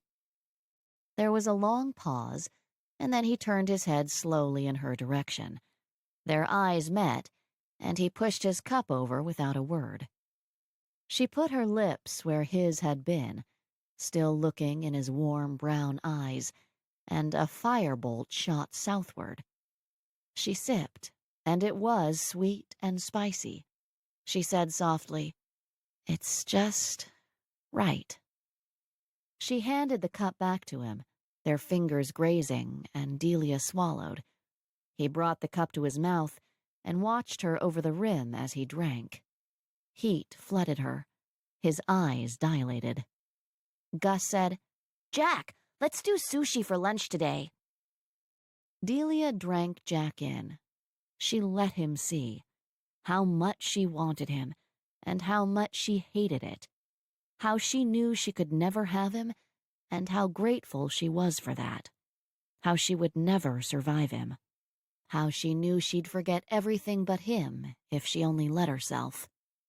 Gus said, Jack, sushi? Jack's leg brushed Delia's as he leaned toward her. His shoulder rubbed hers. And Delia thought, I want you. I want you like the dawn wants the sun to rise, waiting, hoping, craving for that first ray of light to bring warmth back, to chase away the cold, the dark, the loneliness. I want you. I hurt without you. Gus said, Good, we're all agreed on sushi. Jack! Jack blinked, resting his hand on Delia's thigh and turning to look at Gus. Yes? Delia sighed silently, closing her eyes so she wouldn't have to look at his profile. Regal and compelling. So perfect. Like a god. Like an emperor. like he should be minted. Delia straightened in her seat, pushing his hand off and turning back to Gus and her gaping mouth. Delia cleared her throat and motioned to Gus's purse. $33. You can keep the change. But, Jack said. Do I even want to know? Delia shook her head, clearing it, and took a long, long sip from her cup. She grimaced, the coffee cold and bitter after Jack's pumpkin spice, and pushed it away. She bet me $16 that I couldn't make you forget your name. Jack put his hand back on her thigh beneath the table. You could. And now she knew. Stupid. She lifted his hand up and put it on his knee. For Gus's sake, she said, Of course I could. You're a man, and I'm a woman. A man spends his life looking for a woman to show a little interest, to even hint that she might get to yes. And the woman always drives because all it takes is a smile, and you men go careening off the road. She said to Gus, All men, even Jack. Jack snorted, then looked at the shock on Gus's face. Delia said, I told Gus the secret, that she could have any man she wanted, she could make any man forget his name, that any woman can make any man forget his name, even a mature, experienced woman, and it doesn't even have to be a real yes. Jack looked back at Delia and murmured, You are a very bad liar. Everything you think floats right across your face. Gus said, But... Jack held his muffin up to Delia. Chocolate? Oh, dear God, yes. In the name of all that is holy, please, yes. She said, No thanks. Jack smiled and brought the muffin to her lips. He put his hand back on her thigh, gripping slightly when she tried to push it off again. She took a small bite, melting into the seat when Jack bit the other side, his breath puffing into her face, warm and sweet and male. Her eyelids flickered closed. God, she could smell him. She could feel him. She was the stupidest creature on the planet. Jack rubbed her thigh and pulled back. No, you're not. Oh, she was. She opened her eyes to find Gus still shell-shocked, and Delia snapped her fingers in her face, trying to ignore the heat of Jack's hand. $33. Jack made little circles with his thumb on her leg. I thought you said 16. $16.58 times 2. Once for the kid at the register, once for you. Jack jerked, squeezing her leg painfully. You made him forget his name? Ow! No. Gus did. Gus turned in her seat, giving Rick a shy, low wave when she saw him looking at her. Rick grinned until he saw the glower on Jack's face. Jack raised his eyebrows at Delia, and she thought, You're welcome. Jack looked back at the register. You're welcome? For him? When he looked at Delia, she cocked an eyebrow. He's better than Beer Belly. He looked unconvinced until Gus turned back around, and he could see the pleasure on her face, could see that she believed it. She could have any man she wanted. Jack smiled at Delia, running his hand up higher on her thigh. Remind me to thank you later. Delia shivered and pushed down hard on his hand to stop his northerly migration. Her bare hand on his made her brain short-circuit, and she turned her face away before he could see anything else. There'd been enough truth for today, and she didn't want him to see that she'd let him thank her any way he wanted to. Gus said, Okay, I get it. You can stop making googly eyes at each other. Delia pushed at his hand. Yeah, Jack, stop it." "You're doing it too," Gus said, and then her face blanked. She looked down at the table, expressionless, and Delia stopped worrying about Jack and his wandering hand. "Gus, what in the—" A woman's musical voice cried, "Jack, I'm so glad I ran into you. I cannot get past that secretary of yours. Has she even told you I tried to see you?" Delia looked up as a beautiful woman descended on them. Her trim skirt and jacket hugged a toned body, and her warm brown hair was smooth and nowhere near windblown. Seriously, was there some secret Delia was unaware of? Because she didn't need to look in the mirror to know that her hair looked like the wind had found its favorite playground. "I don't have time for social visits during work, Diane." Diane's eyes flicked to Jack's hand on Delia's thigh, and then up to Delia's face. The expression on the woman's face didn't change a beat. Diane turned away from her. "Augusta, it's been so long. How are you?" She pointed into the booth. "Would you mind?" Jack slid out. "We were just leaving. I only came down to collect my hooky-playing employees." Diane stepped in close to him, sliding her hand through his arm and plastering herself against him.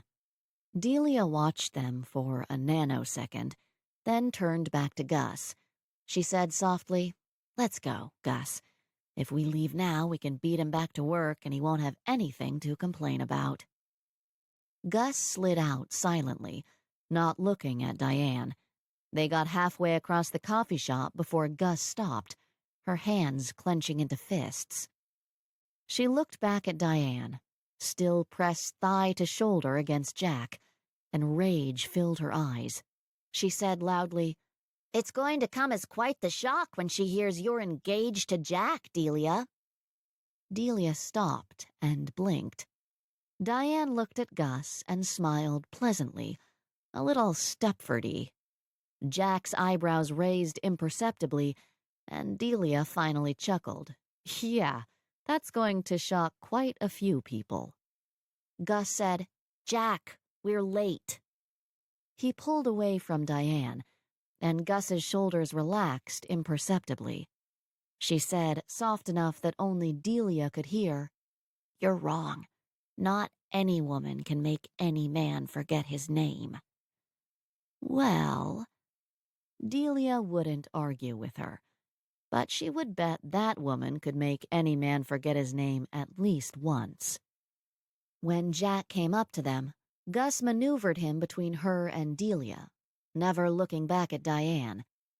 They rode the elevator in silence, Delia glancing between Gus and Jack, until she finally said, "I'm guessing here, but what a bitch?"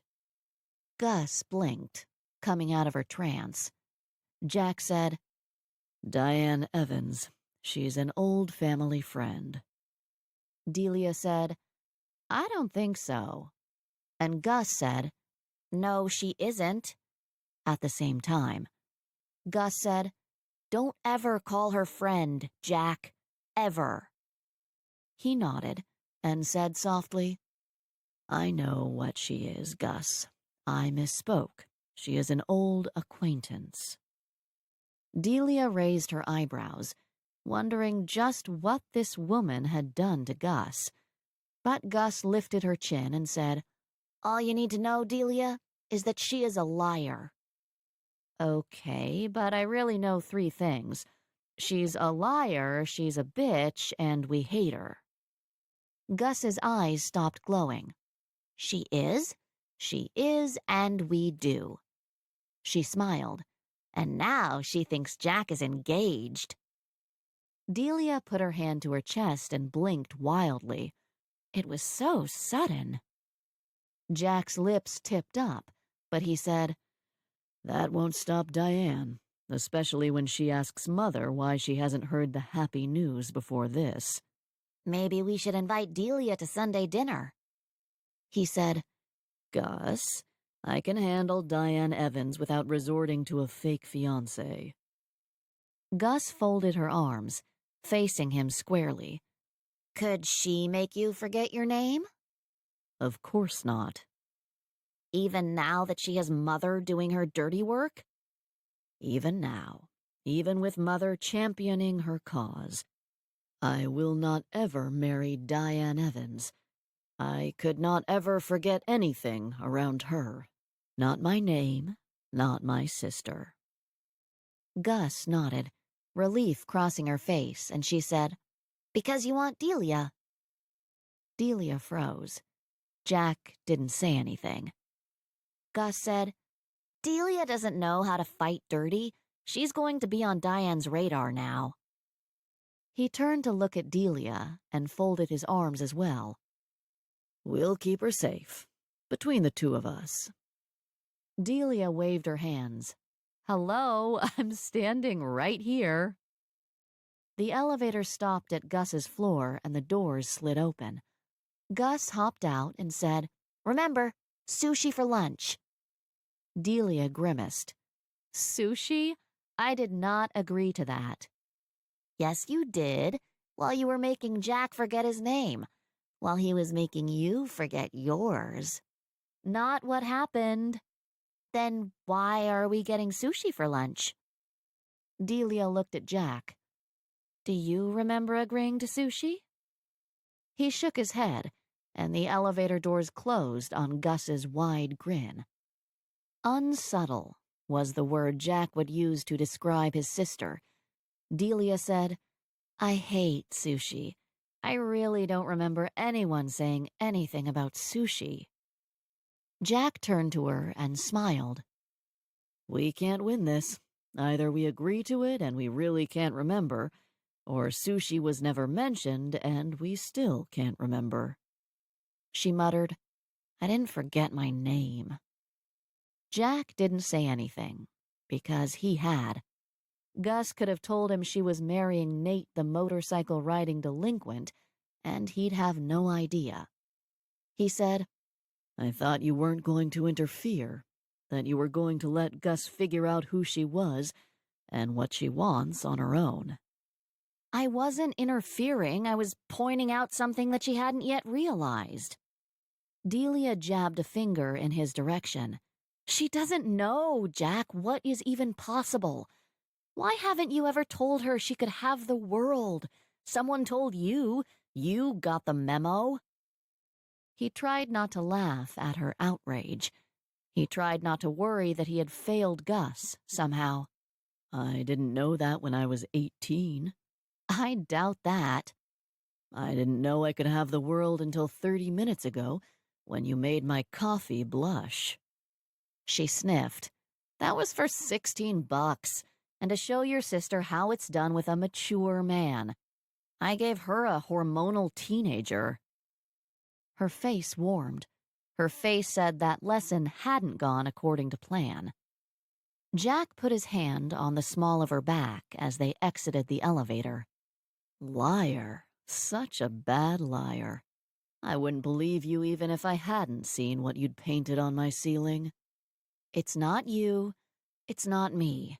How many times do I have to say that? You can say it as many times as you like. I'm not going to believe it.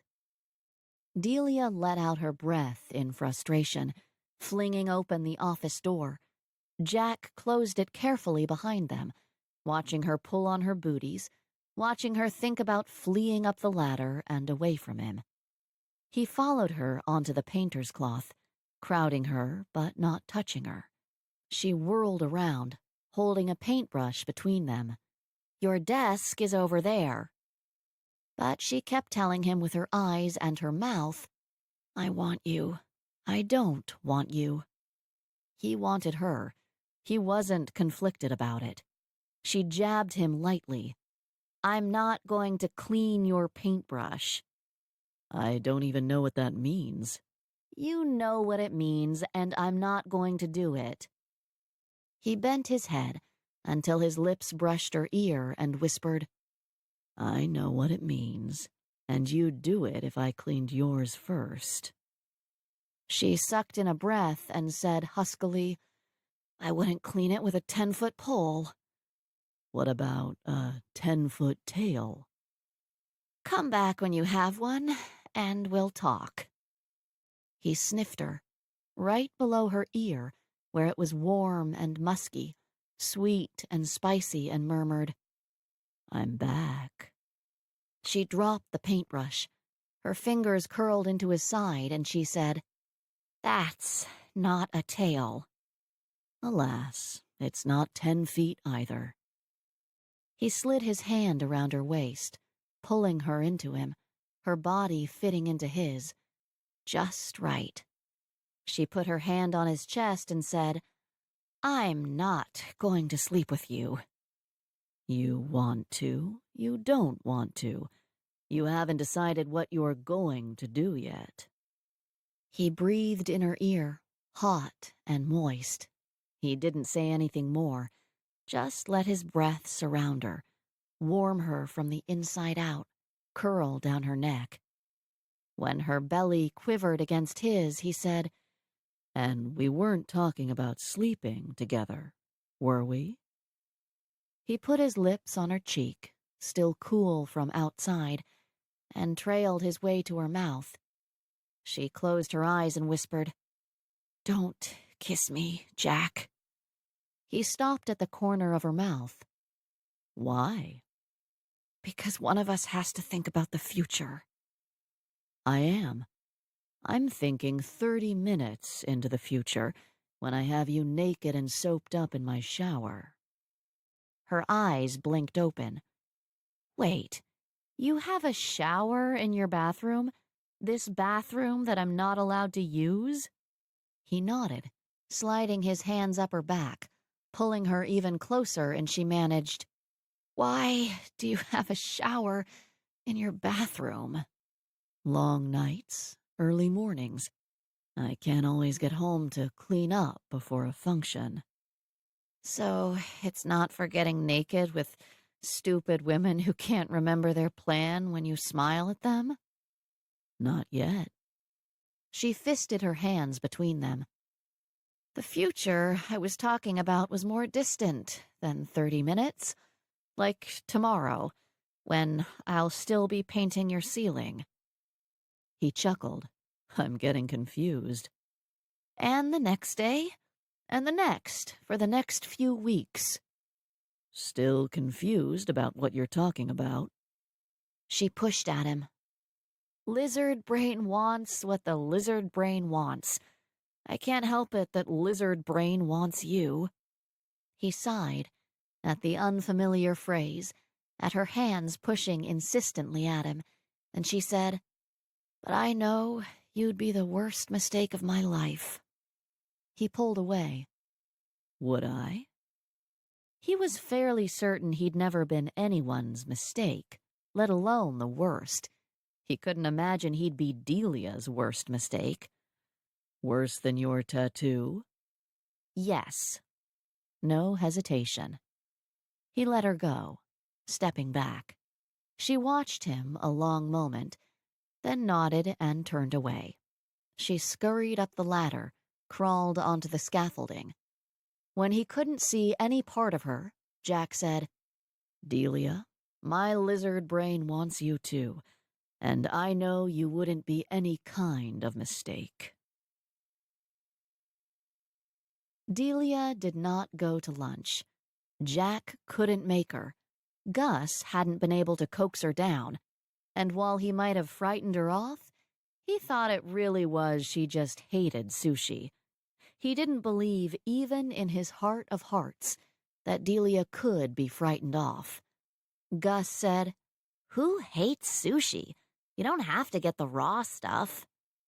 She ordered her own raw stuff, and Jack said, Next time, think of that before you blackmail us into believing we agreed to something we didn't. Gus smiled at him, and it made him think more went on in those few minutes he and Delia had been in their own little world than just sushi. Jack wouldn't ask. Gus said, I can't believe you couldn't talk her into it. I can't talk her into a number of things. And yes, he could hear the frustration in his voice. She says I'd be the worst mistake of her life.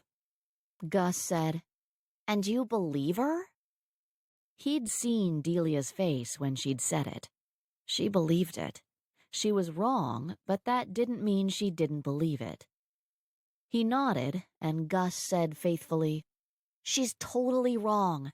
Out of this world wrong. Couldn't be more wrong. I get the point, Gus. Thank you. No, you don't, Jack.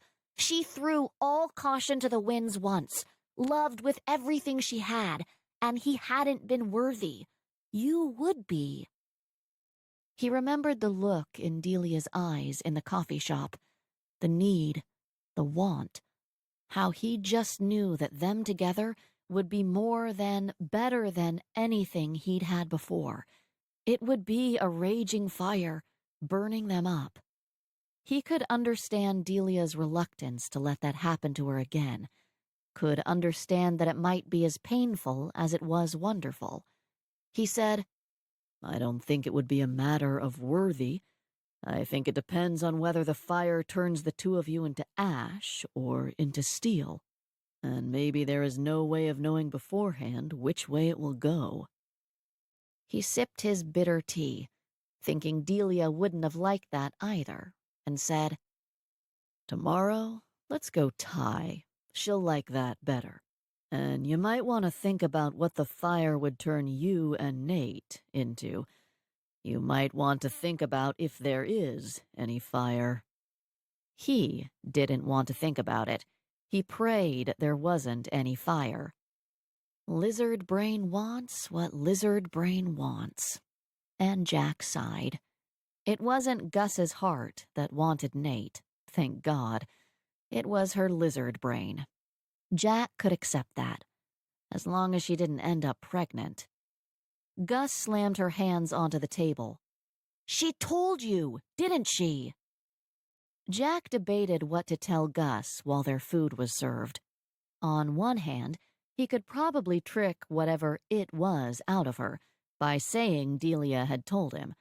On the other hand, his sister needed someone to believe in, someone to trust completely. He said, Of course not. She hasn't told me anything. I couldn't get it out of her if I threatened her with raw fish. And Gus laughed. Jack continued, I begged. I pleaded. She laughed in my face. Confidence filled Gus, and she bounced in her seat. She might not know how to fight dirty, but she wouldn't go back on her word. Gus poured a gallon of sugar into her tea. She's tricky, Jack. You've got to be careful with your wording around her. I really wish I knew what you were talking about. Gus shook her head. You already don't like him, but I'll tell you what I told Delia, so she'd promise not to tell you. I'm not pregnant, we don't do animal sacrifice, and no drugs. Jack raised his eyebrows, and Gus said, Hard drugs. Come on, getting baked doesn't count. Jack closed his eyes, sighing and shaking his head. Well, thank you for that, I think. Gus nodded magnanimously. You're welcome, but I'm still not going to tell you anything about him. I've heard enough from Delia, and I know you would be even worse. She doesn't like him? She's never met him. She doesn't like what I've told her about him. Jack ate, kept his mouth full so he wouldn't point out the obvious. That if Delia didn't like what Gus had told her about Nate, Gus probably didn't like it either. Gus said, She thinks I should raise my standards. Maybe you should listen to her. But her standards are impossible. You don't even pass muster. Jack cocked his head. His sister had a point. I really wonder what it is she objects to about me. She says you're sadistic. Rarely. It really pisses her off that you won't let her use your bathroom. He couldn't help his smile, and Gus raised her eyebrows. Maybe she does see a different side of you than I do. Jack would hope so. It would be so much less fun if she didn't react to it. He smiled again. He'd have to point out to Delia that he would have let her use his bathroom this morning. Gus stopped eating, putting her chopstick down. Jack, torturing the girl you like is so third grade.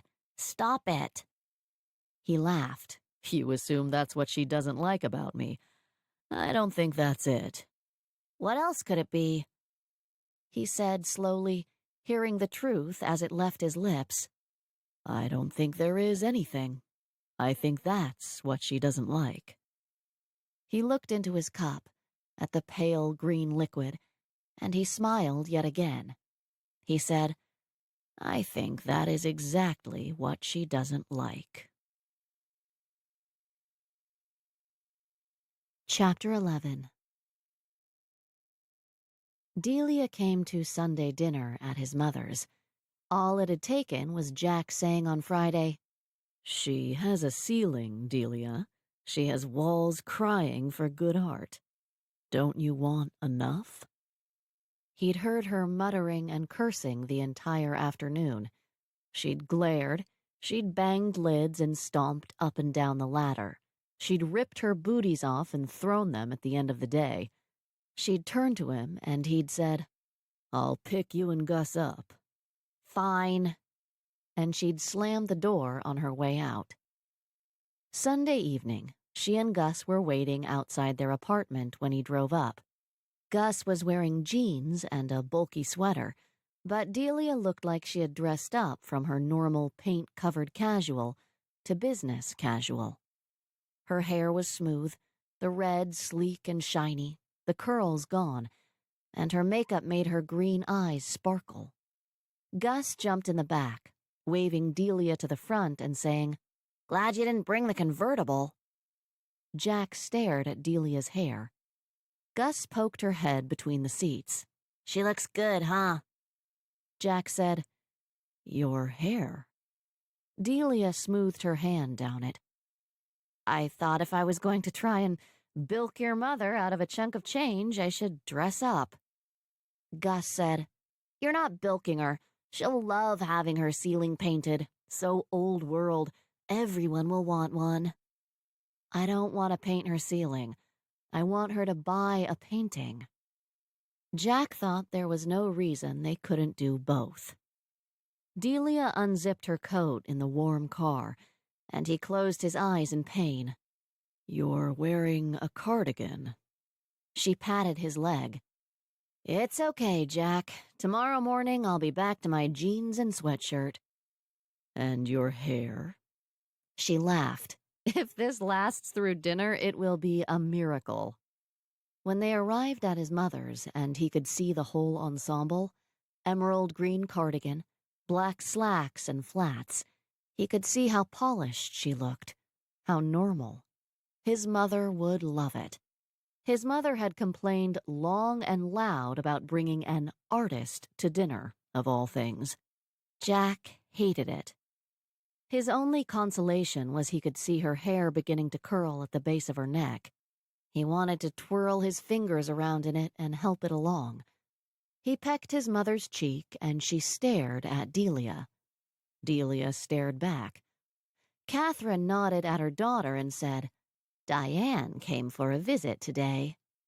Gus clenched her fists and raised her chin. Did she tell you the happy news? She told me some news. She didn't think it all that happy. Gus smiled meanly. She wouldn't. I told her she must be mistaken. My son wouldn't get engaged without telling me. Her tone said she had no such faith in her daughter, and this must be one of her jokes. Jack jumped in before mother and daughter could say anything more. An engagement announcement was perhaps a bit premature, although Diane may want to expand her horizons. Catherine looked again at Delia. You don't marry the help, son. Delia opened her mouth, and Jack pinched her. He said, She's not the help, Mother. She's an artist. Catherine didn't say it, didn't need to. that an artist was worse. Delia said, "I haven't said yes." All three of them turned to her. She looked at Jack and said again, "I haven't said yes to anything." He smiled. Yet. She looked at Catherine. "If I were you, I wouldn't be worrying about it." Catherine watched Jack push her into dinner and murmured, "I think I will." They sat down to dinner in the dining room, and Delia kept sneaking glances up at the ceiling. Jack leaned into her. What would you do to it? She jutted her chin and looked back down at her plate. Nothing. He turned to his mother. When Delia is done with the office, I thought she could do something in here. Catherine looked up at the ceiling, interested. "Do you? I'm not sure I would enjoy eating with chubby angels watching overhead." Jack wished she'd thought of that before she'd commissioned them to stare down at him all day long. Delia said, "I can't do the same ceiling twice." Jack silently thanked a kind and benevolent God. What were you thinking, then? She sighed and looked back up, measuring the area with her eyes. Parchment, mottled parchment. Jack wondered what she would paint into the parchment. Catherine said, "You don't seem too enthusiastic about the idea." "Painting a ceiling is exhausting and painful. I don't really want to think about doing it again when I still haven't finished Jack's office." Jack said, Perhaps after a short break you'll be ready to do it again. Delia looked at Catherine, and Catherine looked at Delia. They didn't say anything, just sized the other one up. Jack thought they were probably both thinking the same thing. Maybe. Gus said, "Jack's office does look amazing. You should come look at it, Mother." Catherine dropped Delia's gaze to look at the ceiling. "I think I will. I was going to wait until it was finished, but now—" "Parchment, you say?" Delia drew in the air with her finger. "Mottled parchment with ribbons of gold sewn through it, like really old, really expensive paper." Catherine relaxed into her seat. "That would be apropos in a house that paper built." Jack smiled into his glass. Delia said she hated ceilings, and he had no doubt that it was exhausting and painful lying on your back all day long with your arms in the air. But she loved it, too. She got lost when she was painting, and when did an artist ever have a big enough canvas to work with? Delia said, "If I do another ceiling, I'm going to need an assistant. I'm tired of carrying things up and down the ladder." Gus said, "I can help you at work. There's this guy on my floor who would be happy to carry things up and down a ladder if I was watching." A slow smile spread across Delia's face. "Oh, yeah? Did you make him forget his name?" Gus blushed. "Yeah." Jack's pulse raced, and he realized he'd have to get used to this feeling now. He was happy for Gus, happy that she was gaining confidence in herself. He could only hope she would drop Nate soon, when she realized she could have her pick of the litter. But he was going to have to take up yoga or meditation to help with his anxiety. Maybe Delia would have some tips for him. He shook his head at Gus. You don't need any more excuses to stop working. He looked at Delia and muttered into his glass, And I don't want my little sister seeing what you've been painting on my ceiling. "She's 18. Gus leaned forward. "Now I have to see what is on the ceiling." His mother said, "I hope it is cherubic angels peeking out from behind clouds." Delia said, with a voice full of conviction, "It is. Jack thinks he can see things in the shadows." Gus said, "That's so like him." Jack raised his eyebrows at Delia, and she mouthed silently, "It's not you." Her face said, "Oh, it's you." He smiled at her, slow and long. He knew it was him. He knew it was her, and one day she would admit it. And then heat rushed into Delia's face, and she looked away from him. Gus rolled her eyes and smiled, all at the same time. Googly eyes.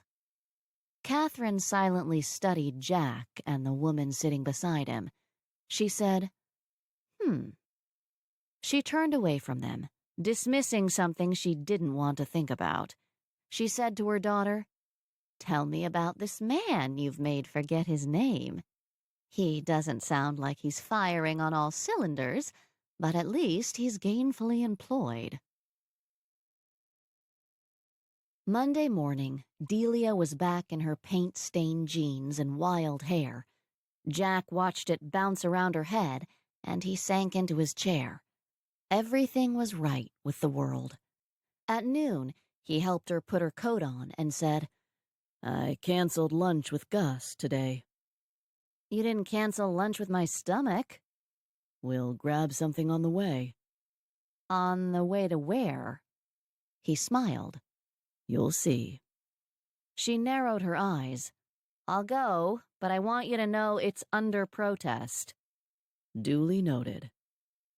First order of business was a stop for hot subs around the corner from his office, and Delia said, "There's a little less protest now."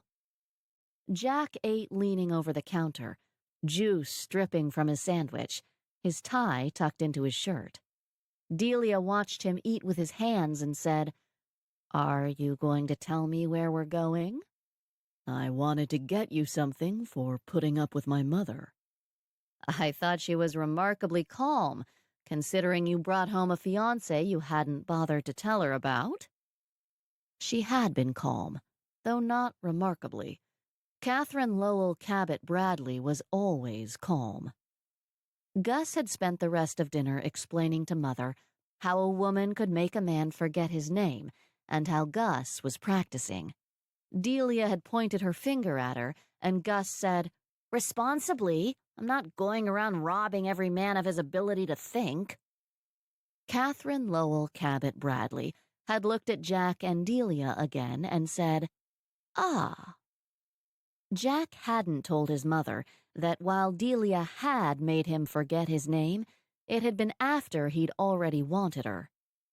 Jack snagged one of Delia's chips. "My mother wouldn't have cared if I brought home an undisclosed fiancé, as long as it was Diane Evans. She wants me to marry her." "Eek! And you, the perfect son that you are, can't come up with any other way out except a fake fiancé?" "I could tell her no. I just don't want to have to." He sucked at the last of his Coke. "I don't want to see who else she'd bring home." They walked through the common, the trees bare of leaves, the grass lightly dusted with snow, and headed toward Beacon Hill. When they emerged from the park, surrounded by historic row houses and brick sidewalks, Delia sighed. Jack smiled, and when he stopped in front of a shoe boutique, Delia's breath caught. She said, "This is a bad idea." "It's a gift." "It's impractical, and you shouldn't be encouraging my vice." "I'll encourage your vices as much as I like." He cupped her elbow, propelling her into the store. He whispered into her ear, "I want you to pick the most expensive, most impractical shoe they have here, and wear them tonight for me." She walked slowly to a display, looking at the shoes, running a light finger along the material. She'd gone straight to the heels, her eyes wide and sparkling, and said, "I can be bought. My whole life I thought I had principle, but no, I can be bought for a sparkly pair of shoes." She picked one up gingerly, a silver strappy heel that looked like it would fall off with every step. A pair of shoes I will never be able to wear anywhere but at home. He told the saleswoman what size to bring, and Delia turned to him. He said, Gus told me. Gus had told him what size dress as well, and it was waiting for Delia in the trunk of his car. A dress for dancing, a dress for wooing, a dress for saying yes. The saleswoman brought out the shoes, and Delia sat, stripping off her real Italian boots. She slipped her feet into the heels, standing slowly and walking carefully back and forth in front of the mirror. She stopped in front of another pair, her eyes widening in horror when she saw the price tag. "What exactly do you think you're buying with these shoes?" Just dinner. Anything else you care to give me will be entirely on the house. She picked it up, a dark green open-toe ankle boot. "I can't go to dinner with you alone. We all know where that would lead." He sat down, making himself comfortable. He figured they would be here a while. He told the saleswoman, Any shoe she touches, any shoe she looks at, bring out. when the saleswoman had left to get the green ones in Delia's size, he said, Dinner tonight, or no shoes. Delia whimpered, clutching the shoe. She looked at it with lust, with want heating her eyes to glowing green glass, and whispered, "I hate you." Jack didn't know if she was talking to the shoe or to him. Probably both. She hated both of them because they made her want something she didn't think she should. She turned to him, the shoe still clutched to her chest. She looked at him, her eyes still glowing with want. "You're pulling out all the stops." I'm pulling out some of the stops. I'll pull them all if I have to, he said, and she whispered, "Duly noted." She looked down again. "If I let you buy this shoe, then we'll go to dinner." and dancing. Her shoulders fell, her resistance melted. "And dancing. And then we'll go back to your place and burn up your sheets. We'll burn up you and me and leave nothing behind." She walked toward him, her jeans rolled up to her calves. "I've already done it once, Jack. Once is enough for most things." What if the fire doesn't burn us up? What if it makes us stronger, unbreakable? You haven't done that yet. She sat in the chair next to him, perching on the edge and staring into space. She finally said, "Would you want that? With me?" He didn't say anything until she looked up, until she met his eyes in the mirror. He said, Yes. She whispered, "You fight dirty." It's in my blood. Her head jerked, her eyes narrowed. "That's what Gus said." Then it must be true. It must be why no one ever says no to me. A different kind of fire entered her eyes, and she blew out her breath. "I wish I had been the one to end that streak." You were. The saleswoman walked over carrying a new box, and Delia shook her head. "I'll take the silver ones." Jack said, You don't want to try on any more? We can take as much time as you'd like. Delia lifted a leg, moving her foot back and forth and making the shoe sparkle. "They're impractical. I can hardly walk in them. They cost more than my rent. These are the ones I want." He laughed, and she turned to him. "You're a perfect asshole. I stop thinking when I look at you. You're an uptight workaholic. You're the one I want." He took her hand in his and said, We'll take the silver ones. They walked back through the common, this time her arm entwined with his, her new shoes swinging by her side. Jack steered her toward his car when she tried to head back to the office. He said, We can go to Maine. We can go to dinner and dancing after work. Or we can go back to my condo. He pulled the dress box out of his trunk, handing it to her. Delia lifted a corner of the box, peeking at it, then pulled out a swatch of silky dress. She said, "It's pink." I've been told redheads can wear pink. A smile played at the corner of her mouth. "Maine's too far away." He opened the car door for her, saying, So is dinner and dancing. She stepped in close and said, "We will not ever do this in your office. We will be civilized." You're not civilized, Delia. You're wild and carefree. Wild and carefree got me nowhere. Wild and carefree got you right here, right when I needed you. You needed me? I need you, Delia. Right here, right now.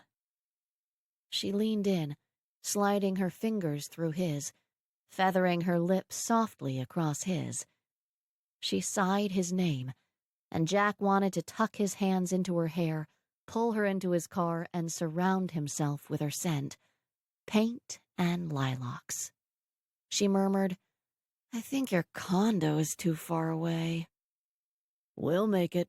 We're civilized, after all. You just said I wasn't. You aren't. We are. We're civilized and careful and wild and carefree, all at the same time. She pulled away from him, and he followed, taking her mouth with his, coaxing her to stay near with every pull of his lips. Her eyes closed, her head fell back, and he kissed her chin and down her throat. She mumbled, "I bet you $16.58 we're not making it out of this parking garage." He closed his eyes, his mouth still pressed to her skin, and he stopped. He stopped because he was 40 and he'd learned a thing or two. He'd learned how to wait, how to savor, how to show a woman just what it meant to couple, to become one. You couldn't become one stuffed inside a two-seater in a parking garage in the middle of the afternoon. He wanted Delia to have that. He wanted to have that. With her, this first time. They would do it right. He pulled back from her, pushing out his breath, pushing down his want. Delia's face glowed. Her eyes said, "I want you, now." And if ever a woman had looked naked while fully clothed, Delia did at that moment. Jack looked away from her. He didn't say a word. He stuffed her in her seat, peeled out of the parking lot, and didn't look at her again until he was parked at his condo.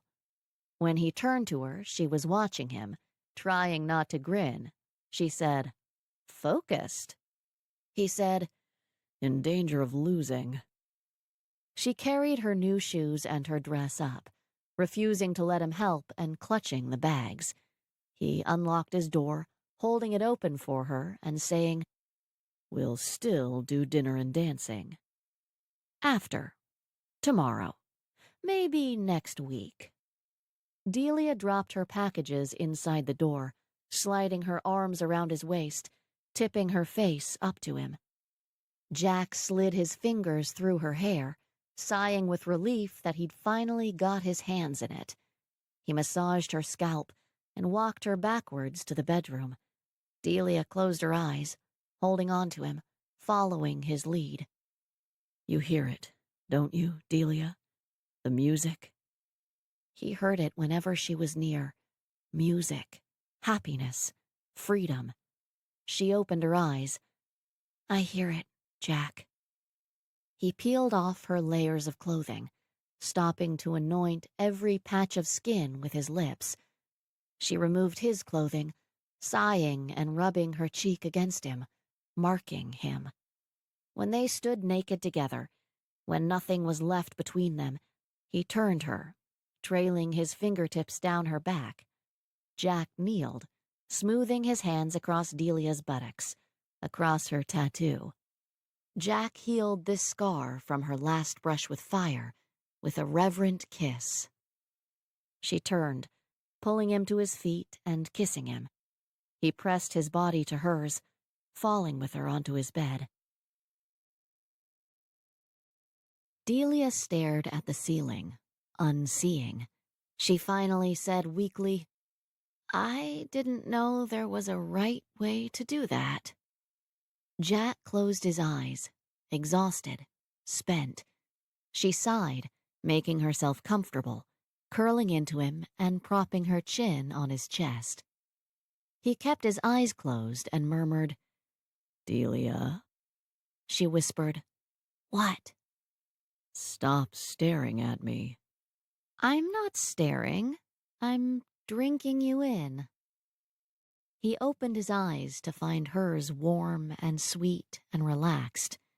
He pushed her hair out of her face gently. "Are you going to show me your painting?" "Which one?" He smiled at her, and she said, "Oh, that painting. When it's done, after I get you to sign away your right to sue me about it." "Am I going to want to sue you?" "I don't see why you would. You're wearing pants." Her expression said she might have to paint a second one now, and he wouldn't be. He closed his eyes again, the smile still on his lips. She said, "I'm not just painting you. I have one of Gus, too. I call it Woman Child." "What's mine called?" She fidgeted, and he chuckled. "It can't be that bad." "I'm going to need you to sign a not going to sue me agreement." He pulled her closer and scrawled Jack across her butt cheek with his finger. "I've signed." Delia muttered, "I don't think that would hold up in court." Jack patted his invisible signature. "It'll hold up. What's it called?" She sniffed. "Master of the Universe?" He sighed, long and heartfelt. "I'm not. Just ask Woman Child. Just ask Lady of the Ceiling." She stroked his shoulder. "Don't worry. Everyone else thinks so. But I guess I could call it Fitzwilliam." Delia sighed. "Oh, Fitzwilliam." Then she snickered. "That's a terrible middle name." "It's better than Sunshine," he said, and she gasped, pushing him. "You looked." He had. "Bedelia Sunshine Woodson." She groaned, flinging herself onto her back. "Amelia Bedelia, my mom loved that book. I ask you, why couldn't she have named me Amelia?" "Because you're not an Amelia. He rolled over, trapping her beneath him. You're not really a Sunshine, either." He looked at her hair, then bent to kiss a breast. "Wildfire." He kissed the other breast. "Delia." Belly button. "Wildfire." Abdomen. "Woodson." He rested his head on her belly, and she said, "What were you just saying about not being the master of the universe?" "You know I'm right." "You're always right. That's why Gus thinks you're perfect." "If I remember correctly, you think perfect is boring." "It is, but you're not perfect. You're a bit of an ass." She sounded as if she'd never want anything but a bit of an ass. He smiled against her belly and murmured, "I thought you were the ass." She whispered, "I will never say it." He ran his hand down her thigh to cup the back of her knee. "If you stay tonight, I can torture it out of you." She played with his hair until he looked up at her. And then she said, "Just this once." Chapter 12. Delia did the walk of shame early the next morning. Gus was sitting at the table eating cereal, and when she saw Delia, she said, Don't even tell me you were at Justine's. Delia dropped her packages on the couch and flopped down next to them. Okay. She pulled out her pink dress and her silver shoes and thought she might have to try them on this morning. She hadn't tried on her dress yesterday, although they had tried out the shoes, and yes, they worked. Delia wanted to see what they looked like together, because Jack was taking her to dinner and dancing tonight, if they could get out the door. Gus came to inspect them and said, Nice shoes.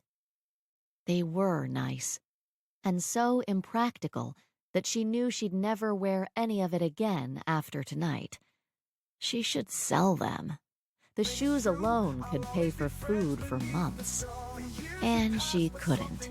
She couldn't sell the dress, the softest, silkiest material she'd ever felt in her life. And the shoes? Please. She was keeping these shoes. She would be buried in these shoes. Delia said, Jack found my weakness. Is that what you're telling yourself? That you slept with him because of the shoes? She'd slept with him because she couldn't stand not to for one more minute. He'd bought her shoes. He'd sat there ready to spend the day watching her try on shoes, and he'd looked like there was nowhere else he wanted to be. And then, dear God, he'd made her forget how to breathe without him. She was still trying to remember. Delia said, It's what I'm telling you, Judas Iscariot. You told him my shoe size. Gus smiled and went back to her cereal bowl. You're welcome. And Delia almost thanked her. She'd left Jack this morning, his tie hanging down his neck, his feet bare, and she'd memorized every detail so she could paint him like that, perfectly disheveled and only hers, glowering at her because she was leaving, and she'd wanted to wrap herself around him. He glowered, and she wanted to tease it away. Delia slipped on the shoes, practicing walking back and forth. And what did you do last night while I was doing unspeakable things to your brother? Gus pushed her bowl away, gagging. I made spaghetti, broke up with my boyfriend, and watched bad TV. Delia stopped prancing around and just looked at Gus, who said, Go ahead. You can be happy about it. Maybe after you tell me why you broke up. Because it's weird that he doesn't want to meet my family. That he doesn't want me to meet his. That's weird, right? Yeah, that's a little weird. I don't have to put up with weird, not unless I like the weird. Delia smiled then. That's right. I can have any guy I want. I can have no guy if I don't want.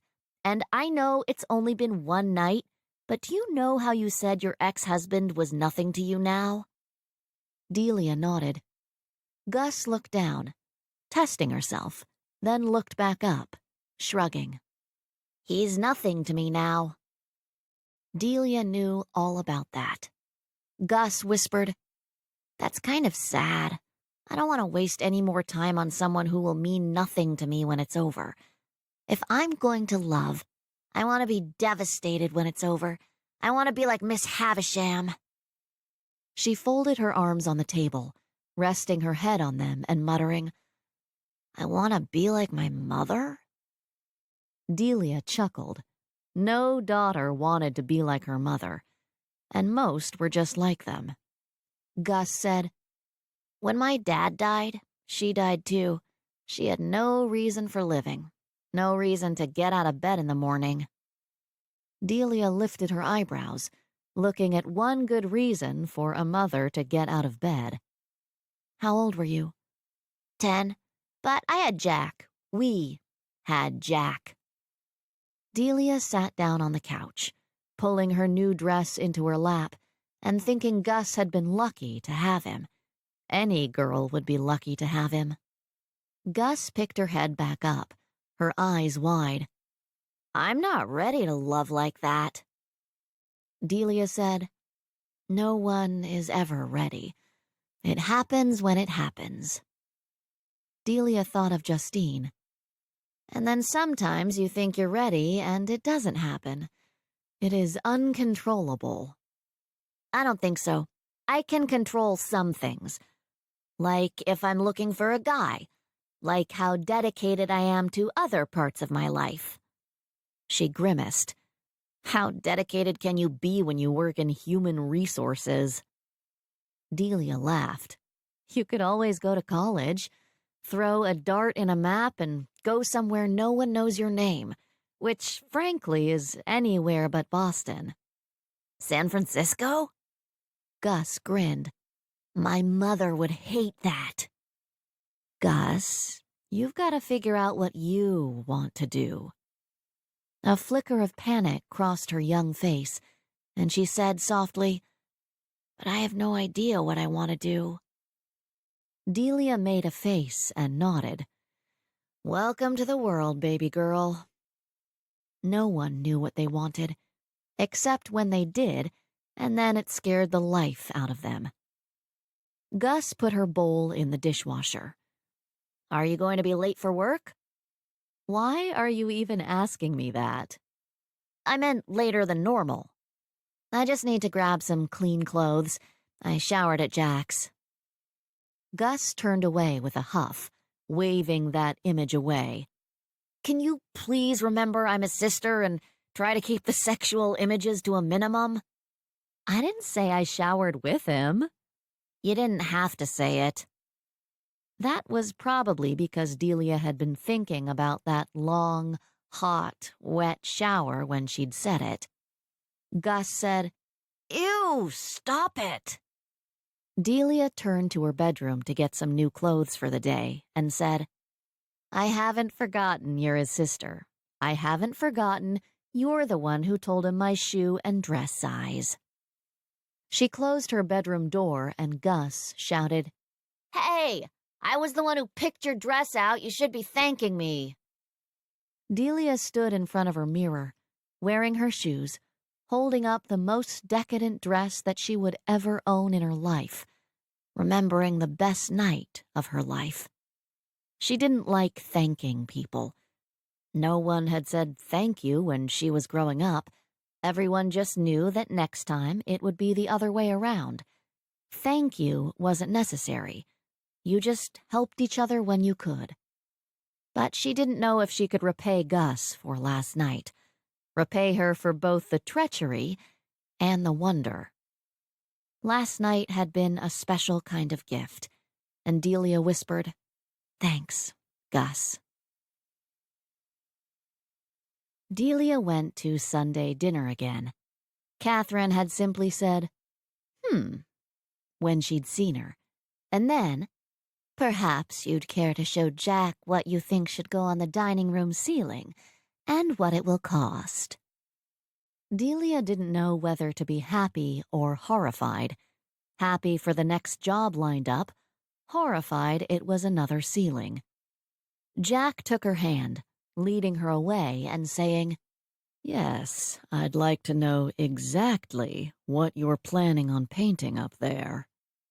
Delia smiled, and when they were out of earshot of his mother, said, You'll just have to wait and torture it out of me. He murmured, I can't wait. Neither could she. She looked up when they entered the dining room, seeing the parchment, the thin ribbons of gold, the 4 dragons, one in each corner, aging the parchment with their hot breath, burning up those trying to hide. Jack stepped in behind her, wrapping his arms around her waist and holding her close. He said, Remember, 5 times as much. It's a smaller ceiling than your office. And will be coveted twice as much. A painted ceiling in an office is strange. A painted ceiling in a dining room is fashion. Delia said, If you say so. More importantly, my mother says so. Expect some poaching. Oh, really? Maybe I should just charge 5 times as much as the last ceiling every time someone new comes along. and then I can retire in a year. Delia might be happy to paint another ceiling if she'd be paid 5 times as much each time, and she might run out of people willing to pay her price before long. Her guess was she'd run out of people after Jack's mother, but she'd take advantage while she could, build up her savings. Heck, have a savings. Delia turned in Jack's arms. "Are you going to put it on the expense account?" He smiled, shaking his head. "You'll never catch me paying for personal expenses out of the company." She knew he never would. For a scum-sucking corporate shill, he had an unbending sense of right and wrong. She whispered, "I know, and not just because I couldn't catch you." He slid his hands into her crazy, wild hair, pulling her mouth to his, and she said against his lips, "Don't mess it up. It takes me hours to get it to look like this." He laughed, his eyes melting into a puddle of chocolate goo, and Delia sank against his chest, hoping Gus and Catherine were somewhere far away from the dining room. On the bright side, Delia was pretty sure she wouldn't be painting any dining room ceilings if they walked in. Gus propped the wall up with her shoulder and watched her mother. She sat, poised, her eyes glued to the door, waiting for Jack and Delia to come back. Gus said, "You'd like her if you gave her a chance." "Maybe." Catherine said, "I think I'll call Diane, have her stop by after dinner. If I'd known the painter was coming, I would have invited Diane. I thought Sunday was only for family." "Delia's practically family. She's living with Jack." Okay, not completely true. Delia had slept in her own bed one night. Gus had thought they might be fighting, but the next morning Delia had brought a small bag with her to work and hadn't been home again since. Gus had thought living alone would be great, but really it was just boring. Catherine turned a little more toward the door, tapping her foot. "I'll give him a little while to get over this thing with the painter." "Even if he gets over Delia, he won't ever want Diane Evans." "Why not?"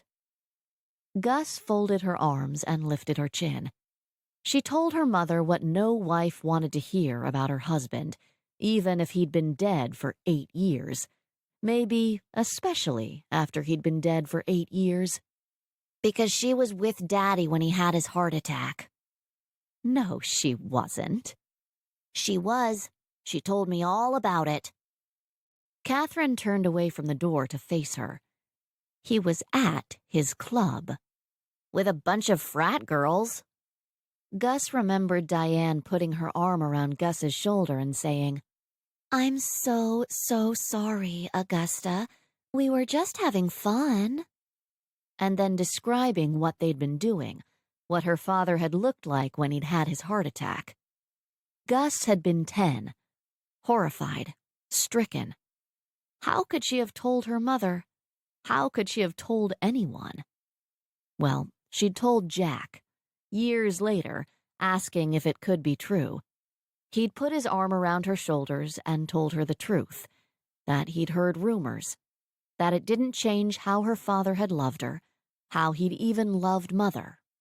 Gus had asked, "How could she have done that with Daddy and still be friends with Mother?" And Jack had wearily said, "Because she's a liar." Because when you looked at Diane Evans, all you saw was a shell. Gus was sure one day they would find a painting locked in Diane's attic that showed her ugliness and deceit. See, Gus read, just not what teachers told her to. Catherine said, "I don't believe you." Gus just felt sad for her mother. She'd loved Daddy, loved him so much that when he died she'd mourned him for years. When Gus found someone to love like that, she would be sure he was worth it. Gus put her arms around her mother's tight shoulders. I'm sorry, Mother. Daddy loved us. I know he did. When Gus pulled back, Catherine's eyebrows were pinched together. But Diane is a bitch. Augusta. She is, Mother. I'm sorry I had to tell you, but Jack won't ever want her. I don't think you'd want him to want her. Catherine stood, her hands fisted. You must be mistaken, Augusta. Gus shook her head. I'm not. You can ask Jack. Just later, not when he was hiding in the dining room kissing Delia. She said, to distract her mother, And I hate the name Augusta. It's your name. I'm not going to call you Gus. I hate Gus, too. Her mother sighed. Thank God. I like Summer. It's a happy name. Catherine blinked uncontrollably, then sat back down in her chair, shocked into silence. Gus said softly, I'd like to be happy. Do you think it's possible to be happy? When her mother could only stare at her, Summer, sat down across from her. Summer. She felt happier just saying it. Summer said, Delia says the hardest thing to do in life is learn how to act like an adult around your parents. She said she couldn't figure it out. She could only leave. She took a deep breath. I think I need to leave. For a little while. I don't want to leave you permanently. Do you know Delia only talks to her parents once a year? I mean, they don't have a phone, but still, I don't want that. I don't care what that painter does. Summer shook her head, because that hadn't really been her point. I've applied to Rose State College for spring semester. At her mother's blank face, Summer said, It's in Oklahoma. Oklahoma? Summer muttered, I threw a dart at the map. It's open enrollment. Catherine gasped, bringing her hand to her chest. Open enrollment? That's all I can get into. But if I do well, then I can transfer to Oklahoma State University. Oklahoma? What is in Oklahoma? There was nothing in Oklahoma. Nothing and no one. And Summer couldn't wait to get out there. Jack came back through the door with his eyebrows raised, Delia following close behind. She said, I've never been to Oklahoma. Catherine surged to her feet, shouting at Delia. Did you do this? An open enrollment school in Oklahoma? Summer just watched Jack. He stopped for a brief moment, glancing at his mother to make sure her uncharacteristic outburst wouldn't lead to anything more physical, then moved to grip Summer in a bear hug. She said, You said you'd pay if I went to college. He pulled back, smiling at her. I did say that. Even for an open enrollment school in Oklahoma? Of course. Catherine muttered, Open enrollment, Oklahoma. Summer said, And I don't want to be called Gus anymore. Jack sighed. I was just getting used to it. I want to be called Summer. He glanced at the mutinous expression on their mother's face and blew out his breath. He nodded. I might forget a few times. I'll try to remember. I know. She did know it. She could always count on Jack. Delia said, Summer is a happy name. And Summer smiled at her.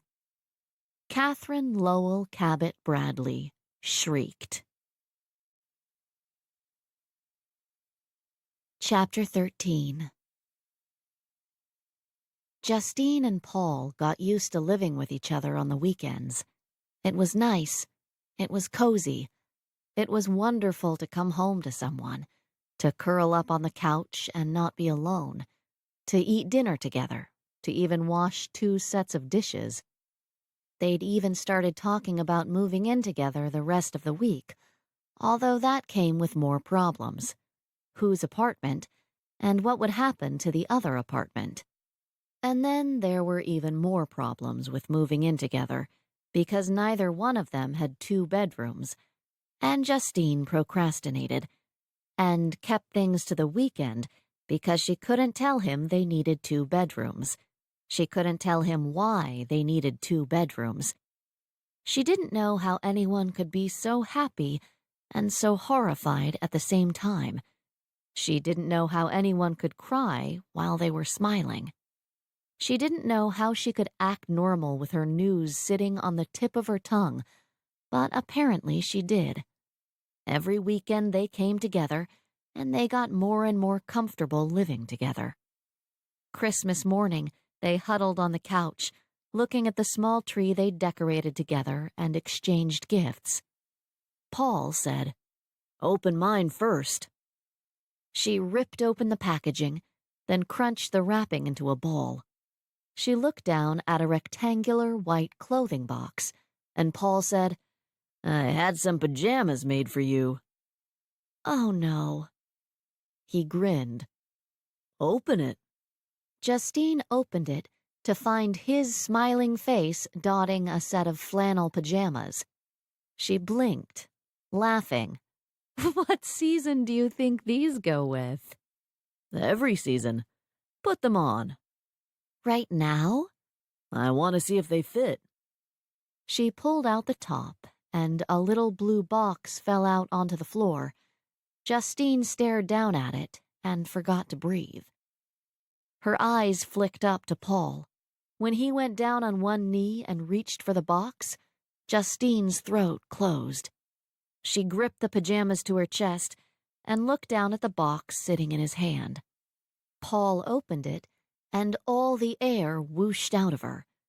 Because it was a ring, a beautiful ring, a gorgeous ring, an engagement ring. He said, "Will you take this 2-month salary as a token of my affection? Will you marry me?" Tears flooded her eyes. She nodded, and he pulled out the ring, sliding it onto her finger. She looked at him and said, "Are you sure?" He laughed. "We're a pair." And then he shook his head. "I don't know how to be sure. There's no skies opening, no birds singing." She knew exactly what he was saying.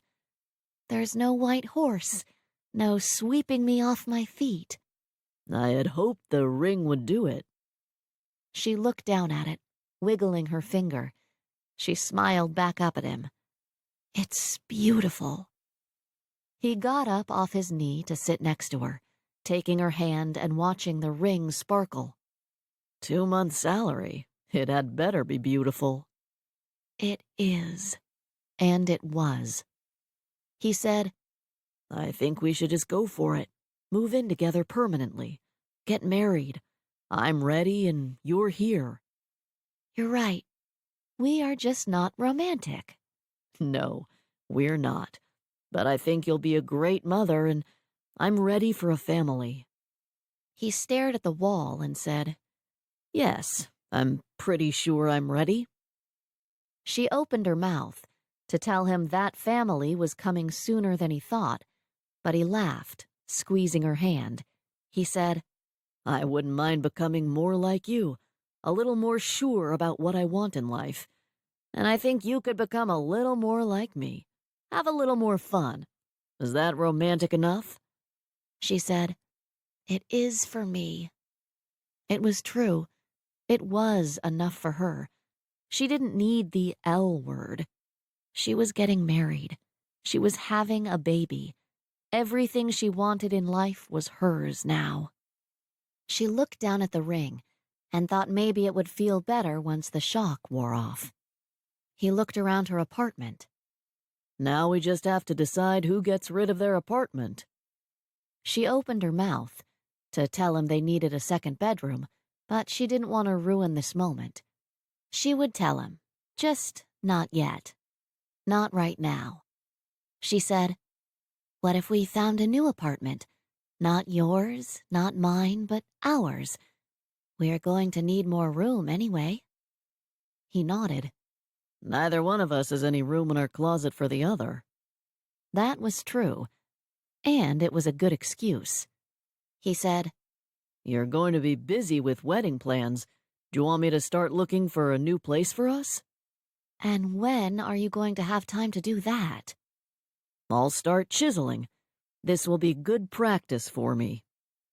Chiseling out time for children. Relief swamped her. She didn't have to tell him now at all. She didn't have to tell him that she'd gotten pregnant on purpose, that she'd wanted a baby more than she wanted him. She could tell him in a few weeks that she was pregnant, and it would just be part of the process. He didn't have to know what kind of person she was. She didn't have to admit it out loud. Justine said, "When do you want to get married?" Paul smiled. I know we're on a deadline. Let's do it before your birthday. Married before I turn 37. My mother is going to be so proud. Mine will be. She'll say, good for you, putting your career first. He grabbed the pajama bottoms, pulling them out of the box. Now, are you going to try on your pajamas? She looked down at the smiling Pauls and just couldn't decide if this was sweet or funny. She said, "You know this isn't romantic, right?" Is the ring romantic? "Yes, the ring is romantic." He kissed her and murmured, 1 out of 2 isn't bad. She smiled and kissed him back. 1 out of 2 wasn't bad at all. Justine waited until Paul left the next morning to call her mother. Justine had sent him out to get breakfast, telling him he couldn't meet her mother the first time like this. But I want to hear what she says. You don't, because she's not going to say anything. Trust me. You can meet her when she's had time to calm down. He'd left, and she'd called her mother, and the whole conversation had consisted of shrieks of joy. "My daughter, she's getting married! Married to a lawyer!" Justine could only hope she was at home and screaming the news to Dad and not at the grocery store. "Bring him to dinner! Oh, my God! I think I have to sit down." "Mom, I'm not bringing him to dinner until you can meet him without screaming." "You bring him to dinner, Justine, and I will kiss the man on both cheeks. He's marrying my daughter. What does he like?" There was no time to even think of an answer to that. Her mom said, "This will be the wedding of the century. The century! A horse-drawn carriage, the wedding at the church. Oh, we have to reserve the church." And she hung up. Justine crawled back into bed and let her mother have her fun. Her mother would reserve the first date the church was available, which probably wasn't for 2 years, and then they would look for somewhere they could do it sooner. Something this spring. She cupped her belly. She'd be showing by then, and maybe they would end up just having a small civil ceremony. If Justine knew her mother, wanting her daughter married would trump just exactly how her daughter was married. Justine thought about calling Delia to tell her the good news, but she didn't. Delia wouldn't be so happy she couldn't think. Delia would ask her why. Why was she marrying Paul? Because she loved him more than anything? Because she would be better with him than without him? Or because he'd asked when no one had asked before? Because she'd made her decision without him and was now happy to have him along for the ride? Justine still didn't know why. She looked down at 2 months' salary wrapped around her finger, and she cried. Paul went back to work the next day. No rest for the weary, but there was a spring in his step and a smile on his face. He was getting married. He'd told Justine that they should just go for it, and that was what he wanted. Just to go for it and to be done with the decision. To stop hemming and hawing about it. Justine was on a deadline. They'd moved in together, and it had felt good and right. She'd been the one to hesitate about moving in together permanently, and he thought he knew why. Moving in together without a certainty about their future was a big step. She needed the commitment. She needed to know moving together was the next step on the path to the final step. So he'd given it to her, and it felt good and right. It felt comfortable. "Polly?" Paul looked up to find his sister standing in the doorway of his office. Karen? Is everything all right? Where's little princess? "She's with a sitter." Are you okay? Karen shut his office door. "I'm okay. You're not." He stood to walk around the desk. What's the matter, Karen?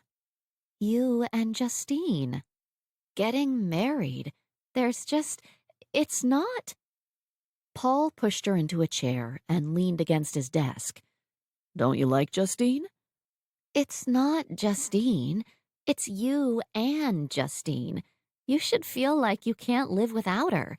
And I don't see that. Not from you, not from her." No, he didn't feel like that. Should I? Should she? Marriage is hard. Marriage is the hardest thing you will ever do. She closed her eyes. "Scratch that.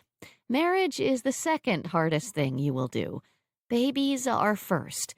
My baby makes me long for grad school, and I thought I was going to die in grad school. Half my hair fell out in grad school." You're not making parenthood sound all that appealing. "Oh, it's great. She's the light of my life, my reason for living. She's just killing me slowly.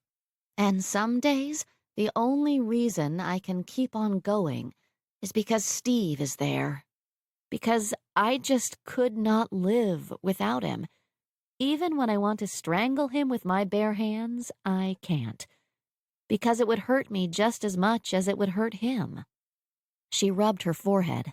"I am just not making sense. See, it's the baby brain. It's the sleep deprivation. They say babies start sleeping through the night by the time they're 6 months old. They lie, Polly. They lie."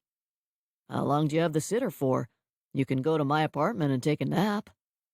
I don't know how single moms do it. Single moms must be the strongest people on the planet. And I can't go take a nap. I only have an hour. Okay. Call the sitter and tell her that I'm coming to relieve her, and I'll stay until Steve gets home. Go sleep, Karen. You can take one afternoon to yourself. She shook her head. "I can't do it, Paul. She's my baby." It won't make you a bad mother to take time for yourself. I'll come back tonight and finish my work. I'm learning how to chisel. He peeled off his house key, handing it to her.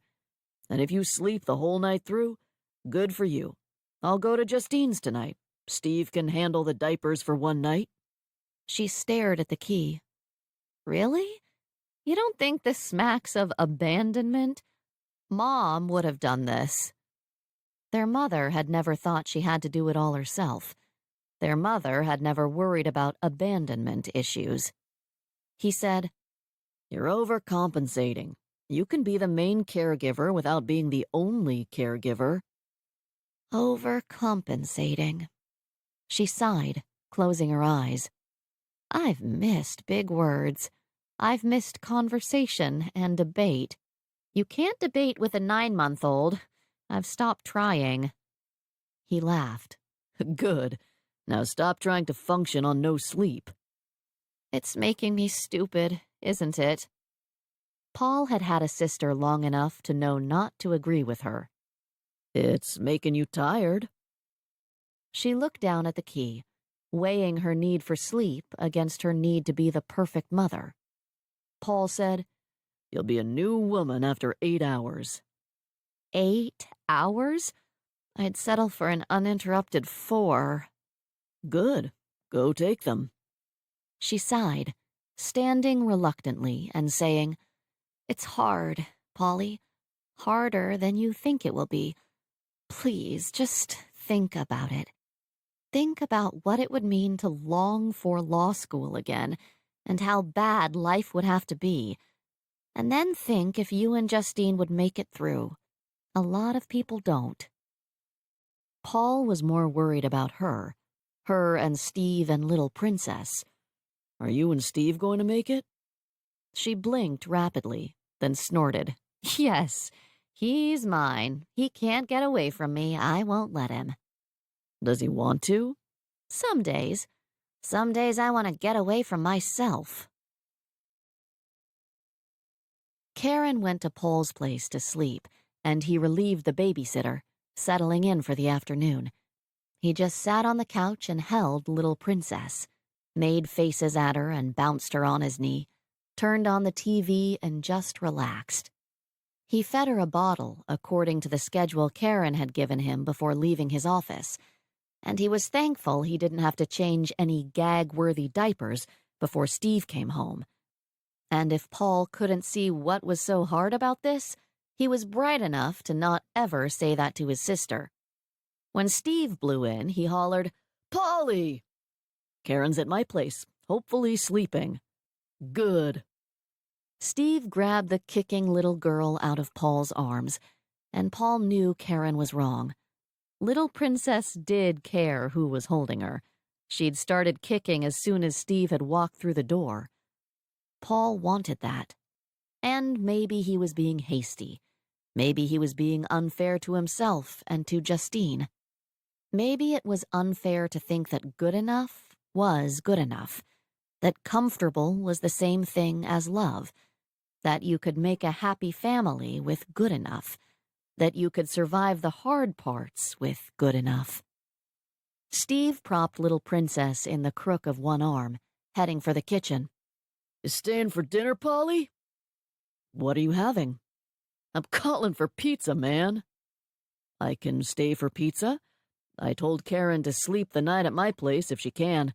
You're on diaper duty." Steve laughed. "You hear that, little Princess? No dirty diapers tonight. And no way will Mommy sleep the whole night. She can't do it. Even if the baby isn't crying, Karen gets up to check on her a couple times a night." "I don't know. She looked pretty tired." "She stresses herself out. I can't talk her into just relaxing. I can't talk her into pizza for dinner. She has to do everything right." That sounded exactly like Karen.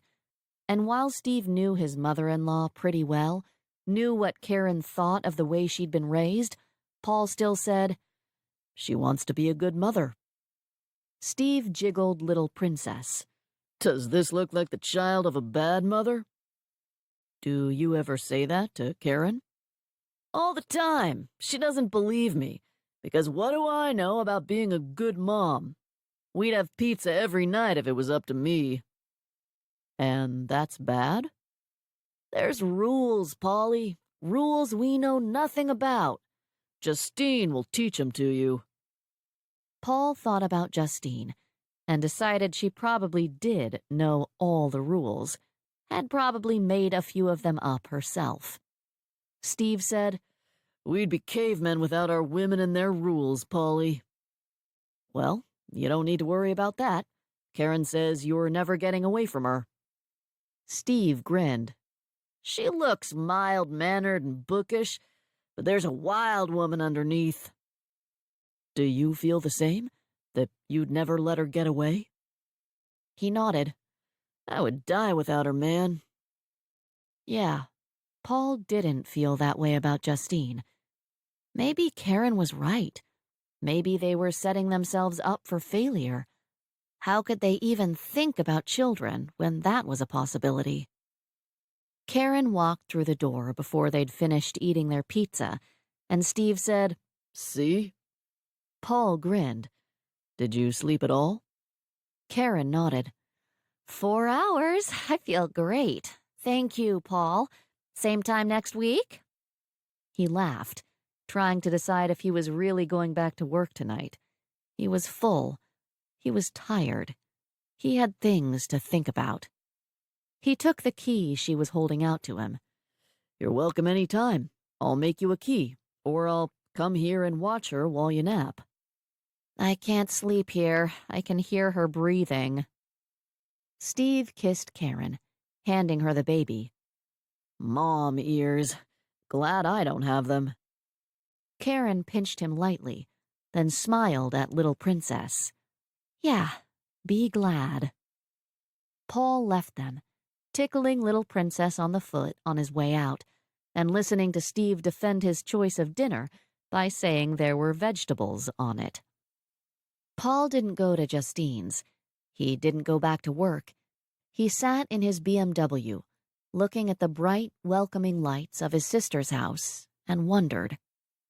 He didn't have what his sister had. He and Justine had something. He thought one day they might have something more. But he'd rushed it.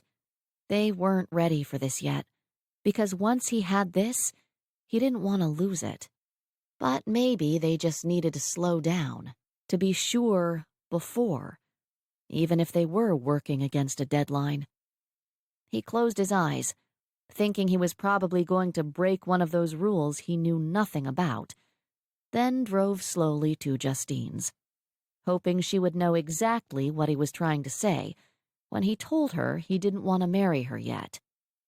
He knocked, then let himself in with his key.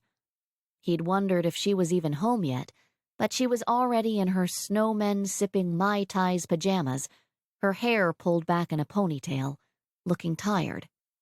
She smiled at him. Hi, are you staying here tonight? I don't know. I just came from Karen's and wanted to talk to you. She nodded. Hungry? He shook his head. I had pizza. She sat on the couch, folding her legs beneath her. He sat next to her, fiddling his fingers, and she said, What's wrong, Paul? You remember how we're not romantic? She laughed. Yes, I remember.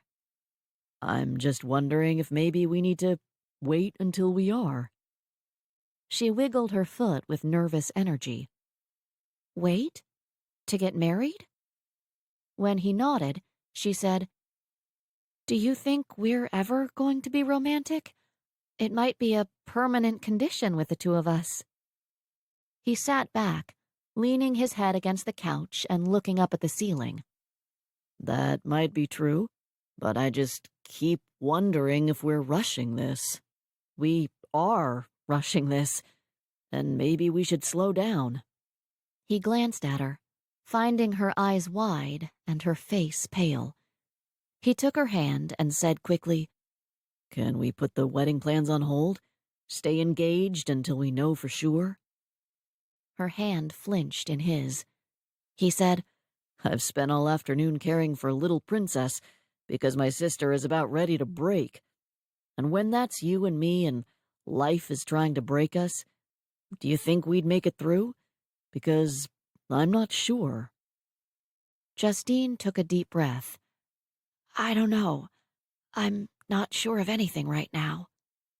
He nodded. We need time. And I know you don't have time. I know you're racing against the clock. But I'm asking for as much as you can give me because I don't think we're ready for marriage. Yet. Justine whispered, Paul. I'm sorry, Justine. So sorry.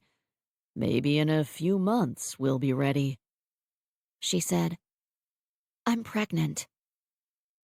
Justine opened her mouth to tell him that it had just happened, that it was an accident, that she must have forgotten 1 or 2 days and it just happened.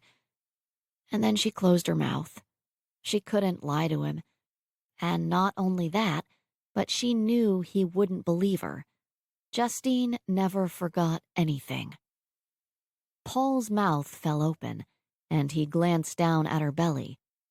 She waited for the horror, for the accusation, but he just sat there, his mouth wide open, surprise covering his face.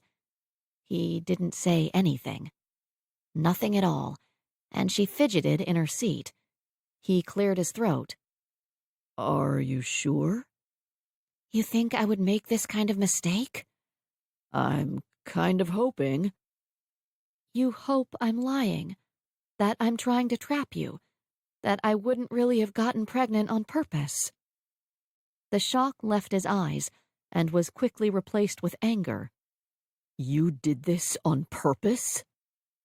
He looked down and said, Of course you did this on purpose. "Paul." He looked up and she stopped. What could she say?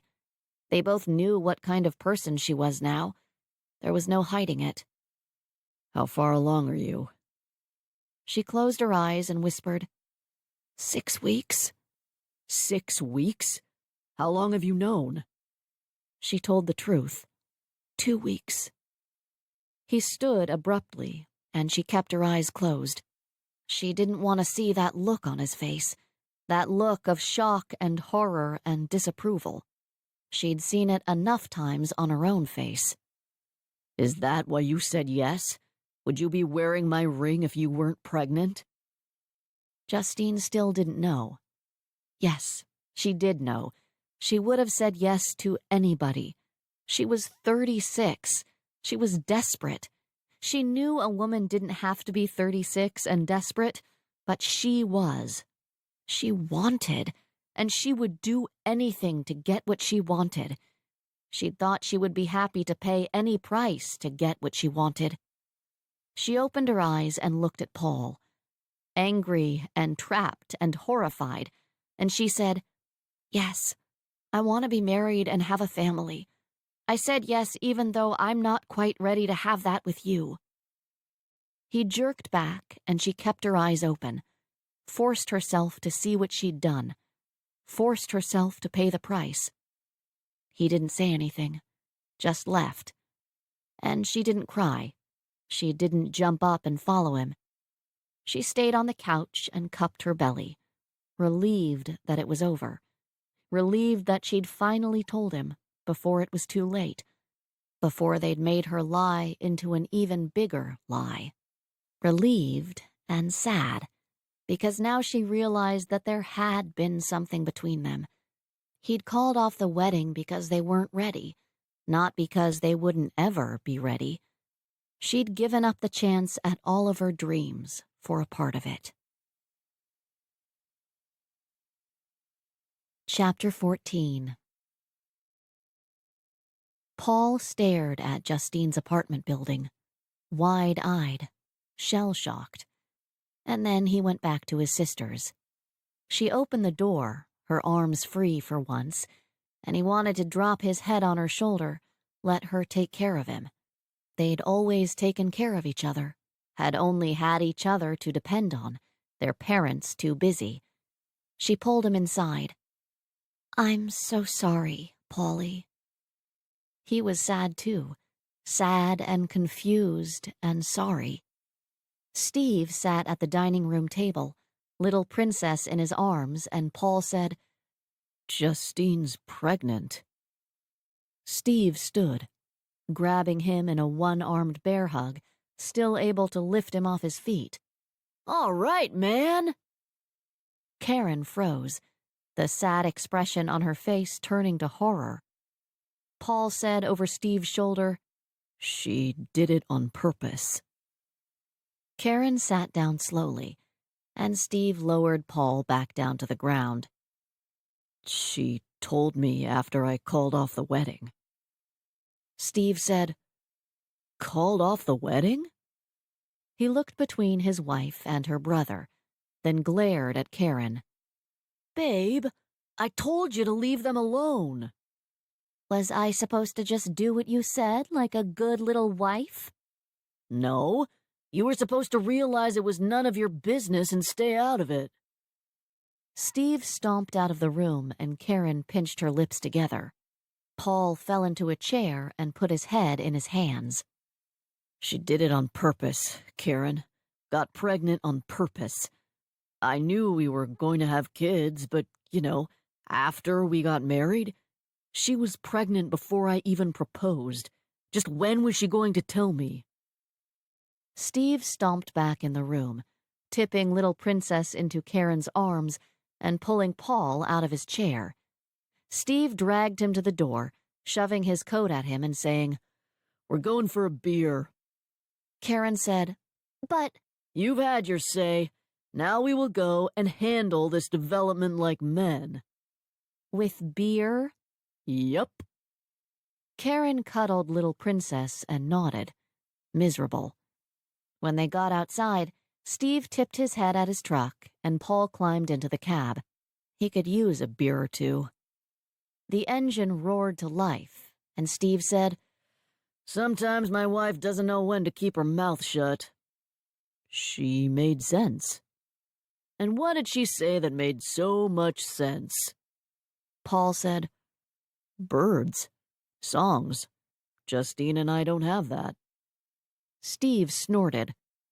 This is what happens when you ask a woman for advice. Paul gripped the door handle as Steve gunned the truck. That was Steve, full speed ahead. It cleared a man's head, at least. Paul said, You're saying that didn't happen with you? I got hit upside the head with birds and songs. Doesn't mean it happens for everybody. Doesn't even mean it should. You had something with Justine, enough to make you want to propose in the first place. It was just going too fast. I should have waited until I was sure. Paul, I know a couple things about you. 1, you have terrible taste in cars. 2, you are never sure. You were still debating whether you wanted to be a lawyer when you passed the bar. Paul ignored the familiar insult to his beloved BMW. I'm sure I want children, just not right now. And maybe not with Justine? Too late for that. Yeah, too late for that. She decided without me. Steve cocked his head. You were getting married, right? I don't think you can really be all that surprised that a kid is on the way. Yeah, but isn't this a decision we should have talked about? Steve snorted again. No, she would have decided and you would have gone along with it. I would have liked the opportunity to go along with it. You had the opportunity. You blew it. They pulled into the parking lot of a working man's bar. No BMWs here, and Paul followed Steve inside, all the while thinking he had indeed blown it. Steve tapped the bar. A beer for my friend. He's going to be a father. A cheer went up in the crowded room, and Paul closed his eyes. A man on the next stool over chuckled, cuffing him on the back. I don't know how long I've been sitting here, and I don't know how many times I've seen that face. He lifted his glass. To a new father. Another cheer went round, and Paul grabbed his beer, not even complaining that it wasn't a local microbrew. He drained it and nodded at the bartender for another. Steve pushed Paul down on the stool. He'll keep 'em coming. He's done this before. The man who'd cuffed Paul peered around him and said, I remember him doing it for you. Steve nodded. It hits every man, the soul-crushing responsibility. Paul grabbed the next beer. I'm going to be a father. Steve nodded. The head of the household, man of the house. He took a long drink. Let me tell you something, Polly. A man's home is not his castle. Oh, she'll let you think so for a little while, and then a few months after the baby is born, you'll realize what's going on. She's in charge. She's always been in charge. Every decision you thought you'd made, she'd got there first. Every decision, she'd led you to it. She wants to get married, you'll get married. She wants babies, you'll have babies. Paul said, She wanted to get married. We were getting married. She wanted a baby. We're having a baby. Steve said, Women, bless 'em. They try so hard to make us think we're in charge. He pushed a third glass into Paul's hand. And let me tell you, when that baby is born, you will thank your lucky stars that you are not in charge.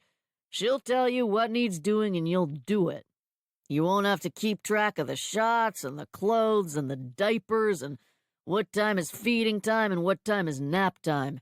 She'll spend the night awake, worrying that something is wrong, and you'll sleep the sleep of the damned. Because when you wake up in the morning, she'll be awake already, ready to tear you apart because you slept, because you just won't worry like she does, because you just won't hear like she does. Steve took a long drink. She's in charge. Embrace it. A couple men nodded, raising their glasses in agreement. Paul stared into his beer, horrified, then drained another glass. And that's what I have to look forward to? Steve shrugged. It's life, man. He grabbed a handful of pretzels. I don't know Justine all that well, but she seems organized. She'll be a natural mother.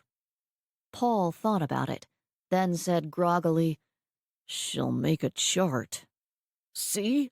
A chart! You're not going to have to read the books, and you're not going to have to decide. All you've got to do is follow what's on the chart. Any man can be a father. He just has to follow the chart. Paul put his head down. Just follow the chart. That is where you'd be heading anyway. Marriage, children. Paul nodded, his ear rubbing against the wood. I just wasn't sure it was going to be with her. Now you are. Paul blinked and sat up. He said slowly, Now I am. He looked at Steve. Now I'm sure. It's a done deal, man. Paul smiled. It's a done deal. He stood. A done deal. I don't have to decide. I'm going to be a father. Another cheer, another round of raised glasses, another long drink. Paul turned around quickly. I've got to see Justine. Steve pushed him back down on the stool. You can see her tomorrow. I called off the wedding. And that is going to take some brilliant groveling to undo. It's not going to happen when you are drunk off your ass. I called off the wedding, Steve. I have to call her right now. Steve grabbed Paul's phone as he pulled it out of his pocket. And what are you going to say to her, Paulie? That we're going to get married, because she's going to start looking for someone else to be the father of her child, and that someone else is me. I might need to translate for you, man. Steve brought up the address book on Paul's phone, hitting Justine's number. When she answered, he said, Justine, it's Steve. Paul wants to tell you something, but I'm going to translate because, well, we've been celebrating about the baby, and he's been trying to drown himself in beer because he was stupid for calling off the wedding. Paul nodded his head approvingly. This was good. This was good groveling he was doing. Steve said, So, to recap, he's happy about the baby, ecstatic about the baby, and he's stupid and he would like to marry you. Anything else, man? Paul thought, but he could only come up with one thing, so he toasted his glass to the phone and said loudly, I'm going to be a father. The bar cheered, and Steve grinned. He said into the phone, I guess I don't have to translate after all. He just wanted to let you know how happy he is because he was worried you were going to go out and marry someone else tonight. Steve listened for a short minute, then hung up the phone. Paul put his head back down on the bar, not feeling all that better. What did she say? She'll talk to you tomorrow. She's mad. Steve wobbled his head and helped him stand. Women get mad. Usually we deserve it. Usually they forgive us. Steve got Paul back to the house, half dragging him inside and helping him onto the couch. Paul smiled at his sister. I'm going to be a father. Karen raised her eyebrows, and Steve said, He just had to drink about it for a little while.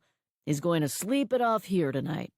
Go see Justine tomorrow and make everything right." Karen let out a breath of air, glaring down at her brother. Steve said, "Babe, he's going to be a father, a husband. It's Justine's job to tell him what to do now." She closed her eyes, trying not to laugh at her husband. "You mean I only get to tell you what to do now?" He nodded, wrapping his arms around her waist. She said softly, "It was like a lightning bolt with you. I saw you and I wanted you. You swept me off my feet." "Babe, that's how it had to happen with us. Our paths crossed for 1 hour. We would never have seen each other again. I wouldn't even have known your name to find you." I wanted him to feel that magic. He doesn't with her. "That doesn't mean it's not real. It's no less magical when the path is slow and winding. It's just easier to doubt. It's just easier to get distracted." You think they'll get there eventually? Steve nodded. "I think they're happy together. I think they'll be happy together. I think they deserve a shot at it without you trying to talk him out of it." I wasn't. It's just... "I'm going to tell Justine to always get your approval before she drops a bomb on Polly." That is not very flattering to any of us. "Whether it's flattering or not, it's the truth." Karen listened to Steve's heart thump and thought, actually, that she and Justine could do some good work together. She looked down at Paul, his eyes at half-mast, a small smile still on his face. You did a good job tonight. Made him happy about the baby. "He just had to get over the shock. He would have got there himself eventually. But if I'm going to take credit for it..." Karen looked up at him, and he said, "I don't hear little princess." No, you don't." He lifted her, her feet dangling off the ground. "I did good tonight, right?" She smiled. You did good tonight. She cocked her head, listening, and said, We'd better be quick. "Mom ears?" She nodded, and he two-timed it to the bedroom. Paul woke with the worst headache he'd ever had, and even despite that, he knew exactly what he had to do. He crawled off the couch, heading straight for the bathroom, then followed the smell of coffee to the kitchen. Karen sat at the table, giving little Princess a bottle. She said, There's Advil in the drawer. He nodded his hands, tapping out 4 and pouring himself a strong cup. Karen said, Did she wake you up? Paul shook his head, smiling at his niece, her little wisps around her head like a halo. "I didn't hear her." Karen closed her eyes in pain. Don't even. I don't know why men can't hear a screaming baby besides the fact that you just don't want to. Paul thought Steve was probably right. Men didn't hear because they weren't in charge. "Karen." I'm sorry, Paulie, that I interfered. He smiled. "No, you're not. You're sorry that you're wrong." She chuckled. Maybe. I am sorry that I've hurt things between you and Justine. "I hurt things between me and Justine, and I'll make it better." He was still relieved that he knew exactly what he had to do. It had been decided. He said, "Now I have to give her the birds and the songs. I'm going to need your help." Paul knocked softly on Justine's door, the biggest bouquet of flowers he could hold in his hand. When he heard the lock turn, he went down on both knees, and when he saw her closed face, he let out a long breath. "I am the stupidest man in Boston. Please, let me make it up to you." He remembered Steve telling her last night that Paul was stupid, and he thought he might as well keep going on that refrain. She shook her head. You weren't wrong, Paul. We were moving too fast. We aren't sure. "We were moving fast. We had a good reason, Justine. We have an even better reason now. She closed her eyes and whispered, "I'm sorry I did this to us." He crawled on his knees to her, wrapping his arms around her waist, putting his ear to her belly. He murmured, "It's been decided."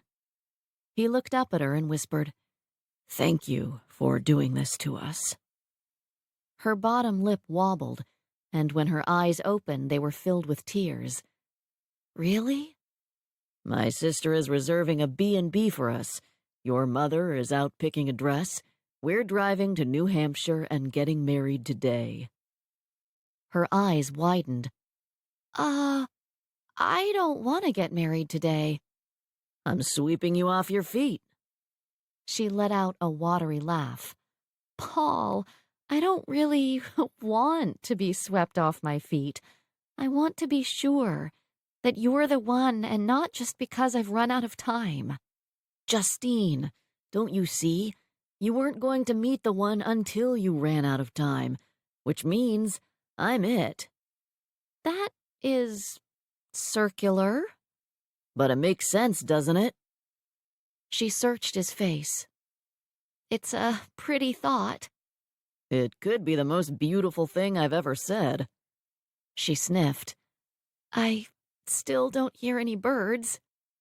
He got off his knees, kissing her and closing the door behind him. "We will, Justine. I know we will." Delia helped Jack and Summer box everything up, watching her apartment not so slowly empty itself as movers carried boxes down. Summer's stuff was being moved and would meet her there, and Delia had just shaken her head. The only thing she had schlepped across the country had been her paintings and brushes. Delia said, "Didn't we just move this stuff in?" She spun in a slow circle, noting what was left and seeing that it was absolutely nothing. "I'm going to have to get a new roommate." Jack shouted from Summer's bedroom, "Why?" "It's a 2-bedroom. I don't need 2 bedrooms. I can't afford 2 bedrooms." "You've got the deposit for Mother's ceiling." "Is that still on? I thought I was persona non grata around there." "It's still on, and you could make this bedroom into a studio. Finish those 2 paintings you've been working on." He came out carrying a box, and she flapped her hand at him. "I finished those." "When?" "What do you think I do every morning when you go to work?" Jack dropped the box by the door for the movers. "I thought you wandered around aimlessly until you could show your face at a ridiculously late hour." Delia tried to look pious. "And instead, I am hard at work." Jack made a detour to kiss her, stopping to put some real effort into it. He murmured, "I'll believe that when I see it." "You should stay one morning and watch." She whispered, "I paint naked." He laughed, "And I'll believe that when I see it." She didn't paint naked.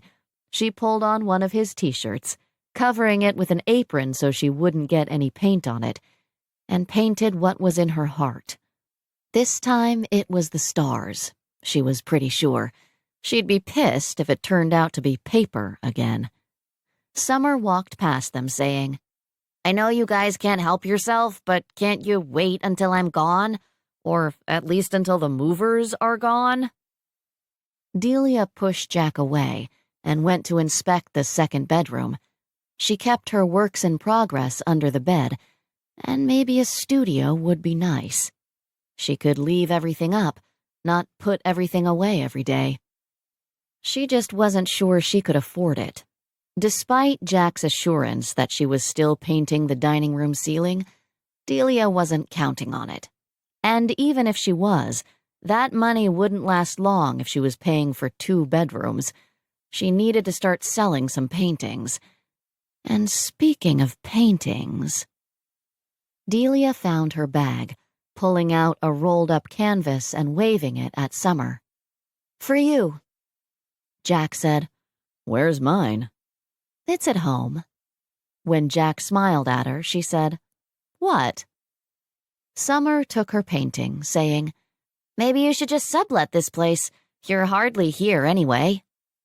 Jack murmured, "There's an idea." and Delia's belly flopped. Summer carefully unrolled the canvas, and she and Jack stared at it. Delia said, "I thought it was called Woman Child, and then maybe Metamorphosis, or Potential. I can't decide, so I just call it Summer." Summer whispered, "Is this how you see me?" Delia looked over her shoulder, looked at the expression of innocence and youth on her face, the glimmer of knowledge in her eyes, her black hair blending into blonde. Her mouth was beginning to smile, and while Delia was no Leonardo, she hoped you could see something in that smile, hoped you could see hope and happiness, could see past, present, and future in her expression. Delia had hidden parts of Augusta and Gus in the painting, in the locks of her hair, in the reflection of her eyes. Summer was parts of all three, and maybe she'd be able to see that in years to come, that she didn't have to leave everything behind to become a new her. Delia had signed it Wildfire. Jack took the painting, running his thumb lightly over her signature. Summer hugged Delia tight, whispering, "Thank you." She pulled back. And I really want to see Jack's. Delia shook her head. "No, you don't. He's not wearing any pants." Ew! "Kidding." At Jack's look, she said again, "I'm kidding." The painted one had pants. She had a few sketches of him where he wasn't. The movers finally loaded the last box, the painting packed carefully inside a box, inside a box, inside a box. Summer checked every room, every cupboard. She sat down on the floor in her empty bedroom, saying goodbye to her first apartment. Jack leaned in the doorway watching her. "I'll call you every week."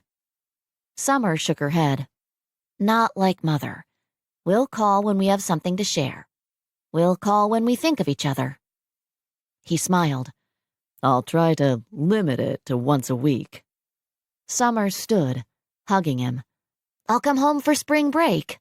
"You'll be in Cancun or Puerto Vallarta. I'm waiting for the bill." I'll come home for summer then.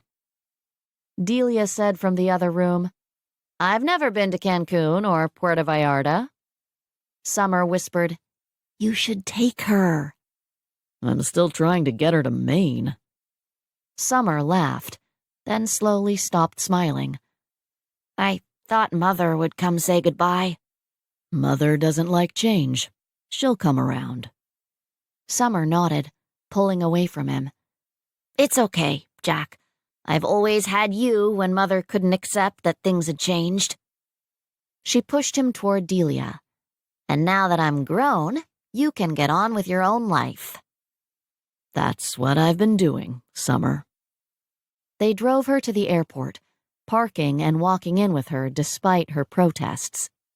Jack would have waited with her at the gate if he could, but settled for finding a vantage of the security line to watch her go through. Catherine was waiting for them, clutching a small overnight bag and waving other travelers into the line. Summer stopped when she saw her mother.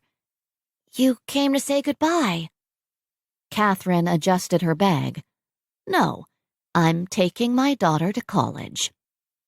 She glanced at Jack and Delia. "I'm taking Summer to Oklahoma. I need to see where you're going to be living for the next few years, and I thought getting out of Boston would be good for me as well, at least for a little while." Summer hadn't let Jack come. She'd wanted to do it herself, but she smiled at her mother.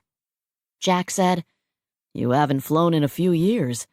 Things are different now."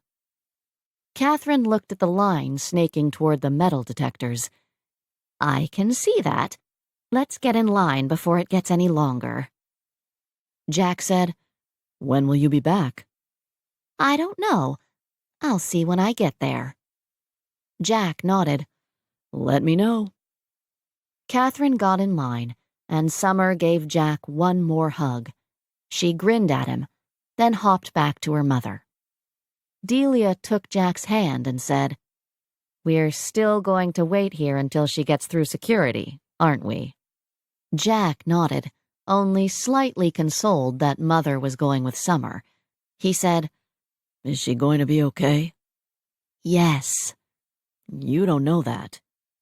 Delia nodded. "Yes, I do. She'll be okay as any of us, and she'll come back if she's not." Jack's phone rang. He looked at the caller ID, then answered. Did you forget something? He listened, then handed Delia the phone. He said grumpily, It's for you. Delia put the phone to her ear, and Summer said, "He's making airport security nervous. Take him away and distract him for a few hours." Delia smiled at Jack. "Can do. Text him when you're settled so I know I can stop." "Don't ever stop, Delia. He's better with your distractions. He's happier with you." Delia hung up and tugged on his hand, pulling him away from Summer, pulling him away from nervous airport security. She said, "Time to go, but don't worry. I've got a few ideas on how we can keep busy, and they are all wrong. Very, very wrong." He let her pull him out of the airport, toward the car. You can show me my painting. "Okay," You can show me all my paintings. he said, and she laughed. "You'll have to torture them out of me." He smiled and said, You're right. That does sound very, very wrong. Chapter 15. Delia had gone to console Rick, the English major barista, but he'd simply handed her a $3 coffee and said, Oklahoma? tomorrow she'd get a $1 coffee. Or maybe she could talk Jack into requisitioning a Keurig. She blew a raspberry at herself when she realized he'd never go for it. She sat and sipped, glancing at the clock a few times, waiting until she could go up and say good morning to Jack, dressed, this time, and think about finishing his ceiling. Maybe see how he felt about Delia doing the dining room ceiling while Catherine was in Oklahoma. Delia blinked when a beautiful, poised bitch slid into the seat across from her. Delia said, "I'm sorry, I can't remember your name." The smile on the woman's face didn't budge. "Diane, and you're Delia?" Delia nodded. Diane said, "I've heard a lot about you from Catherine Bradley." Delia smiled. "I bet." "You know Jack's mother?" "I've met her." "A wonderful woman. She's had her share of tragedy." Diane looked around the busy shop and said, "She doesn't deserve any more." "Losing 2 husbands is enough for anyone." Diane looked back at her. "You don't even know who Jack is, do you? He's a Cabot. His mother is a Lowell, and that's not even taking into account who she's rumored to be, who her father really was." Delia cocked her head, interested despite herself at some hint of a scandal. A scandal involving Catherine Lowell Cabot Bradley? She couldn't believe it. "Who? Oh, never mind. I wouldn't recognize the name anyway. I don't know who the Lowells and Cabots and Bradleys are." "Exactly. You don't know anything. You don't know anybody. Jack can play with you all he wants, but he knows he can't have you. Jack always does what's right." Delia's heart froze. Jack always did what was good and right, no matter the personal cost. Delia knew that. Diane said, "He'll go into politics, Once he has enough money, enough contacts, he'll move on to the board and then run for governor, or the Senate, the presidency. It's in his blood. It would be a tragedy if he lost all that because of you. The President of the United States? And Delia could see it. Absolutely. Who wouldn't vote for Jack? She hated everything about him. His money, his breeding, his beauty. Hated it and loved it. And she would vote for him. He'd always do what was right. He'd do what was hard and right. Diane said, "He won't be able to keep you. He can't marry you. This engagement is bad enough. He needs a wife with money and connections herself to make it all the way. And as a mistress?" She shook her head. "Too much scandal for a perfect man." Delia had always known Jack wasn't for keeping. She'd been seduced by the fire, and it didn't matter if they turned into ash or into steel when they emerged from the other side. She couldn't keep him. She hadn't known that's what she would want until some bitch told her she couldn't have it. Delia said, "I don't know anything about Jack being president. I'll have to ask him about it sometime. I don't know anything about you, Diane, except that you're a bitch and we hate you. I'll let Jack know you stopped by." Diane's smile never changed. She stood and said, "Goodbye, Delia," as if all she wanted was someone to remind Jack about his future. Delia watched her walk away, watched heads turn in her direction, even Rick's. Delia waited until Diane was good and gone, then made her way slowly to Jack's office, thinking about who he was, who she was, thinking about who he could be, thinking about who she would never be. When she got to the office, he wasn't there. In a meeting, of course, since she hadn't seen him getting coffee. She walked to his desk and stared at nothing, since there was nothing to look at. His kitchen at home was the same. Nothing on the counters, everything put away and in its place. She turned, resting against his desk and looking at her painting of him. He'd hung it across from his desk, away from the windows, away from sunlight. She'd made fun of him for it, because who wants to stare at themselves all day long? But he'd said, "I don't see me when I look at it. I see you looking at me." It was him in his chair, leaning back and looking up. Her view of him these last few months, and she wished she was thoroughly sick of it, because no one should look like that. She wasn't sick of it, though. Not even close. Just the painting of him made her burn, made her want to track him down and finally try out that shower of his.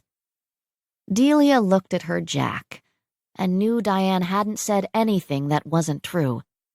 Delia couldn't keep him. She wanted to. She'd thought that the fire was the enemy, that it was what they had to conquer.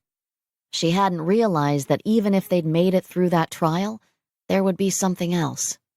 Her and Jack together? They didn't make sense. They didn't want the same things, come from the same place, weren't even headed in the same direction. The President of the United States? She laughed hopelessly, closing her eyes to the truth of him, the truth of her, closed her eyes to what she saw in that painting. She'd thought she'd painted the Master of the Universe, but it was a lock of her hair twined around his finger, her reflection in his eyes. No wonder Jack didn't mind looking at himself. He was looking at love. Not just fire, but love. Reluctant adoration. She should have called it Master of her universe. He was the sun her tiny moon yearned to orbit, knowing all the while that she just wasn't enough. He was important. God damn it, he was perfect. She would never be enough. She loved him, and it didn't change anything. You didn't marry the help, although the help wasn't all that interested in marriage. You didn't commit to the help. You didn't share your life with the help. You didn't wake up next to the help every morning and give her your children. You kept the help on the side and married someone like Diane Evans. And that just made her feel bad for Jack. If that had been the future staring her in the face, she would have grabbed the first redhead she came to as well, would have bought a little red convertible and hid in Maine until the world forgot all about her. That's what Jack had tried to do. If only they'd gone to Maine. But she knew that one day Jack would remember what he had to do, and then he'd do it, and she would be left spinning out in the dark void. Not ash this time. Steel. One half of steel. Cold, lonely steel, with not even the comfort of nothingness to help heal her. It wouldn't be like Pierre, nothing but a tattoo to remind her. This time, all there would be was loneliness. Delia Woodson got rip-roaring drunk. The rip-roaringest drunk she'd ever been. She didn't go to the bar. This wasn't a social drink. This was medicinal. This was self-medicating.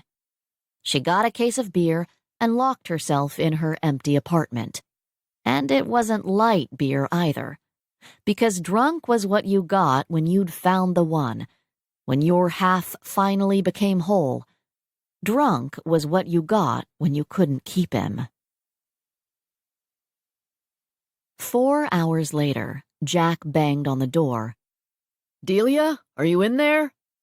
She shouted, "No!" She pushed herself off the living room floor and plastered herself against the door. She said, "Oh, Jack, I had a good plan, and then you came along and you just wouldn't leave me alone. And now I want you. I want more of you than I can ever have. I won't ever have enough of you." His voice was strong and clear, as if he was pressed up on the other side of the door. "You already have me, Delia. You can have as much as you want." "I can't keep you." Her heart squeezed tight, because that was what she wanted. "You want to go into politics. It's what men like you do." "Men like me?" "It's in your blood." There was a long pause. "My blood?" "You're a Lowell and a Cabot and... Okay, I don't really know who those people are, but I know they don't get involved with women who grew up in communes. Everyone knows that, Jack." "Then everyone's wrong. I'm right. About us, I'm right." "You're always right, Jack.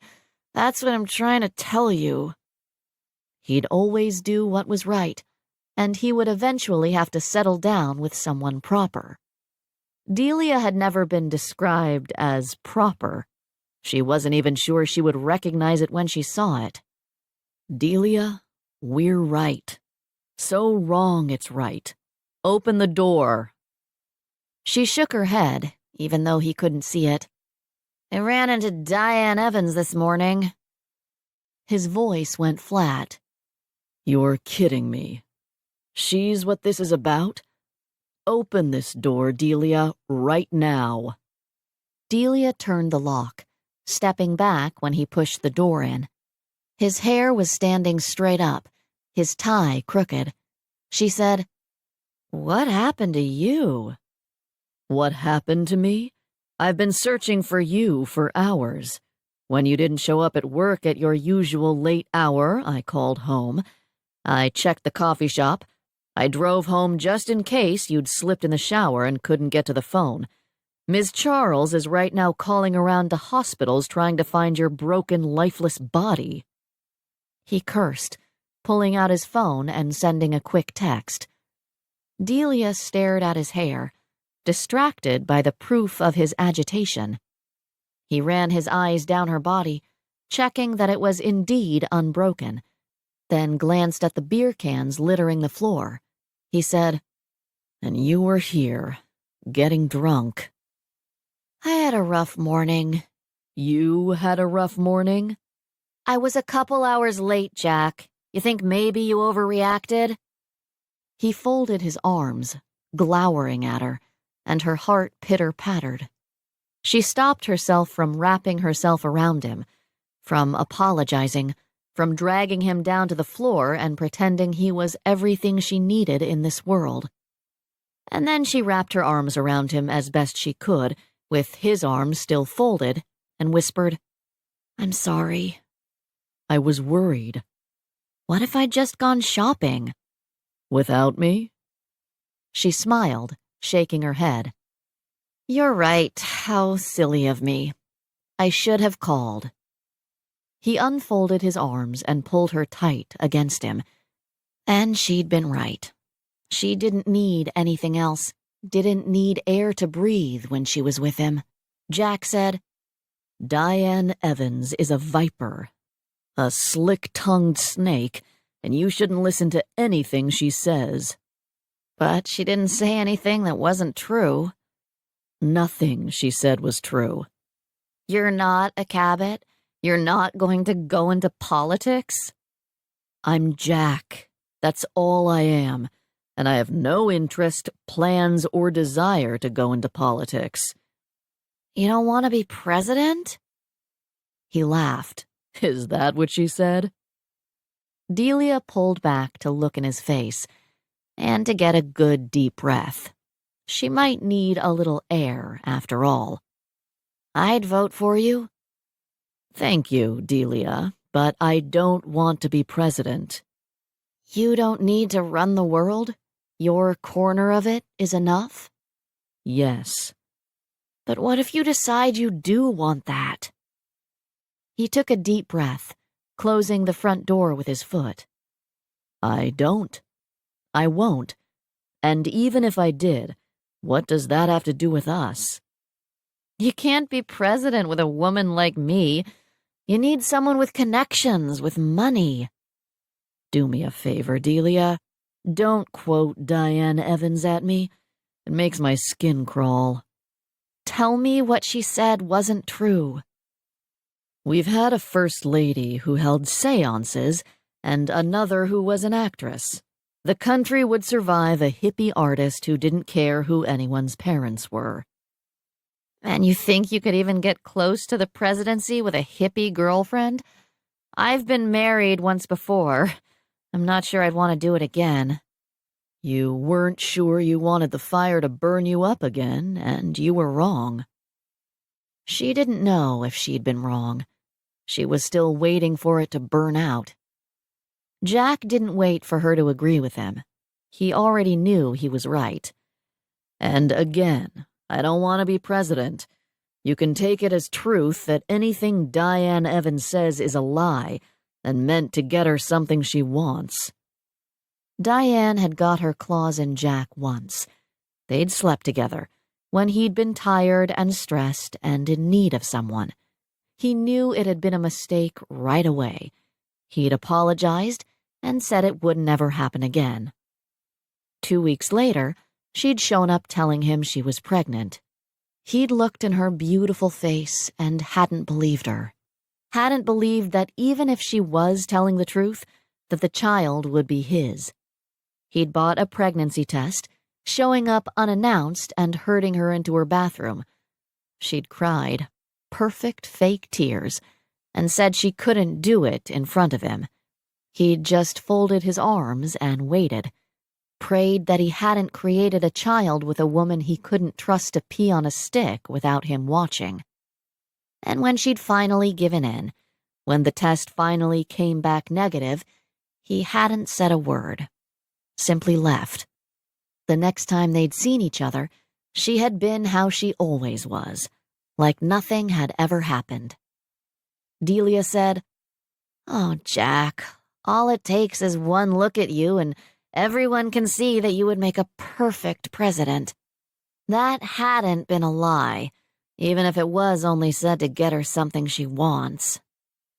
He would admit that politics was a path many of his peers took once they'd made their fortune. It had never interested him. He didn't like to be distracted, and to him that's what politics was. one never-ending distraction. I've learned recently, Delia, that I don't care what anyone else wants for me. I want what I want, and I want to take you into the bedroom, take off all your clothes, and make sure that nothing is wrong with you.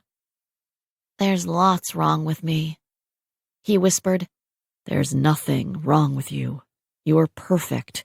Perfect for me. And he could see perfectly well that she didn't believe him. He said, It really irritates me that you won't believe me when I say something beautiful and from the heart, and yet Diane Evans says one thing dripping with poison, and you take it as truth. Diane Evans doesn't say things that don't make any sense. Diane Evans doesn't say things that scare you. She says things you want to believe. She blinked, and he walked her backwards toward the bedroom. He said, I've found what makes me happy. It's you, Delia. It's just fire, Jack. It burns out. He said, It's the fire of the sun, Delia. When it burns out, life will be over. She melted against him, and he lifted her so their faces were even, her feet dangling in the air. She whispered, A poet. Don't tell my mother. I won't. It will be my secret. Everyone will think you're straight-laced and perfect, but I'll know. You're not. You're a poet. Still think I would make a good president? She smiled, shaking her head. The country would not survive. He sat on the bed, falling backwards with her on top, and he groaned. Let's go home. I'm not sure my back would recover from an afternoon on this bed. You exaggerate. He wasn't. The floor might be softer than this bed. She crawled off him, and he groaned again. Delia. Let's go home. You're too old for this bed. Jack closed his eyes and sighed, his chest loosening. Let's sublet this place, just like Gus Summers suggested. That way, if Delia disappeared again, he would know where she was, and he would have a key and wouldn't be locked out like today. He opened his eyes to find her smiling down at him. She whispered, Do you know what I like most about you? And if he hadn't already been sure she was still drunk, that would have proved it. He shook his head, and she lay down next to him, putting her head on his chest. She said, How much you love your sister. A man who loves his sister will love his woman. He squeezed her, and she murmured, God, this bed is hard. He smiled, cradling her against his chest. She slept, the sleep of an emotionally exhausted, drunk woman who was safe now, safe and secure, and yes, loved. Chapter 16. Jack's mother returned from Oklahoma a week later. She'd stayed for the New Year and had come back when summer school had started. Jack picked her up from the airport. She'd sniffed when he asked her how Oklahoma was and said, It's windy. Luckily, Summer had called a few times telling him more than that, or he would have been forced to fly out there to see for himself. Catherine said, I had suspected there was nothing in Oklahoma, and now I am convinced. I expect Augusta Summer will come back to Boston, to us, eventually. Jack glanced at her, and she caught his gaze. My daughter has been Augusta since the day she was born. It will take me a little while to think of her as something else. She appreciates you trying. Does she? He nodded, merging onto the highway, and Catherine said, Is that why she rolls her eyes at me? He chuckled. The eye roll is much easier to take over the phone, I've noticed. And the long put-upon sigh?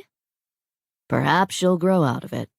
Perhaps we'll become fond of it with a little distance. Perhaps Oklahoma will blow it out of her. There must be something to the place. People do live there. They were quite cheerful. Jack thought it would be best if his mother never went back there. He said, "She'll come back to us. For the summer, at least." "And you don't think that is confusing? Summer will be home for the summer?" "It doesn't matter if it's confusing. She doesn't want to be Augusta. She wants to be Summer." Catherine murmured, "She wants to be happy. Why can't she be happy as Augusta?"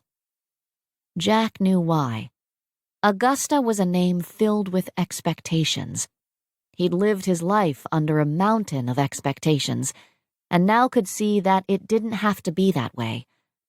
He was happy that his sister had found a way to climb out from under them, even if it meant she had to change her name and move to Oklahoma. His mother would never understand any of that, though, so he only said, "Summer has to be better than Gus." Catherine sighed. "Yes, it is better than Gus, and I suppose it is the price of motherhood to have one's children hate what one has given them." He didn't say anything to that, and she said, if you have children, you'll see. They love you and need you and cling to you, and then when they finally get interesting, when they finally have something to say that doesn't involve a toy, they leave you for a God-forsaken prairie. They call you because it's a duty, because they used to love you, because they used to need you. And if Jack had been an 18-year-old girl, he would have rolled his eyes at his mother's backhanded way of reminding him he'd forgotten to call her Sunday evening. He said, "I apologize for missing our call. Something came up, but I should have at least sent you a text." "I was worried. Was it the painter?" It had been the painter. They'd lain the day away in bed, talking and laughing and loving. They'd tried to make spaghetti for dinner and had failed miserably. Jack had gotten distracted when Delia had hopped up on the kitchen counter in one of his shirts and her skimpy underwear. He'd forgotten all about calling his mother. He said, "No, I tried to make dinner and the resulting mess occupied my attention." "You tried to make dinner?"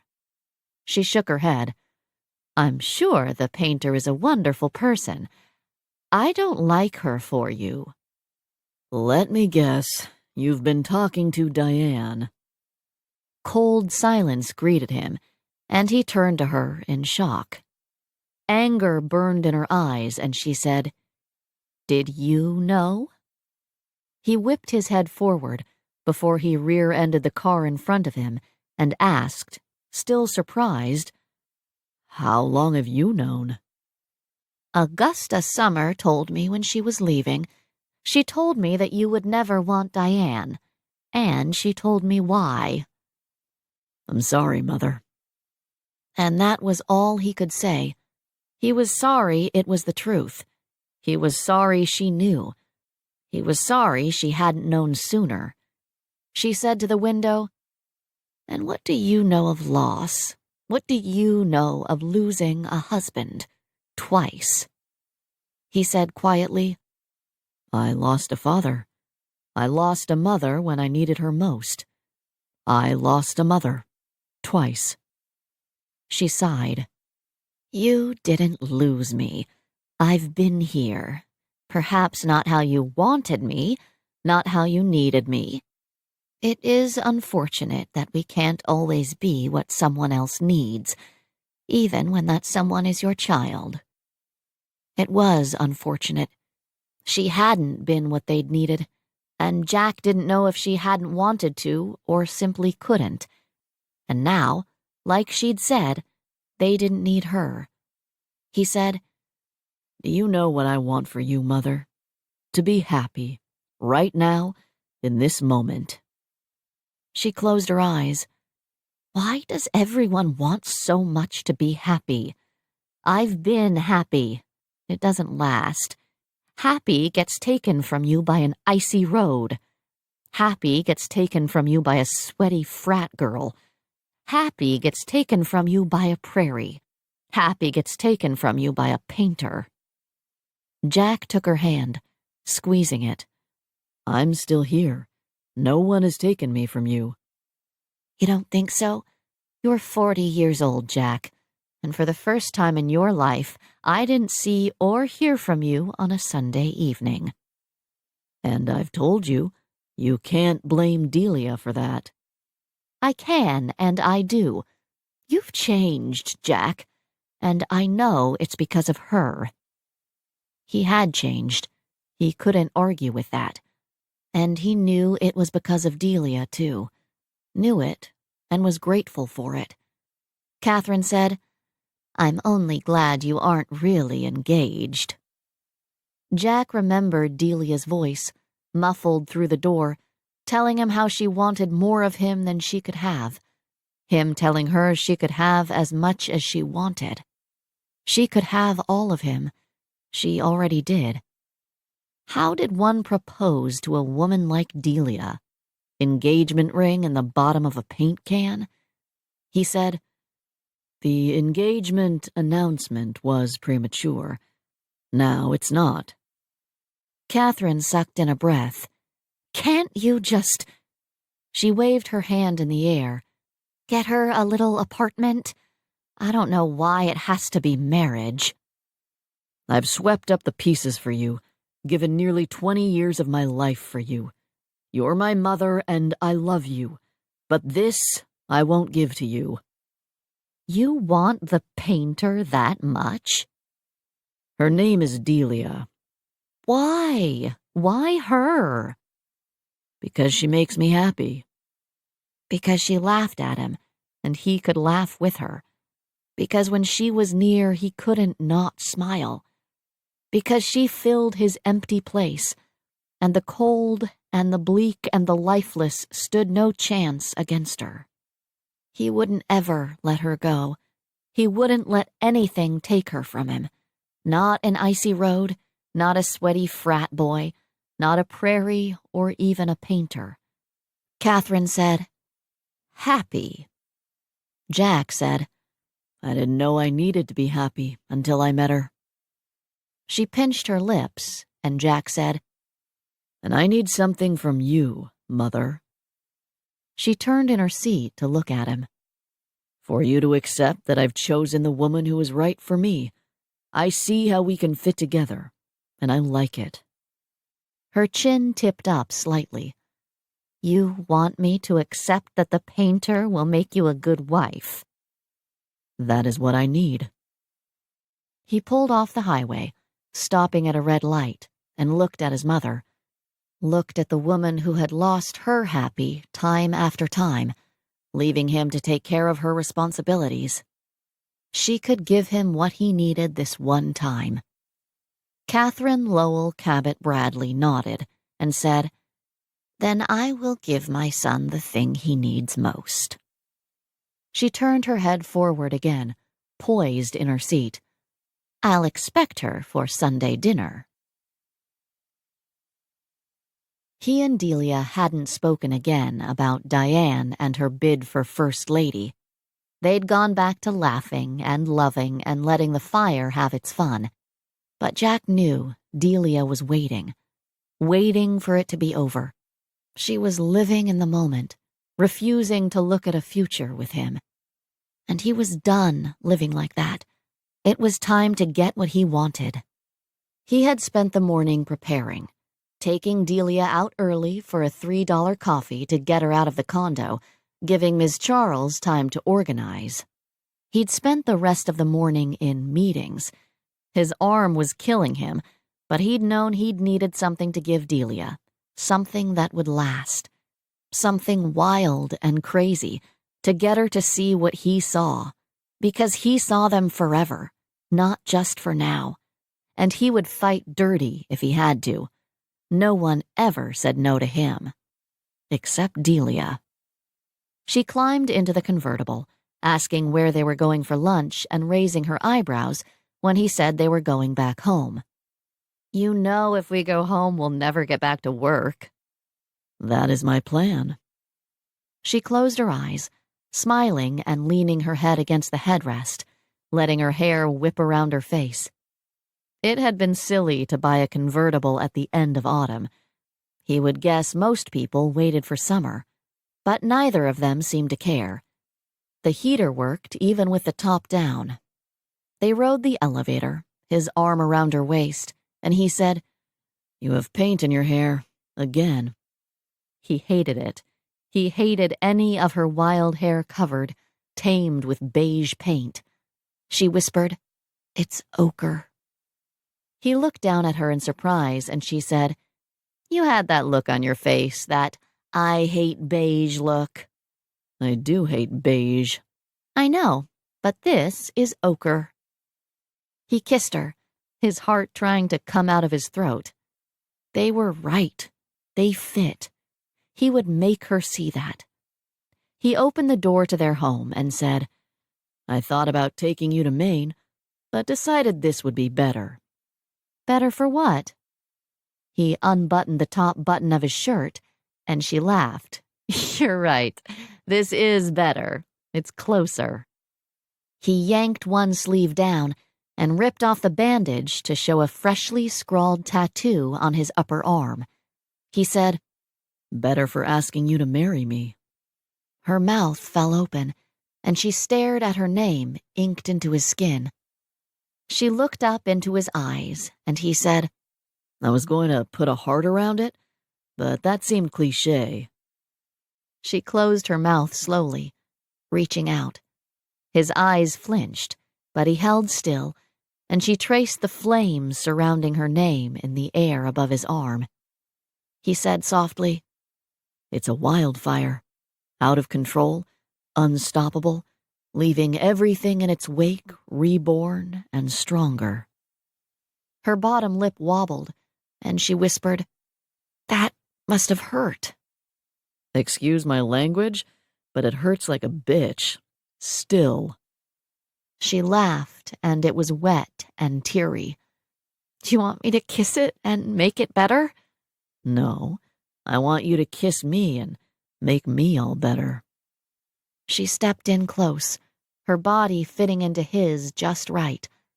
He whispered, "Lizard brain wants what lizard brain wants. He's made it this far. Maybe he knows what he's doing." She shook her head. "Lizard brain only knows how to survive." "He knows I need you to survive. I know I need you to thrive." "Oh, Jack." He could hear the no in her voice, and he said, "Delia, I'm pulling out all the stops. You're not leaving until you say yes." He edged her toward the bedroom, and she said, "Oh, God, are you going to torture it out of me?" "Yes." She dug in her heels. "Even if I was going to get married again, even if I was selfish enough to let you marry me, I grew up in a commune. My parents are hippies. The last joint-smoking, free-lovin' hippies. You can't tie yourself to that, even if you don't want to be president." "It's no secret, Delia, that you and yours march to a different beat. But I do have a secret.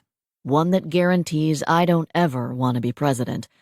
One that ensures I couldn't ever be." "I know. Your mother's father isn't her father. Who cares?" He bent to her ear, whispering who his mother's father was. She pulled back from him. Her lips curled into a grimace, and she whispered, "That's who your grandfather is? I thought I wouldn't know who he was." Jack smiled and tugged her all the way into the bedroom. "Rumored to be. Not even Mother really knows." He kissed her, and she leaned into him before she jerked back. "I can't kiss you. You're a... "Maybe. And illegitimate even if I am. It doesn't count." She chewed on her lip. "Are you sure?" He nodded, tucking her head under his chin. Illegitimate didn't count. There would be opposition if he ever poked his head into politics. A certain family was fiercely loyal to the memory of its dead president. Diane Evans could think his maybe blood was an asset, but he knew it wouldn't be. It would be an insult and a challenge. Delia said softly, "You don't look anything like him." Then maybe it's just a story. Grandmother always liked to brag that she was a fast little number before fast was acceptable. You would have liked her. And she had your mother? She overreacts in the opposite direction. And incidentally, she thinks you would make me a good wife. Her face went blank in shock. Then, "Is that an insult? It kind of sounds like one." Is it an insult to say I would make you a good husband? To you or to me? He laughed. It's not an insult to either of us. You would make me a good wife. I will make you a good husband. He pushed in the door to the closet, showcasing the floor-to-ceiling shoes, sparkly heels, leather boots, summery sandals. I've given you my closet, Delia. I've inked your name into my skin.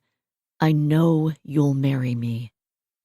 She walked into the closet, her eyes wide and round, her mouth hanging. She whispered, "You do fight dirty." She turned, her arms crossed, her jaw clenched. "You're serious about this?" I don't know why it takes a shoe store and permanent disfiguration to get you to realize that, but yes. Because you think you love me. Because you think I love you.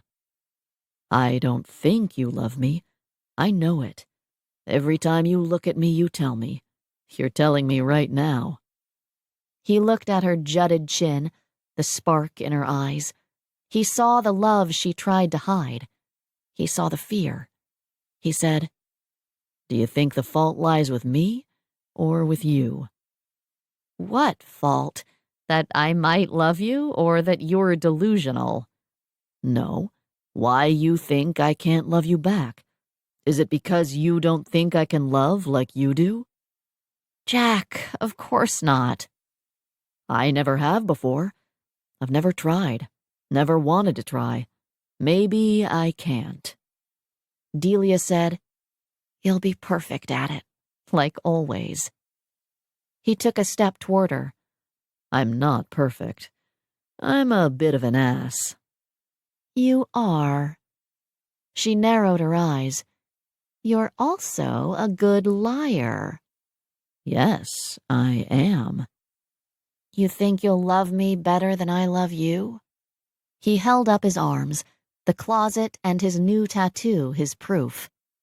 I'll be perfect at loving you, and all you've got is you don't think you're good enough for me. She didn't like that. Didn't like to think that she was a snob, and she huffed at him. He said, If it doesn't matter who my parents are, then it doesn't matter who yours are. And your mother really thinks I'd make a good wife? Yes. I'll have to ask her. He pulled out his phone and handed it to her. Go ahead. She muttered, Remind me not to play poker with you. It's not a bluff. Go ahead and call her. She looked down at the phone. A picture of her sleeping stared back at her. She murmured, I am definitely suing you about this. Why? You're wearing pants. Her lips twitched, and when she looked up, she said softly, Am I always going to give you whatever you want? Don't worry. You'll always make me work for it. She took a step toward him. Then I've got a new plan, Jack. He didn't know if he was going to like this new plan. He kept having to get her plans out of his way. She said, I wanted enough. And now I realize enough is just not enough. I want it all. I want all of you. You already have all of me, Delia. All my attention, all my trust, all my love. She wrapped her arms around his waist. squeezing. I gave you a chance, John Fitzwilliam Cabot. You didn't take it, and now I'm never letting go. Then we're engaged, She said flippantly. It's only temporary. I'll marry you someday. She looked at his arm. I have to. I can't let you go through life getting naked with other women with that on your arm. It would be embarrassing. Jack's heart stopped trying to choke him. His stomach settled. He said, making sure she knew what she was getting into, You do know I am a corporate shill, right? and a Cabot. I know. I love you anyway. He kissed her. See? You're perfect. Perfect for me. And this time, she believed him. Epilogue. 5 years later. Tell me again why you're getting married now? Justine rubbed her very pregnant belly, then buttoned another 10 buttons up the back of Delia's dress. Summer pushed Justine gently out of the way. Sit down and make sure I don't miss any. Justine sat with a sigh, lifting her feet out of her shoes. This baby would be born any day now. Her cankles told her so. Another boy. After a hard 3 years of trying, she'd wanted a sibling for Paul Jr. They'd wanted a sibling for Paul Jr. Paul because he'd grown up close to his sister, Justine because she'd grown up alone. Paulie Jr. had come so easily, too easily, too quickly. The second baby had been the hard work. But now they were going to have 2 boys, and all the shots, all the worry, all the heartache had been worth it. Justine couldn't be happier. Any day now, and she just wouldn't be any happier. She said, It's been 5 years, Delia. Why are you getting married now when I'm about ready to pop? Why not? It's time. Justine looked at 3-year-old William, with his chocolate brown eyes fussing with the flower in his lapel, and 1-year-old Seraphina with her flyaway red curls trying to eat the flower petals out of her basket. It was time 5 years ago, 3 years ago, and 1 year ago. Delia shook her head, bending to take the petal out of her daughter's mouth. It's time now. The fire has burned down to an ember. Our children have doused us with cold water. We're steel. We're not promising to love and cherish each other with this ceremony. We're promising that we already do. Summer poked her. And Summer threatened that if I didn't make an honest man out of her brother soon, she'd tell her mother what those dragons on her ceiling were doing to each other. But mostly, it was just time. Summer buttoned the final button, pulling the train out and gazing at the high-necked, intricately embroidered dress. I can't believe you let Mother pick out your dress. It means something to her, more than it would mean to me. Justine knew Delia's white dress was embroidered with flames licking at her feet, crawling up the dress. She couldn't see them from here, but she knew they were there. Summer muttered, I'm not letting her pick out my dress. And at least you didn't let her put you in a veil. That was Jack. He said, no veil, nothing in my hair. Delia, this is your wedding. You've got to have some say in it. Delia smiled. I already have everything I want. This ceremony is for everyone else. Justine checked the clock, making sure that they were on schedule and sighing when they realized they were early. And now we wait for 30 minutes. You're welcome. Delia laughed. That's why I put you in charge. But we're supposed to meet with the priest under the large oak tree before the ceremony. Justine sucked in a breath. We who? The bridal party. It's bad luck for the groom to see the bride before the wedding. Delia said, Too late. He's already seen the bride naked this morning. Summer gagged.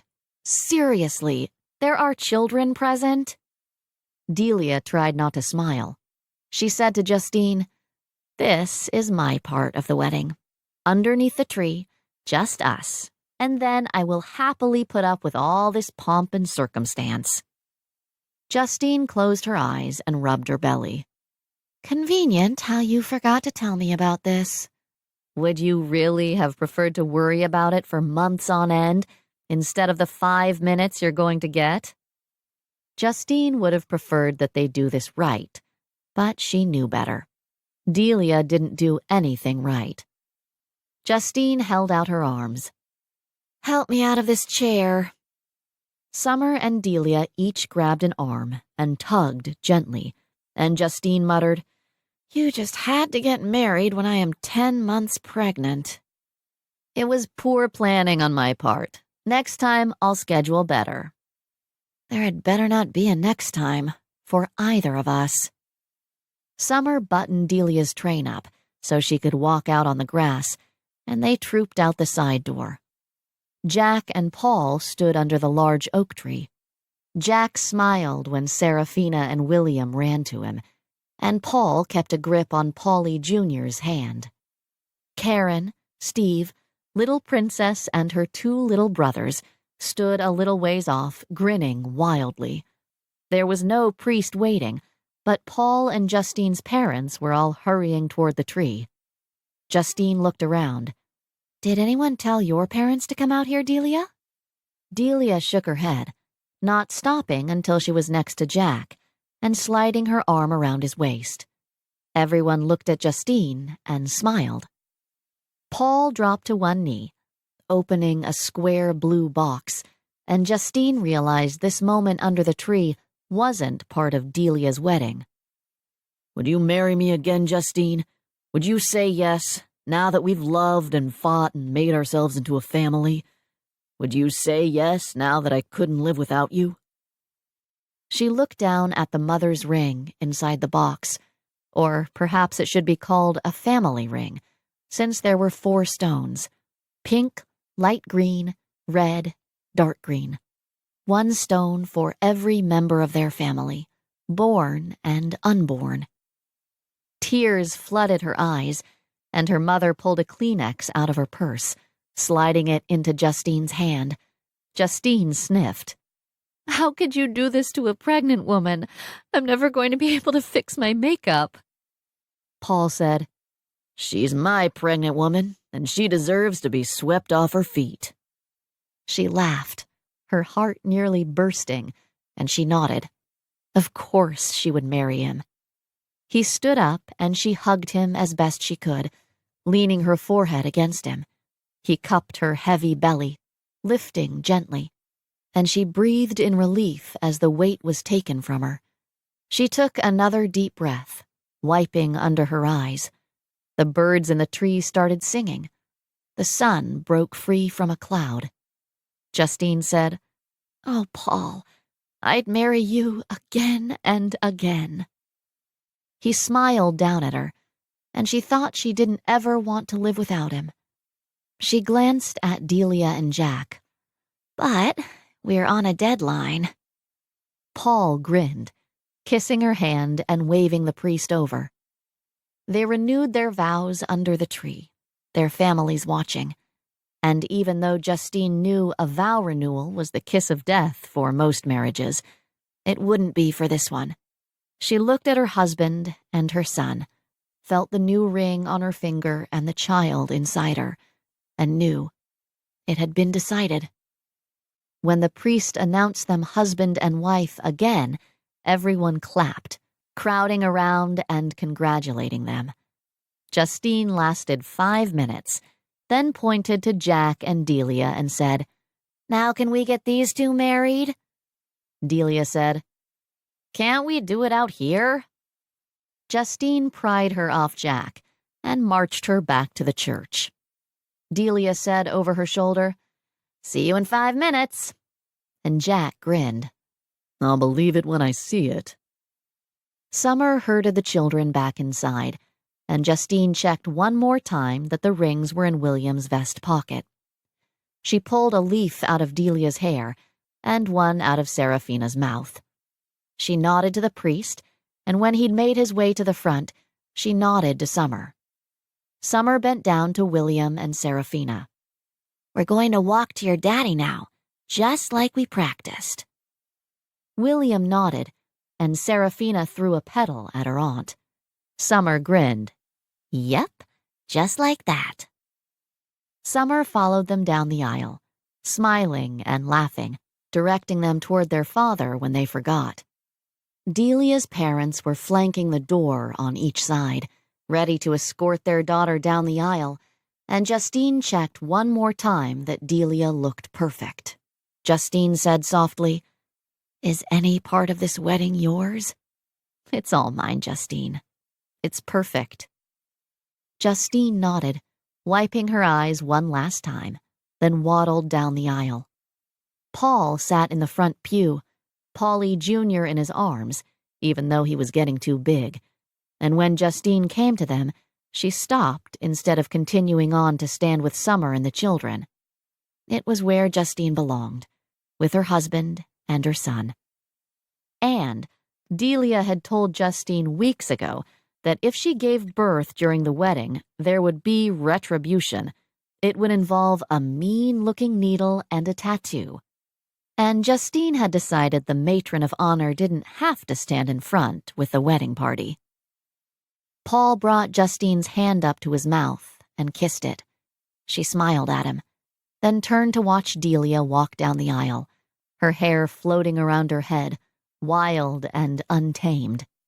Delia's mom on one arm, her dad on the other, their long hair braided with flowers. They escorted her to the front and then went to stand next to Jack's mother. She was standing next to a distinguished gentleman and looking pleased. Jack picked Seraphina up, taking a flower out of her mouth, and clasped William's hand. When the organ finished its march, William said into the silence, Mama is pretty. The congregation chuckled, the women dabbing at their eyes. Jack said, Yes, she is. Delia took William's free hand in one of hers and found Jack's hand underneath the folds of Seraphina's dress with the other. Jack smiled at Delia, his eyes only for her, his face still beyond beautiful, but now a little older, the lines around his eyes and mouth deep, as if he'd spent the last 5 years laughing. Jack repeated the priest, saying his vows slowly, and finally sliding his ring onto Delia's finger. Delia sighed, smiling up at him, clearly still in love with him. Forever. Unbreakable. She said, I, Delia Wildfire Woodson, take you, John Fitzwilliam Cabot, to be my husband. I promise to be true to you in good times and in bad, in sickness and in health. I will love you and honor you all the days of my life. She slid the ring onto his finger, and then she snickered, Fitzwilliam. This has been Some Like It Perfect. It's Only Temporary Book 3. Written by Megan Bryce. Narrated by Tess Irondale. Copyright 2013 by Megan Bryce. Production copyright 2018 by Megan Bryce.